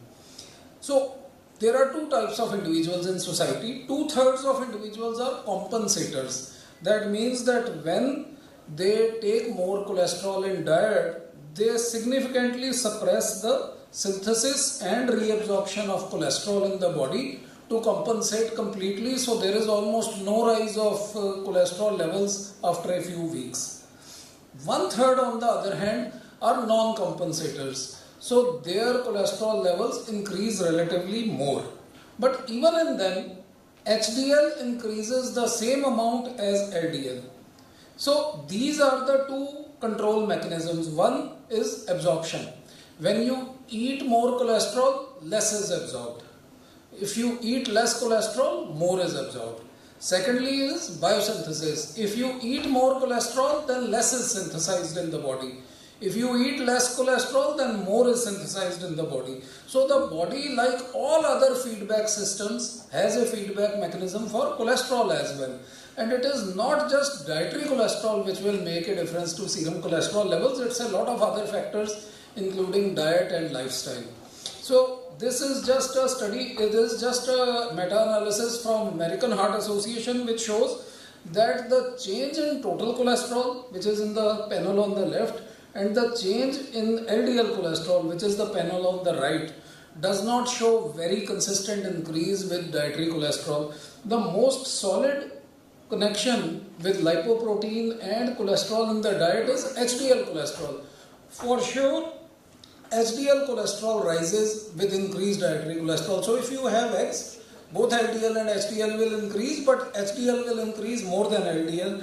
And as you know, HDL is the healthy protein, which is why even in non-compensators, the ones who can't suppress the synthesis of cholesterol as much on increasing dietary cholesterol as the others, the LDL to HDL ratio, which is the atherogenic ratio in the blood, does not rise too much. We know that a healthy ratio is 3 to 4.5. So the difference in LDL to HDL ratio is only 0.1 to 0.2 even in them. And in the compensators, it's not even that. So basically what we find is why this happens. This is because LDL level can be increased both by increase in LDL particle number or by increase in the LDL particle size. So when we eat eggs, the particle number does not change. The particle size increases. Particle number increases more with sugar. So if we take more sugar, the particle number will increase as a consequence of increased VLDL production. That is more atherogenic. Particle size increase is actually healthier because larger size particles can't penetrate that easily into the endothelium and can't make as many lipid deposits in the coronary arteries. Hence, after seeing all this data, AHA and Dietary Guidelines of America removed the cholesterol restriction in 2015, and therefore in 2015 cholesterol was deemed to be no longer a nutrient of concern. So let's go to the second question. Does increase in dietary cholesterol increase the risk of CVT? So here this is the first meta-analysis which came up in 2013, and as you can see, they have examined patients with coronary artery disease, they have examined risk of stroke, and they have examined the risk of all CVD. So as you can see, there is no difference in egg intake and no egg intake. So no increased risk. This is another large meta-analysis by Muzaffarian in 2015. Again we see the same result. Eggs, no evidence of harm. So why is this an issue? What is the problem? The problem is that even though there are so many meta-analyses which have shown that there is no harm with one whole egg a day, there is only some minor increase in the risk of diabetics in individuals who take more than 2 eggs a day, but this is also noticed only in US. What we find is that all the negative data comes from US, whereas studies from Europe, Japan, China, Australia, they are all either neutral or actually beneficial for the role of eggs in the prevention of CVD. So why is that so? So even though US adults show that if they consume more than 1 egg a day, they have increased CVD, this is probably US people who have eggs are more likely to be sedentary, more likely to smoke, and more likely to consume refined foods which are more unhealthy, and that is why they have this noted increase in CVD. If on the other hand we look at Asian data, this is data from a large Chinese study. This is the biggest study, 5 lakh individuals. They found that there was actually 11% reduction in CVD risk with up to 1 egg a day, because eggs are not only a healthy source of rich proteins but also healthy fats, 75 calories, 6.5 gram of proteins, and iron, vitamins, minerals, and so many other things, and it's an excellent substitute for so many of the snacks which we consume every day. So important thing is to see that you are eating a healthier food instead of an unhealthy food. This on the other hand is the Chinese data. You don't have to go into the details. Suffice it to say that the left side indicates that in egg intake, all the conditions, CVD, ischemic heart disease, hemorrhagic stroke and ischemic stroke, are lower in those who are consuming eggs versus those who are not consuming eggs. I won't go into details of this, but this is a summary slide which shows all the data published so far on eggs. And all of them show, the conclusion is that only in American studies is there an increased risk of diabetes in individuals who consume more than 1 egg a day. In all other studies, including Europe, Asia, Australia, either there is neutral effect on CVD or they are actually protective for CVD. So why do eggs not increase the risk of CVD in Asia? That's because we don't have such a rich diet. Eggs are still affordable, still a very healthy source of nutrients. Compared to Americans who have eggs, they typically consume eggs with fried foods, with bacon, with fried potatoes, hash browns, which make the profile worse. So Americans who consume eggs have it in the sense of an unhealthy diet, whereas Asians who consume eggs, it is one of the few healthy source of nutrition that they can have, which is still affordable. Furthermore, as I said, HDL cholesterol rises in parallel with LDL and total cholesterol levels. LDL levels don't rise too much, and whatever rises there is due to increase in particle size rather than particle number. And we know that particle number is what correlates with CVD risk, not particle size. So eggs are also healthier than sugar sweetened beverages or other refined processed carbohydrate foods like breakfast cereals, like sweetened juices, like bakery items which otherwise one would eat if one does not consume eggs. So using eggs while restricting processed foods would actually result in weight loss and improve lipoprotein profile and thus improve the CVD risk, which is what we note in Asian countries. So this is the AHA advisory on cholesterol. So this now I am coming to US data, and they also say that vegetarians who do not consume meat-based cholesterol containing foods may include more dairy and eggs in their diet. And in older normocholesterolemic patients, given the nutritional benefits and convenience of eggs, consumption of up to 2 eggs a day is acceptable within the context of a heart-healthy dietary pattern. So basically what they recommend is people who take non-vegetarian foods relatively regularly. In India, most people who take non-vegetarian take it once or twice a week. For them, 1 whole egg a day is good. For individuals who don't take non-vegetarian foods, 2 eggs a day. And when I say 2 eggs, I mean 2 whole eggs, including the yolk, is healthy. So, to conclude, dietary cholesterol doesn't influence serum cholesterol significantly in the majority. In others, it increases the cholesterol only to a minor extent, while increasing both HDL as well as LDL. So, dietary cholesterol doesn't seem to influence CVD mortality or total mortality at the current levels of consumption. Thank you. Thank you, Dr. Chopra, for an excellent talk. I kept this talk for two purposes. Even if there are lesser delegates, I will share this link of your talk with every group, because this is a controversial subject. Eggs are seen as an unhealthy food.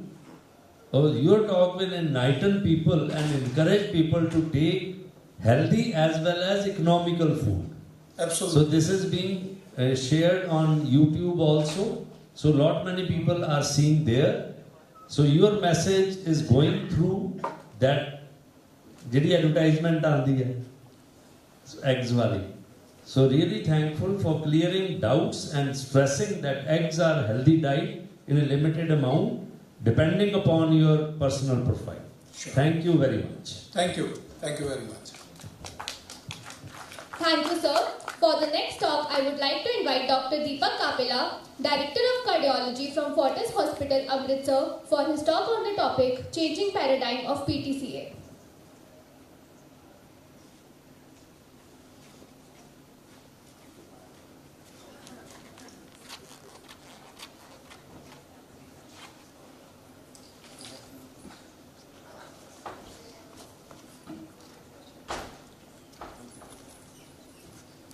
Very good afternoon, and thanks to Dr. Vitull for organizing such a fabulous meeting. We had a very good talk on eggs and diet, and all this is basically for prevention of heart disease. Now moving from prevention to treatment of heart disease, and one of the most important, I would say, invention and controversial also procedure is coronary angioplasty, which has come up as a treatment, as probably the most effective, most less invasive treatment of coronary artery disease. So this procedure came, I'll just be talking about when it came up and how we are different from what we were say 20 years ago and how this procedure has evolved. So this procedure came up in 70s, and I would just, I had mentioned this thing to highlight what we were before this procedure came up. So imagine in 1955, while the American president, playing a round of golf, had chest pain, and he was diagnosed as having heart attack. And imagine the treatment was, he was put on oxygen, on nitrates, heparin, morphine, and that was it. And he was in hospital, waiting for his pain to be relieved, and not knowing when he'll be well, or whether he would survive or not, or he would continue as being the president. So that was the kind of predicament, I would say, of coronary artery disease in 1955. Even the American president, the most powerful person, didn't know what would happen to him after a heart attack. Now this legend, this guy, Organising, he was the first person to start angioplasty. He did the first balloon angioplasty on a 35-year male who had a heart attack, survived the heart attack, and he had a angioplasty done to his, balloon angioplasty only, done to his proximal LAD in 77 years. And I think he was still alive about 10 years back. So just with this single balloon angioplasty, Organising, transformed the, the whole scenario of cardiology from being a diagnostic discipline to the subject what we call as interventional cardiology today. So he transformed the entire scenario, and these were some of the other gentlemen who helped him in achieving this, start of this procedure, like Mr. Sones, Seldinger, daughter, all these, majority of these doctors, they were, they were radiologists, interventional radiologists who started doing balloon angioplasty in the peripheral vessels. But Organising was the first guy who started doing balloon angioplasty in human coronaries, which was considered actually blasphemy in those days. It was forbidden to even touch coronary artery. Even doing an angiography in human coronary happened by chance, because it was thought if you touch coronaries, the patient will die. So in 60s, I think early 60s, by 65, a bypass surgery came up as a treatment of heart attack or coronary artery disease. And in 77, Organising started balloon angioplasty for people having single proximal diseases, simple diseases, and for treating their angina. So balloon angioplasty started, and slowly it evolved with better hardware. We were able to do more and more lesions, open up them with balloons, but then there were problems. This procedure was suboptimal because almost 10 to 15% people would have re-blockages even in the hospital. So in the hospital they would have acute re-occlusion of these arteries after the procedure and would have to be sent for emergency bypass surgery. So that was the bane of balloon angioplasty, and almost 30 to 50% I would say restenosis in the next 6 months. So after next 6 months they would require another procedure, either again a balloon angioplasty or maybe a bypass surgery. So with invention, this angioplasty not only brought in a new procedure but also opened people's minds, brought in a revolution of investigations, innovations. And in 87, these, in France and in, I think, Sigwart in Switzerland, they came up with metal scaffolds called stents. So these were basically steel stents. They were bare metal stents developed with steel, which after balloon angioplasty we would deploy in the coronary artery. The main advantage being the prevention of acute reclosure. They would prevent that acute reclosure 10 to 15% which happened in the hospital, and subsequently the trials showed there was almost 20 to 30% reduction in the 6 months restenosis also. So these bare metal stents brought in the benefit of prevention of reocclusion, and second was of course the restenosis also reduced, but still there was very significant almost 20 to 30% restenosis. Mechanism being, of course, there was neointimal hyperplasia happening within the metal stents, and second was the problem with stent thrombosis. Being a metal inside the coronary artery, this metal made us prone to have thrombus formation within the stents, and this stent thrombosis happened almost in 10 to 20% people. So 10 to 20% people having stent thrombosis in the era when only we had aspirin as an antiplatelet agent. So, and we need to understand that stent thrombosis actually killed. Stent thrombosis even today carries a mortality of 30 to 40%. So after this era of bare metal stents, again it was found to be suboptimal. People were planning and new things were coming up. So the biggest revolution after bare metal stents came in the form of drug-eluting stent. So drug-eluting stent till today it is the standard of treatment of care of coronary artery disease. And of course with a lot of refinements occurring after 80s, it came in late 80s, and then there were refinements carried out in the structure of stents. They were made thinner, they were made of thinner material, thinner but more hardy material in the form of alloys of cobalt and platinum. And third refinements came in the antiplatelet therapy, when we understood that to keep blood flowing in the coronaries with stents there, we need blood to be thinner and we need better antiplatelet agents. So drug-eluting stents was the first experiment where biotechnology came in the aid of medical science, where we had a platform, a stent delivery platform with the metal, and we had a drug coated and we had a polymer over which the drug was coated so that the release was slow. It was not released immediately, it was slowly released.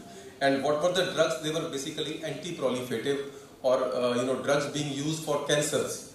So these were the drugs which were used, and this was due to the polymer, they were slowly released, and basic aim was to prevent the restenosis which happened over 6 to 8 months.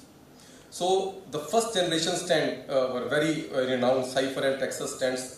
They were put in the patients, and the trials were amazing. There was 0% restenosis rate in some of the trials, even after 1 year. There was no restenosis. That was the kind of results which were seen. And after 5 years, the restenosis rate was still very low, usually in single or double digits, say 10 to 12%. That was the kind of result with the first generation drug-eluting stents, but the problem was still there. The problem was that whenever you tend to stop this antiplatelet therapy due to whatever reason, somebody required a surgery, somebody had a bleed, and you required to stop this antiplatelets, these stents would have thrombosis even after a period of say 4, 5, 10 years. Whereas with bare metal stents, you normally didn't see thrombosis say after a couple of years. So that was the bane of this drug-eluting stents, because probably delayed healing. They had those drugs which released and prevent proper healing inside the coronary arteries. So this drug-eluting stent of course brought in decreased restenosis, but some very late stent restenosis did occur and there was stent thrombosis. Then came the second generation stent, where we had again thinner studs, used for making stents, and there were different better drugs which were coated on the stents, and the results were for everybody to see. These new technology, the main feature were these were more biocompatible drugs, and the polymer used was biodegradable, where it would dissolve with time, and that's why the results were so good. And these second generation stents were almost 50% better results than the first generation stents, and these stents are still being used today because the results were amazing. The kind of restenosis or stent thrombosis which we received with these stents actually is as good as just putting a bare metal stent. So, and it is still being accepted. They have a restenosis of hardly 4 to 5% and a stent thrombosis of less than 1% with the best drug coated stents. And these were the structure which was made thinner and thinner with time. So further, with innovations, what it was thought that what better we can have than drug-eluting stent, then it was thought that if we don't leave metal within the coronary arteries, probably that would be best. We open the blockage with the balloon, put in a stent, and the stent should dissolve with time so that the coronary is pristine clean after some time. So that's where we came up with bioabsorbable scaffolds or bioabsorbable stents. This era came up, say, not long ago, hardly about, I would say 12 to 15 years back. We had these absorbable stents. It was actually called Absorb. It was actually made up of PLLA. Basically, it is a plastic material. That's what it was made up of. And it was put, and it would slowly, dissolve over next 2 to 3 years, leaving the artery totally clean. But the 5-year data which came up with these stents, when we compared with second generation drug-eluting stents, it caused almost 50% more heart attacks. It caused almost 70% more incidence of stent thrombosis. So that problem came up with this absorb stent. And what was the reason? The reason was it would not absorb cleanly, totally. You would find even after 5 years some struts hanging there of plastic material, which made it prone to have thrombus formation and heart attacks and thrombosis. So that's how this absorb went out of recognition. Though still we are having innovations in the form of different materials being used for making absorbable stents like magnesium and other things, but still we don't have a perfect absorbable material to be used as a stent. So these were the advances and the challenges which came up over time with balloon angioplasty, more abrupt closure, with bare metal stent, more restenosis, with first generation drug-eluting stent, more stent thrombosis, second generation drug-eluting stent, or third generation we call, basically it is finer material. All these they have now come down to the best thing probably for angioplasty is a drug-eluting third generation stent, which is considered the gold standard today. So along with stents, not only the material helped, it was also the pharmacology. It came to be known that not only stents are important, probably the thrombus formation with the stent should be prevented by better these antiplatelet agents. And that's how we have now, better antiplatelet, the newer generation, ticagrelor, prasugrel, basically P2 white curve inhibitors. When given in junction with, aspirin, they prevent clot formation within the stents. The stent thrombosis rate being now coming lower to lower.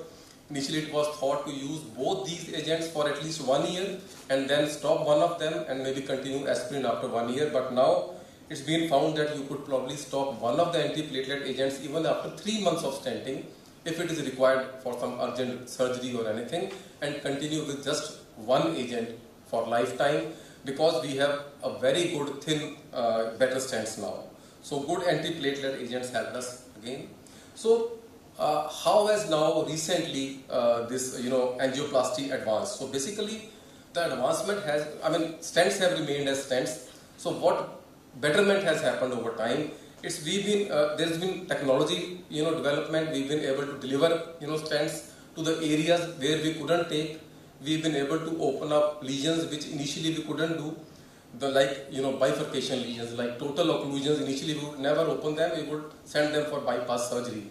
But now with better technology, better infra, I would say the catheters, the balloons, the stents, more flexible, all these things can be opened up, with the proper equipment, proper, learning, of course. And then came the improved protocols.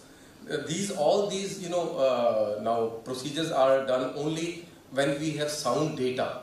So what angioplasty did, it laid the importance of that there should be good trials before using any material, anywhere, or using or opening any artery. We should have good trials, and a lot of trials over time showed us where we were wrong or where we were right. So angioplasty probably has the best, data from various trials to show drug-eluting stents doing good, especially in the area of acute heart attacks, where stenting has saved many lives, becoming the treatment of choice in any heart attack. And third is the dissemination of the best practice techniques. Now today, angioplasty is just not putting a metal stent and going home.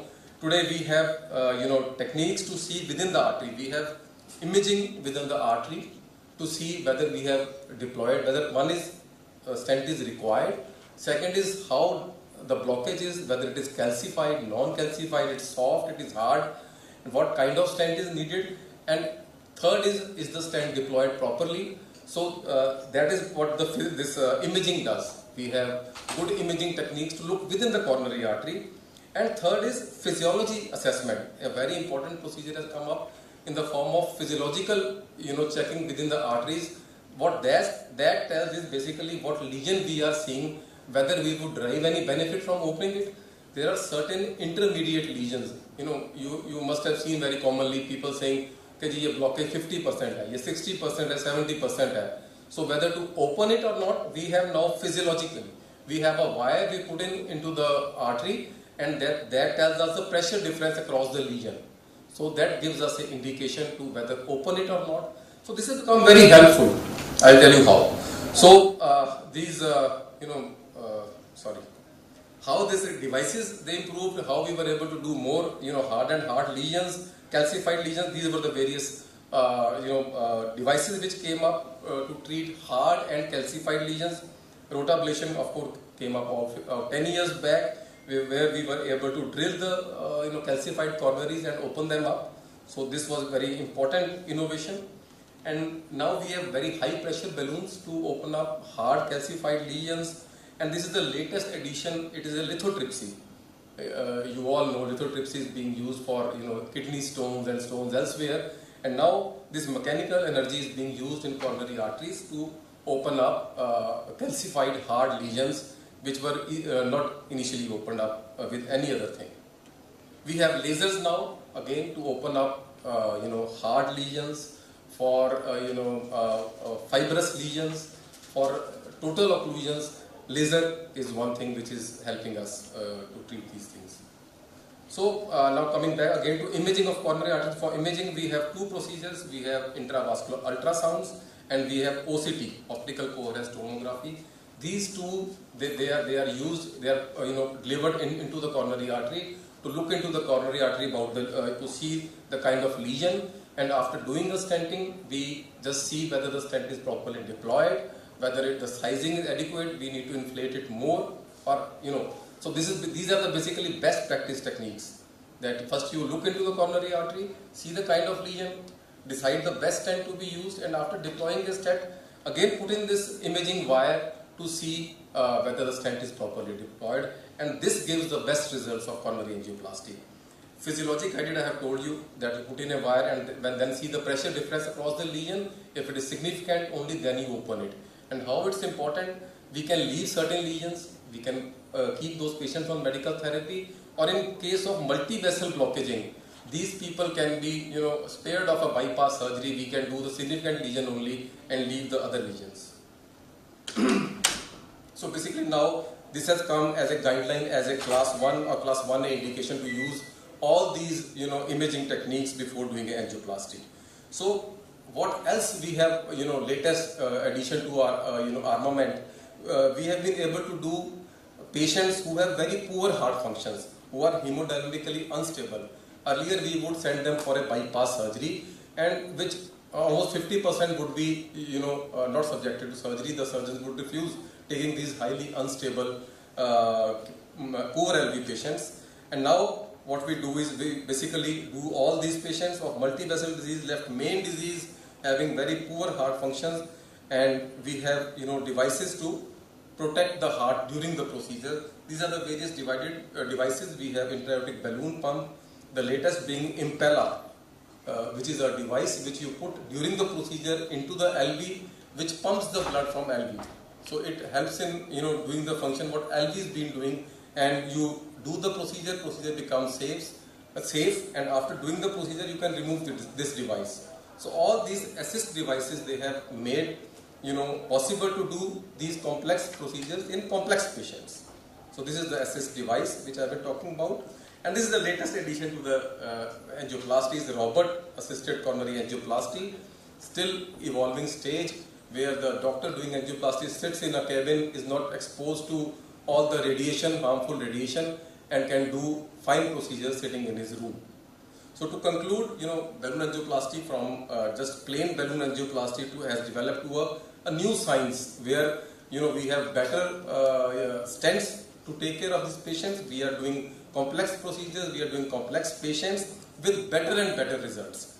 And next 10 years are going to be more exciting, because what it's being thought that now with better anti-lipid agents, actually we may be able to remove coronary artery disease. So let's see when that happens. So till that time, I think this robotic procedure is coming up in a big way. And of course, all robotic procedures, they have their learning curve, take a lot of time to learn. And if they come up and when they come up, this would be great for the patients in general. Thank you.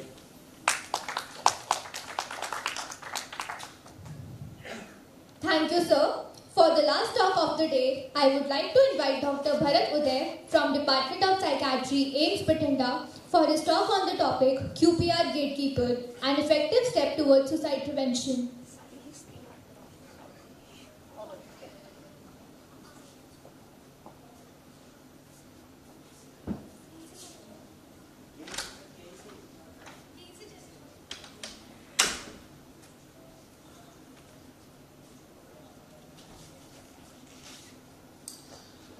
A very warm good evening to all the dignitaries who are present here.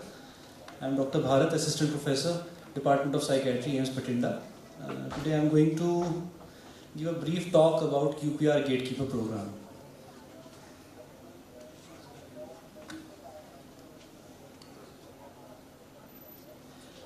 Before going towards QPR Gatekeeper, I would like to give a few glimpses about suicide. What is suicide? What is self-harm? As per WHO definition, self-harm is defined as when somebody injures or harms themselves to cope with or expresses extreme emotional distress and internal burnout. What actually happens that nobody wants to harm themselves. Nobody wants to hurt themselves. But because they are suffering from such kind of an emotional turmoil, they have those circumstances which they cannot deal. It results in such kind of behaviors. For an example, someone is trying to poison oneself by taking too many tablets. It is very common to commonly seen in the emergencies that someone has come because they have consumed too many medications like overdosage of paracetamol, overdosage of over-the-counter medications. Or an individual has come to the emergency with multiple cut marks on their wrist, so slashing themselves. Banging head against objects, punching or hitting yourself against something hard. Very commonly seen among the young youth who are currently doing either their graduations or teenagers, that they hurt themselves by banging themselves, either by hitting a hard object like punching. So these are the self-harm behaviors. Usually people who self-harm do not intend to kill themselves. So this is the difference between self-harm and suicide. Whereas suicide is an intentional act of self-harm with an intent to kill oneself.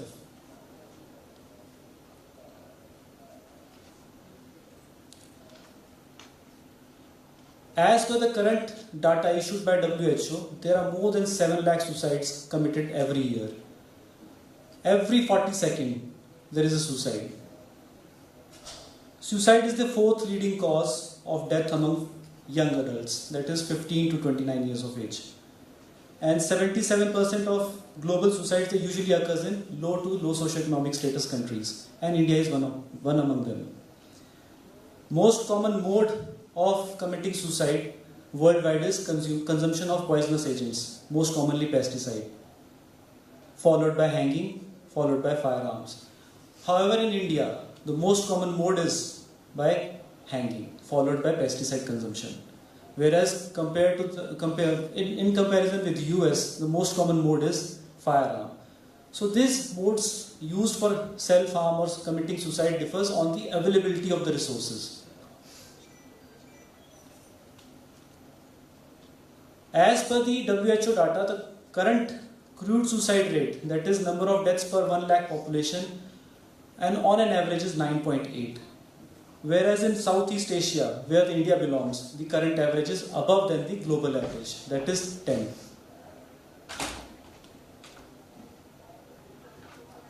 So the highest suicide rate among men is seen in European nations, whereas India is the leading cause of suicide among females. In the previous slide, I told that most common age group where an individual they harm themselves is between the age of 15 to 29. However, the average suicide rate is highest among the elderly population, that is individuals who are aging more than 70.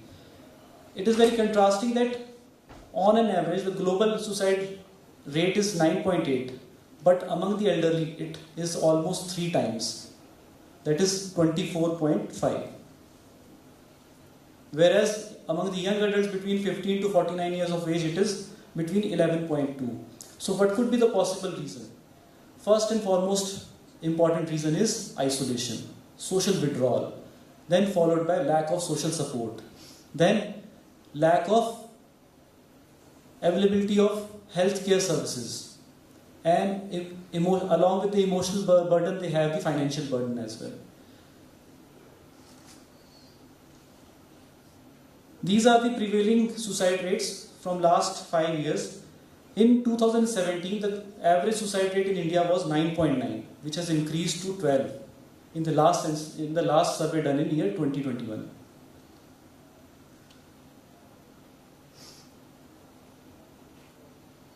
Previously, we used to read this that the Kerala is the leading state in terms of number of suicides per 1 lakh population.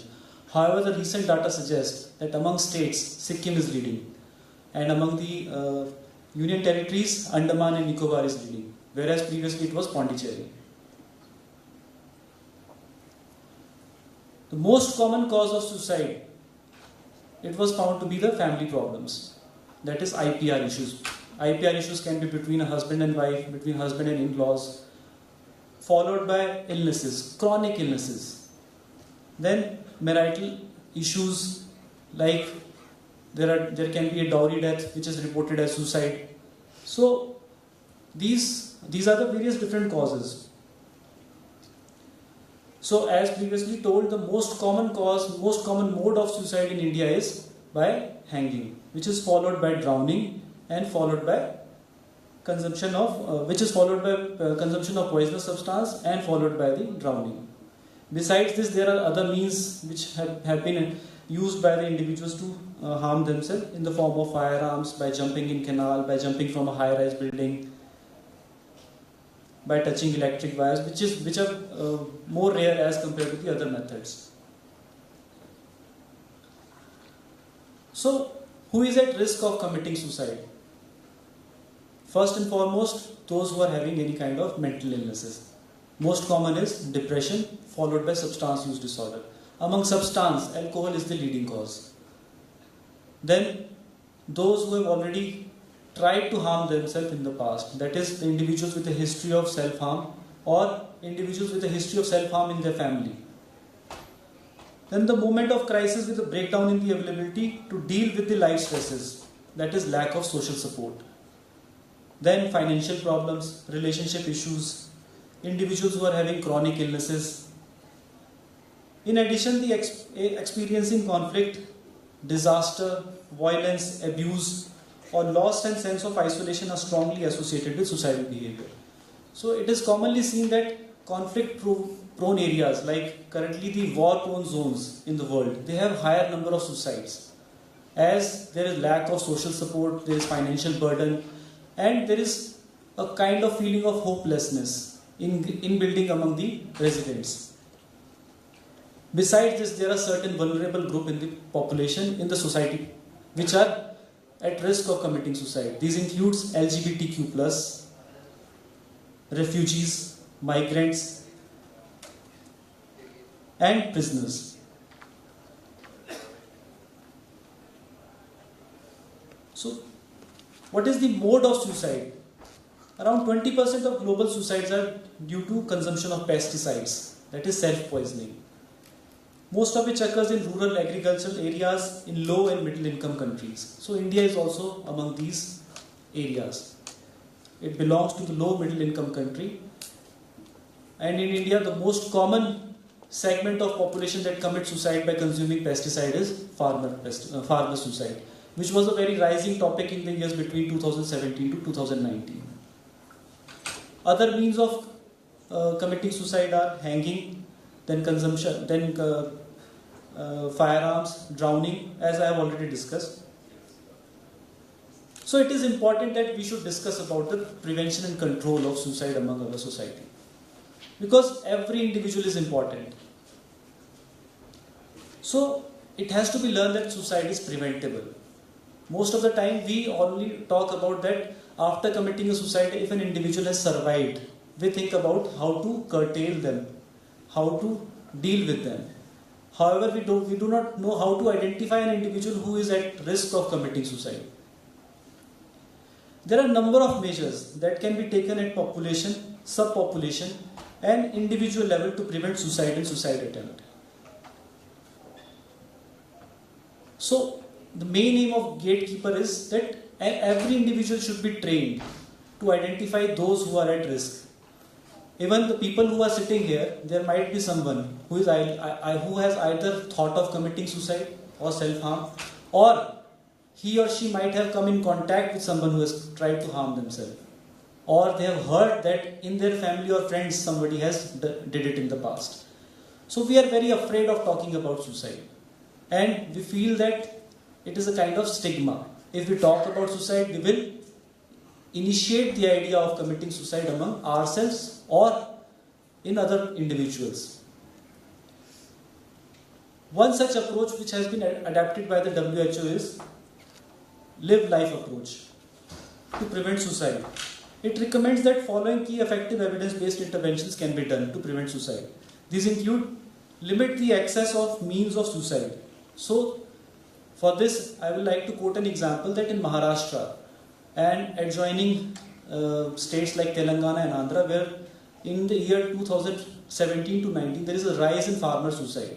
So what an initiative was taken that they have created pesticide banks, where a farmer after using the pesticide would deposit the pesticide. So it will limit the accessibility. So if there is no availability of pesticide, an individual will not consume the pesticide. Then interact with the media for responsible reporting of suicide. In the year 2020, there was a surge in number of suicide, especially the copycat suicides, after the reporting of Sushant Singh Rajput's suicide. He committed a suicide and there was a spree. An individual who was so renowned in the media, the footage was covered for at least about 6 months. So the media created a havoc of that suicide reporting. So it is the responsibility of the media to cover such kind of news in a responsible way. For this, the government of India has issued some guidelines as well that there should be a responsible reporting by the media, as an individual will come to know about the suicides only after reading about it. Most of us might have come across that the newspapers also sensationalize these kind of reportings. So this should be done in a more sensible way. For an example, names should not be used. Their addresses, their relatives' names, they should not be used. The mode used in the suicidal act should not be disclosed. So these are certain sensible reporting guidelines that have been issued by the Government of India.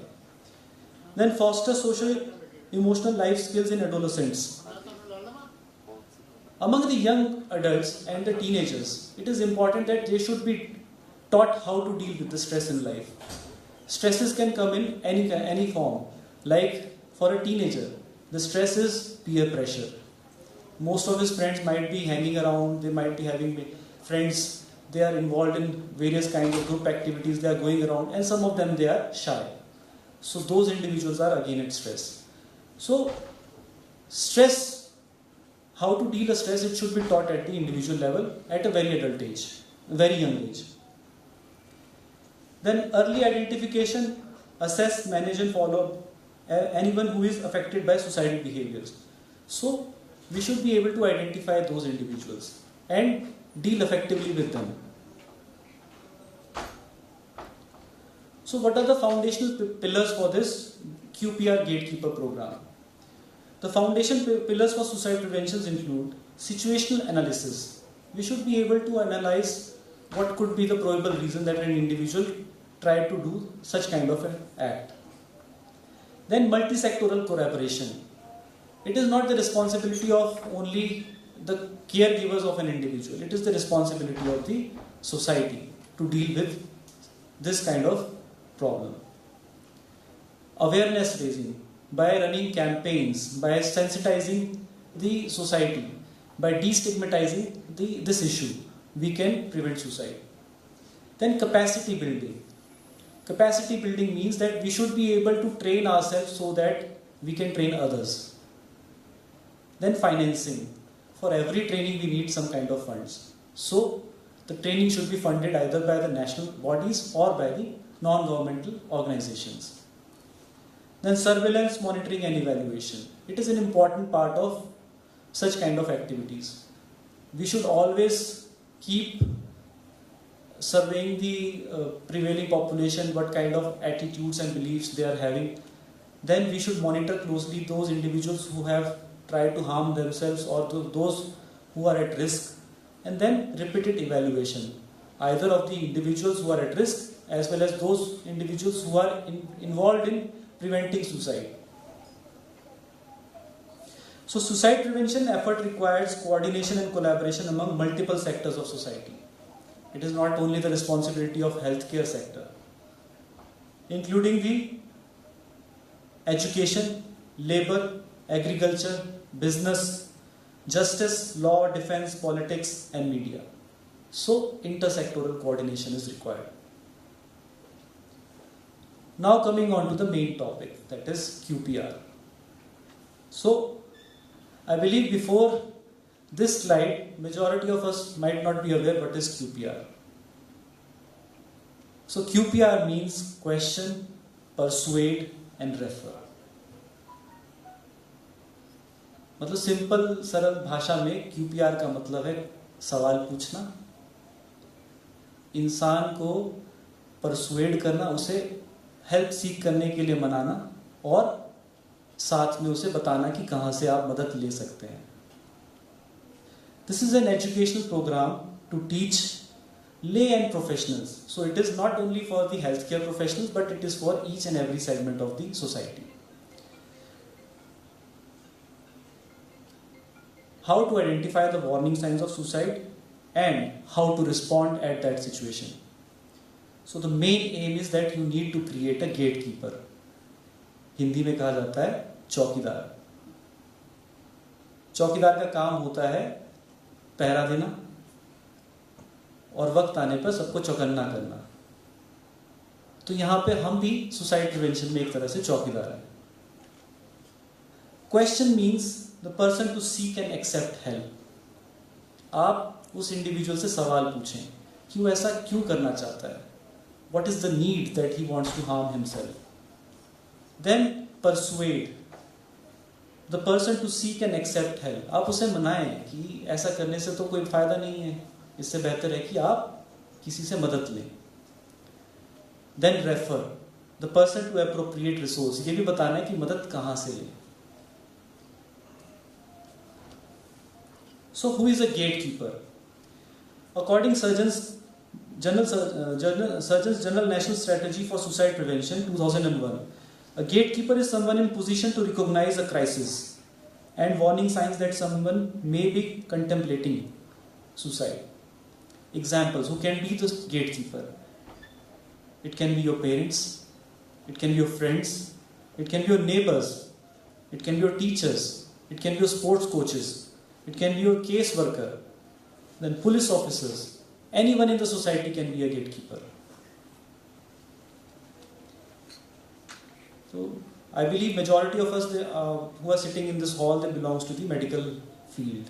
So we are aware of CPR, this cardiopulmonary resuscitation. So QPR is equivalent to CPR. CPR is important for all the physicians, for physicians' point of view, but QPR is important for all the society individuals. CPR focuses on early recognition and early access, whereas in QPR there is early recognition of suicide in the form of identification of suicidal warning signs and help sort the better the outcome of a suicidal crisis. जितना जल्दी आप identify करेंगे उतना ही जल्दी आप उस crisis को diffuse out कर सकते हैं. Then early CPR helps in maintaining the blood flow of the vital organs, whereas early QPR, asking someone about the presence of suicidal thoughts and feelings, open up a conversation that may lead to a referral for help. तो जहाँ पे every 40 second एक death होती है, अगर आप QPR जानते हैं तो आप उसे बढ़ा सकते हैं. जो annual 7 lakh per year death reports हो रही हैं ड्यू टू सुसाइड, वो कम की जा सकती हैं. CPR needs an external defibrillator, which is a device ready for use when advanced medical professionals arrive. So CPR can only be given by advanced medical professionals. Whereas QPR is an early intervention and referral, which can be given by use of local resources. And those local resources then can refer it to the higher centers. CPR is an early advanced life support, administered by trained medical professionals who provide further care and transport to hospital facilities. Whereas in QPR, as with an illness, early detection and treatment results in better outcome. But for every time you need not to refer it to a tertiary care center. You can refer them to your nearest healthcare facility available, either in the form of district hospitals, PHCs, CHCs, wherever the healthcare professional is sitting. So it doesn't need a very hi-fi tertiary care institute. After a minimum training, QPR participants should be able to recognize someone at risk for suicide. For an example, we should be able to identify the warning signs, like is somebody suffering from depression, or they are harboring any kind of negative thoughts in the form of hopelessness, helplessness, or somebody is directly expressing a wish to die, or someone is having a high risk behavior in the form of substance use, indulging in thrill-seeking activities. Someone is just out of a curiosity, they are making their wills without any purpose. So these are the warning signs that one should be able to identify. Then intervene with those risks. You should be able to talk about it. The important aspect of QPR is that you should be able to listen them patiently without being judgmental. So empathetic listening is an important aspect. Then after listening to their problem, you diffuse out the current crisis and you should be able to refer them to the appropriate resources. For an example, if somebody is sitting in a village or taluka and an ASHA worker come across such kind of individual, so that ASHA worker should be able to refer those individuals either to the nearest healthcare facility or to the community services so that they can make the appropriate arrangements for those individuals. How the QPR is implemented? It is implemented in the form of workshop. The workshop duration ranges from 1 to 2 hours only. But the limitation is we cannot teach each and everyone in the single session. There should be one-on-one training. So the group is small. Only 35 individuals at max can be trained in one workshop. In India, currently this training is being given by NIMHANS, followed by Suicide Prevention India Foundation. So these are the two main bodies who are implementing this QPR training, gatekeeper training program. So what is the effectiveness of QPR? It increases the declarative knowledge. Declarative knowledge means that the first-hand information that an individual should have about the suicide. What are the warning signs? What are the prevailing myths related with warning signs? What are the current healthcare services which are available to prevent suicide? Then increase the perceived knowledge. It helps in increasing the prevailing information among the society. What an individual thinks about suicide. What his community thinks about suicide. Then increases self-efficiency. Individuals who are working as QPR gatekeepers, they have this sense of confidence that they are able to talk. They are able to talk with an individual who is harboring these kind of ideas of self-harm. Then increased diffusion of gatekeeper training information. Salman Khan की एक movie आई थी, उसमें उसने एक chain का formula दिया था कि एक आदमी 2 लोगों को ट्रेन करेगा, 2 लोग आगे फर्दर 2 लोगों को ट्रेन कर देंगे, फिर वो आगे फर्दर ट्रेन करते जाएंगे, तो ऐसे करते एक चेन रिएक्शन होगा और बहुत सारे लोगों को समझ में आ जाएगा कि हम करना क्या चाहते हैं. तो gatekeeper program is just like that. If an individual get trained in gatekeeper, he might spread the information among the others. Increased gatekeeper skills, the ability to engage in active listening, ask clarifying questions and make an appropriate referral. So the ultimate aim is you should be able to listen those individuals. You should not be hesitant in talking about suicide by reducing the stigma and desensitization about the prevailing stigma.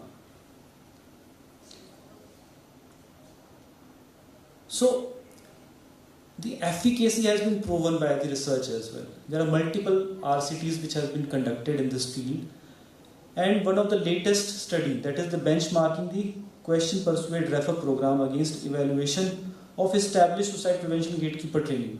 So this benchmarking study, it included more than 20 prevailing training programs for suicide prevention. So it found out that the overall result of this study demonstrates that QPR program contributes to improvement in knowledge, perceived capacity to engage in suicide prevention behaviors, and actual suicide prevention behaviors. All important factors influencing the sustained behavior change. So it can impose the change in behavior. So this is how the QPR stands among all the other suicide prevention training programs. The benefit of QPR is that it is a very short-term training. It requires only 1 to 2 hours. Mainly the information is given on warning signs, protective factors, risk factors, what is the current prevailing suicide statistics, and asking about suicide. So the modality which can be used is either in the form of lectures, videos, and question-answer round. So it can be given to anyone, even a survivor, suicide survivor can seek this training, or a close relative who has lost someone due to suicide, they can also seek this training. This study demonstrates that QPR is similar to other established gatekeeper programs. So improved knowledge, it helps in enhancing the knowledge about suicide and warning signs regarding suicide, what are the suicidal statistics in prevailing country. Then sustained positive attitude and social norms. It increases the frequency of suicide prevention behaviors over a 3-month period. And participants often feel more comfortable helping youth after receiving the training. Thank you. So any question answers? Any questions? So this is a rather important topic. I think 2 important topics, one related to the cholesterol and egg consumption, and second is prevention of suicide program. They are really important topic, and I must congratulate you for such an excellent presentation. Again, we will like you to spread this message. We are going to provide you the link of your lecture, and it should be widely circulated so that it creates awareness about suicide prevention program. Thank you very much, Dr. Bharat, for an enlightening talk. Now I request our organizing committee member, Dr. M.R. Gupta, to please come come on the dais and deliver the vote of thanks.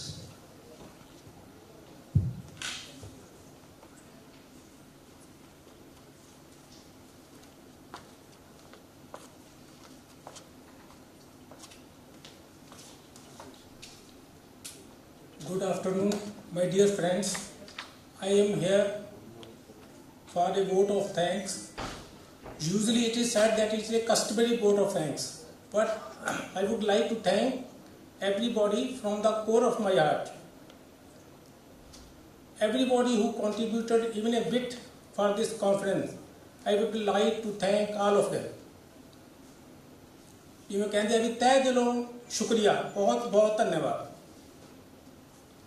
Firstly, I would like to thank all the delegates who participated in this conference, because this conference is for the delegates and core of the conference is with the delegates.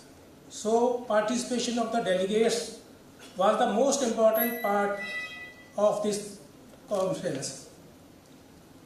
Delegates from the different parts of the country participated in this conference and spared their valuable times for 4 days.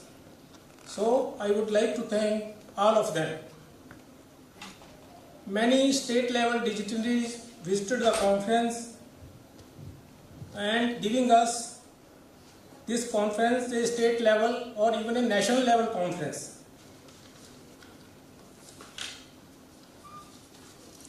I would like to thank Dr. Balbir Singh, Cabinet Minister, Health and Education, Government of Punjab, for his visit on the second day of our conference. His visit was for the inaugural ceremony, but due to his engagements, he was not able to come on the first day of the conference. So he visited us on second day of the conference and kept his promise. Really, sir, I thank you a lot.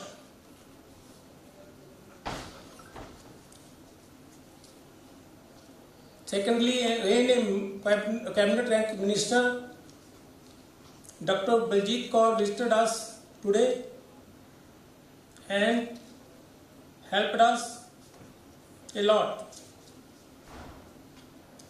He encouraged us to do better next time.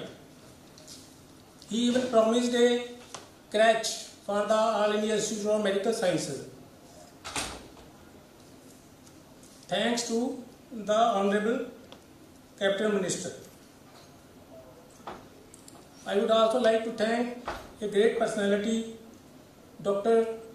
D.K. Singh, Director AIIMS, which is a prestigious institute not only of Bathinda but also of Punjab. He was with the MAPICON before the conference, during the conference, and we suppose he will continue to support us even after this conference. Thanks a lot, sir, for your help in providing us your auditorium, infrastructure, manpower for this conference.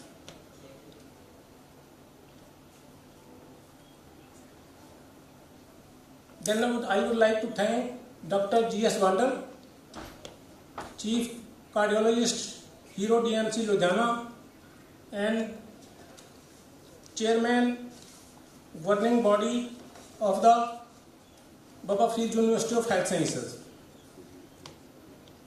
Dr. G.S. Wonder is the mentor of this MAPICON for the last 10 years. Really, sir, we thank you for your presence in this conference and for your valuable lecture on hypertension, which was very useful for general physicians in their day-to-day practice.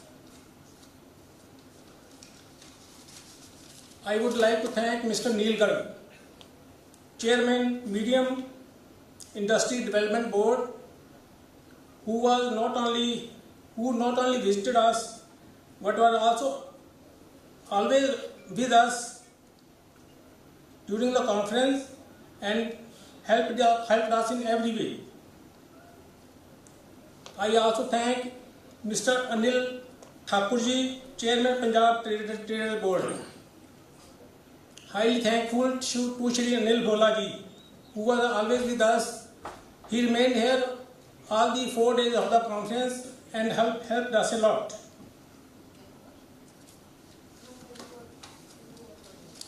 Again, I would like to thank Vice Chancellor of Baba Faried University of Health Sciences, Dr. Rajiv Sood, who visited us and spared their valuable time in their busy schedule. Thanks to Dr. P.S. Badard, again a member of the board of the governing management board of the Baba Faried University of Health Sciences, Faridkot. Thank you, sir.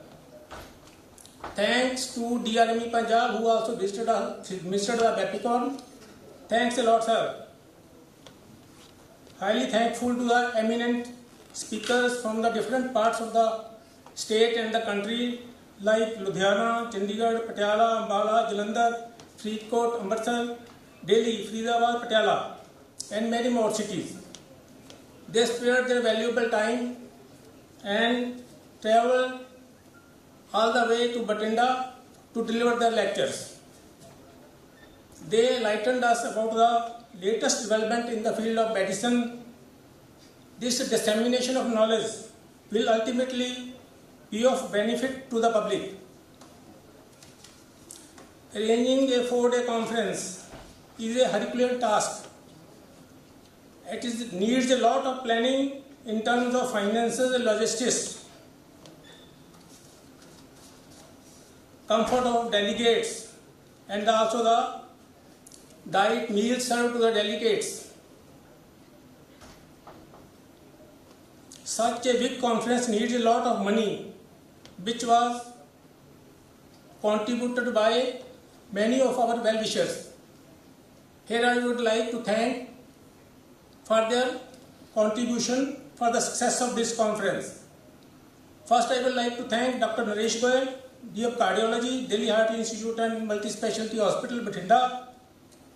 Then I would like to thank Mr. Manoj Tiwari, Gagandeep Kansal from Modimundi Pharma, Mr. Rinder Singla, Mr. Sushil Kumar from Intas Pharma, Mr. Manish Nagla and Mr. Rajiv Garg from USV. Mr. Suraj Gandhi, Mr. Kamal from Torrent.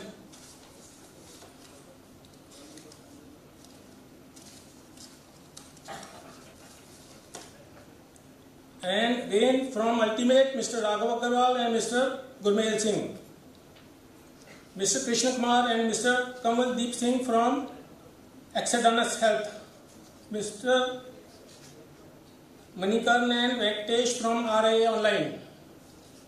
Mr. Surjpal, Mr. Tamay Jayarath from Health Picks. MCure Pharma, thanks a lot to all the supporters for their financial support. Then I would like to thank the members of our non-medical organizing team, comprising of Mr. Ashwini Malhotra ji, who provided us with delicious meals during all the 4 days, breakfast, lunch. Thanks a lot. Then Mr. Kunal Sharma ji for maintaining our website and other logistic services. And Mr. Gary.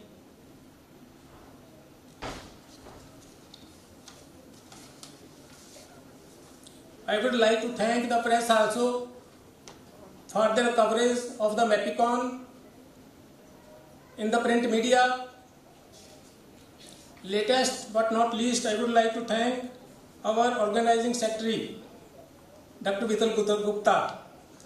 I usually call him a one-man army. He is a one-man army. He can hit any target single-handedly. He is doing this because he is my batchmate and a good friend. I compare him like Arjuna. He only sees the target and his arrow definitely hits his target. So for me, he is a Arjuna. Thanks, Dr. Vitull, for the meticulous planning of the conference.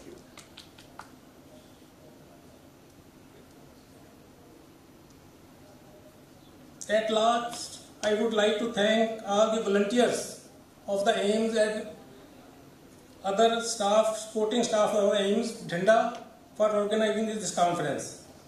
Then apologies for any inconvenience caused to anybody during this conference. I heartily apologize for any deficiencies we felt or any discomfort to any of the delegate or anybody who attended this conference. Thanks a lot. Jai Hind. Thank you, Dr. Gupta, for vote of thanks. I really appreciate you have covered everything.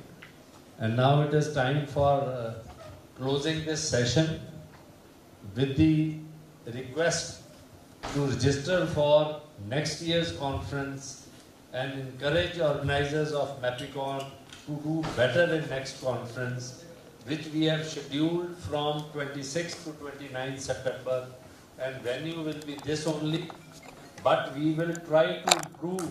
We have learned a lot of things organizing in this fabulous institute. So I assure you, you will have a better conference next time. Better, I can say, the faculty as well as facilities. So thank you very much. See you on 26th September 2024. Now you can collect your certificates. Those who are from Bathinda, they can collect certificates from the conference secretariat, that is Kishoriram Hospital, from 11 to 2 and in the evening from 6 to 7.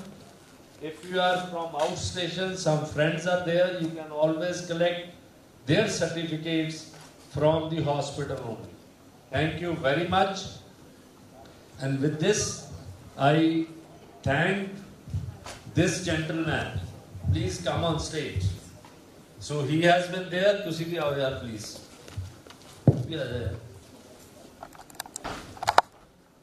So these people are a backbone of the conference. I really thank you very much.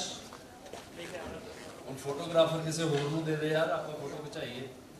आओ जी ऊपर आ जाओ please. Organising committee Sonia आ जाओ. Really great.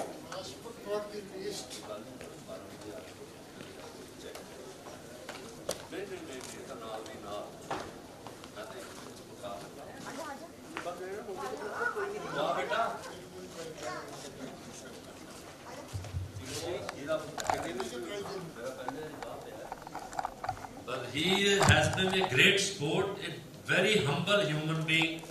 ਭੱਜ ਕੇ ਕੰਮ ਕਰਦਾ, ਨਹੀਂ ਤਾਂ ਆਮ ਸਰਕਾਰੀ ਉਹਨਾਂ ਦੇ ਅਦਾਰਿਆਂ ਦੇ ਬੰਦੇ ਆ ਜਿਹੜੇ ਉਹ ਬੜੇ ਔਖੇ ਹੁੰਦੇ ਆ ਟੈਕਲ ਕਰਨੇ. So I am really grateful to this team. Thank you very much. Thank you.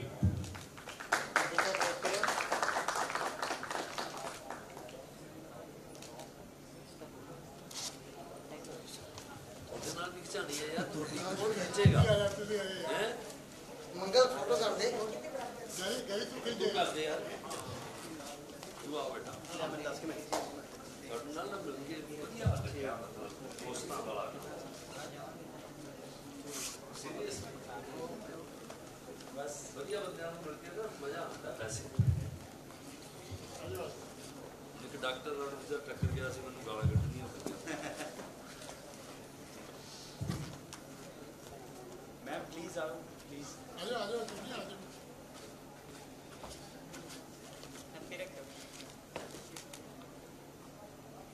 नब्बी रखे यार. ठीक है, अगले डेटा ठीक है.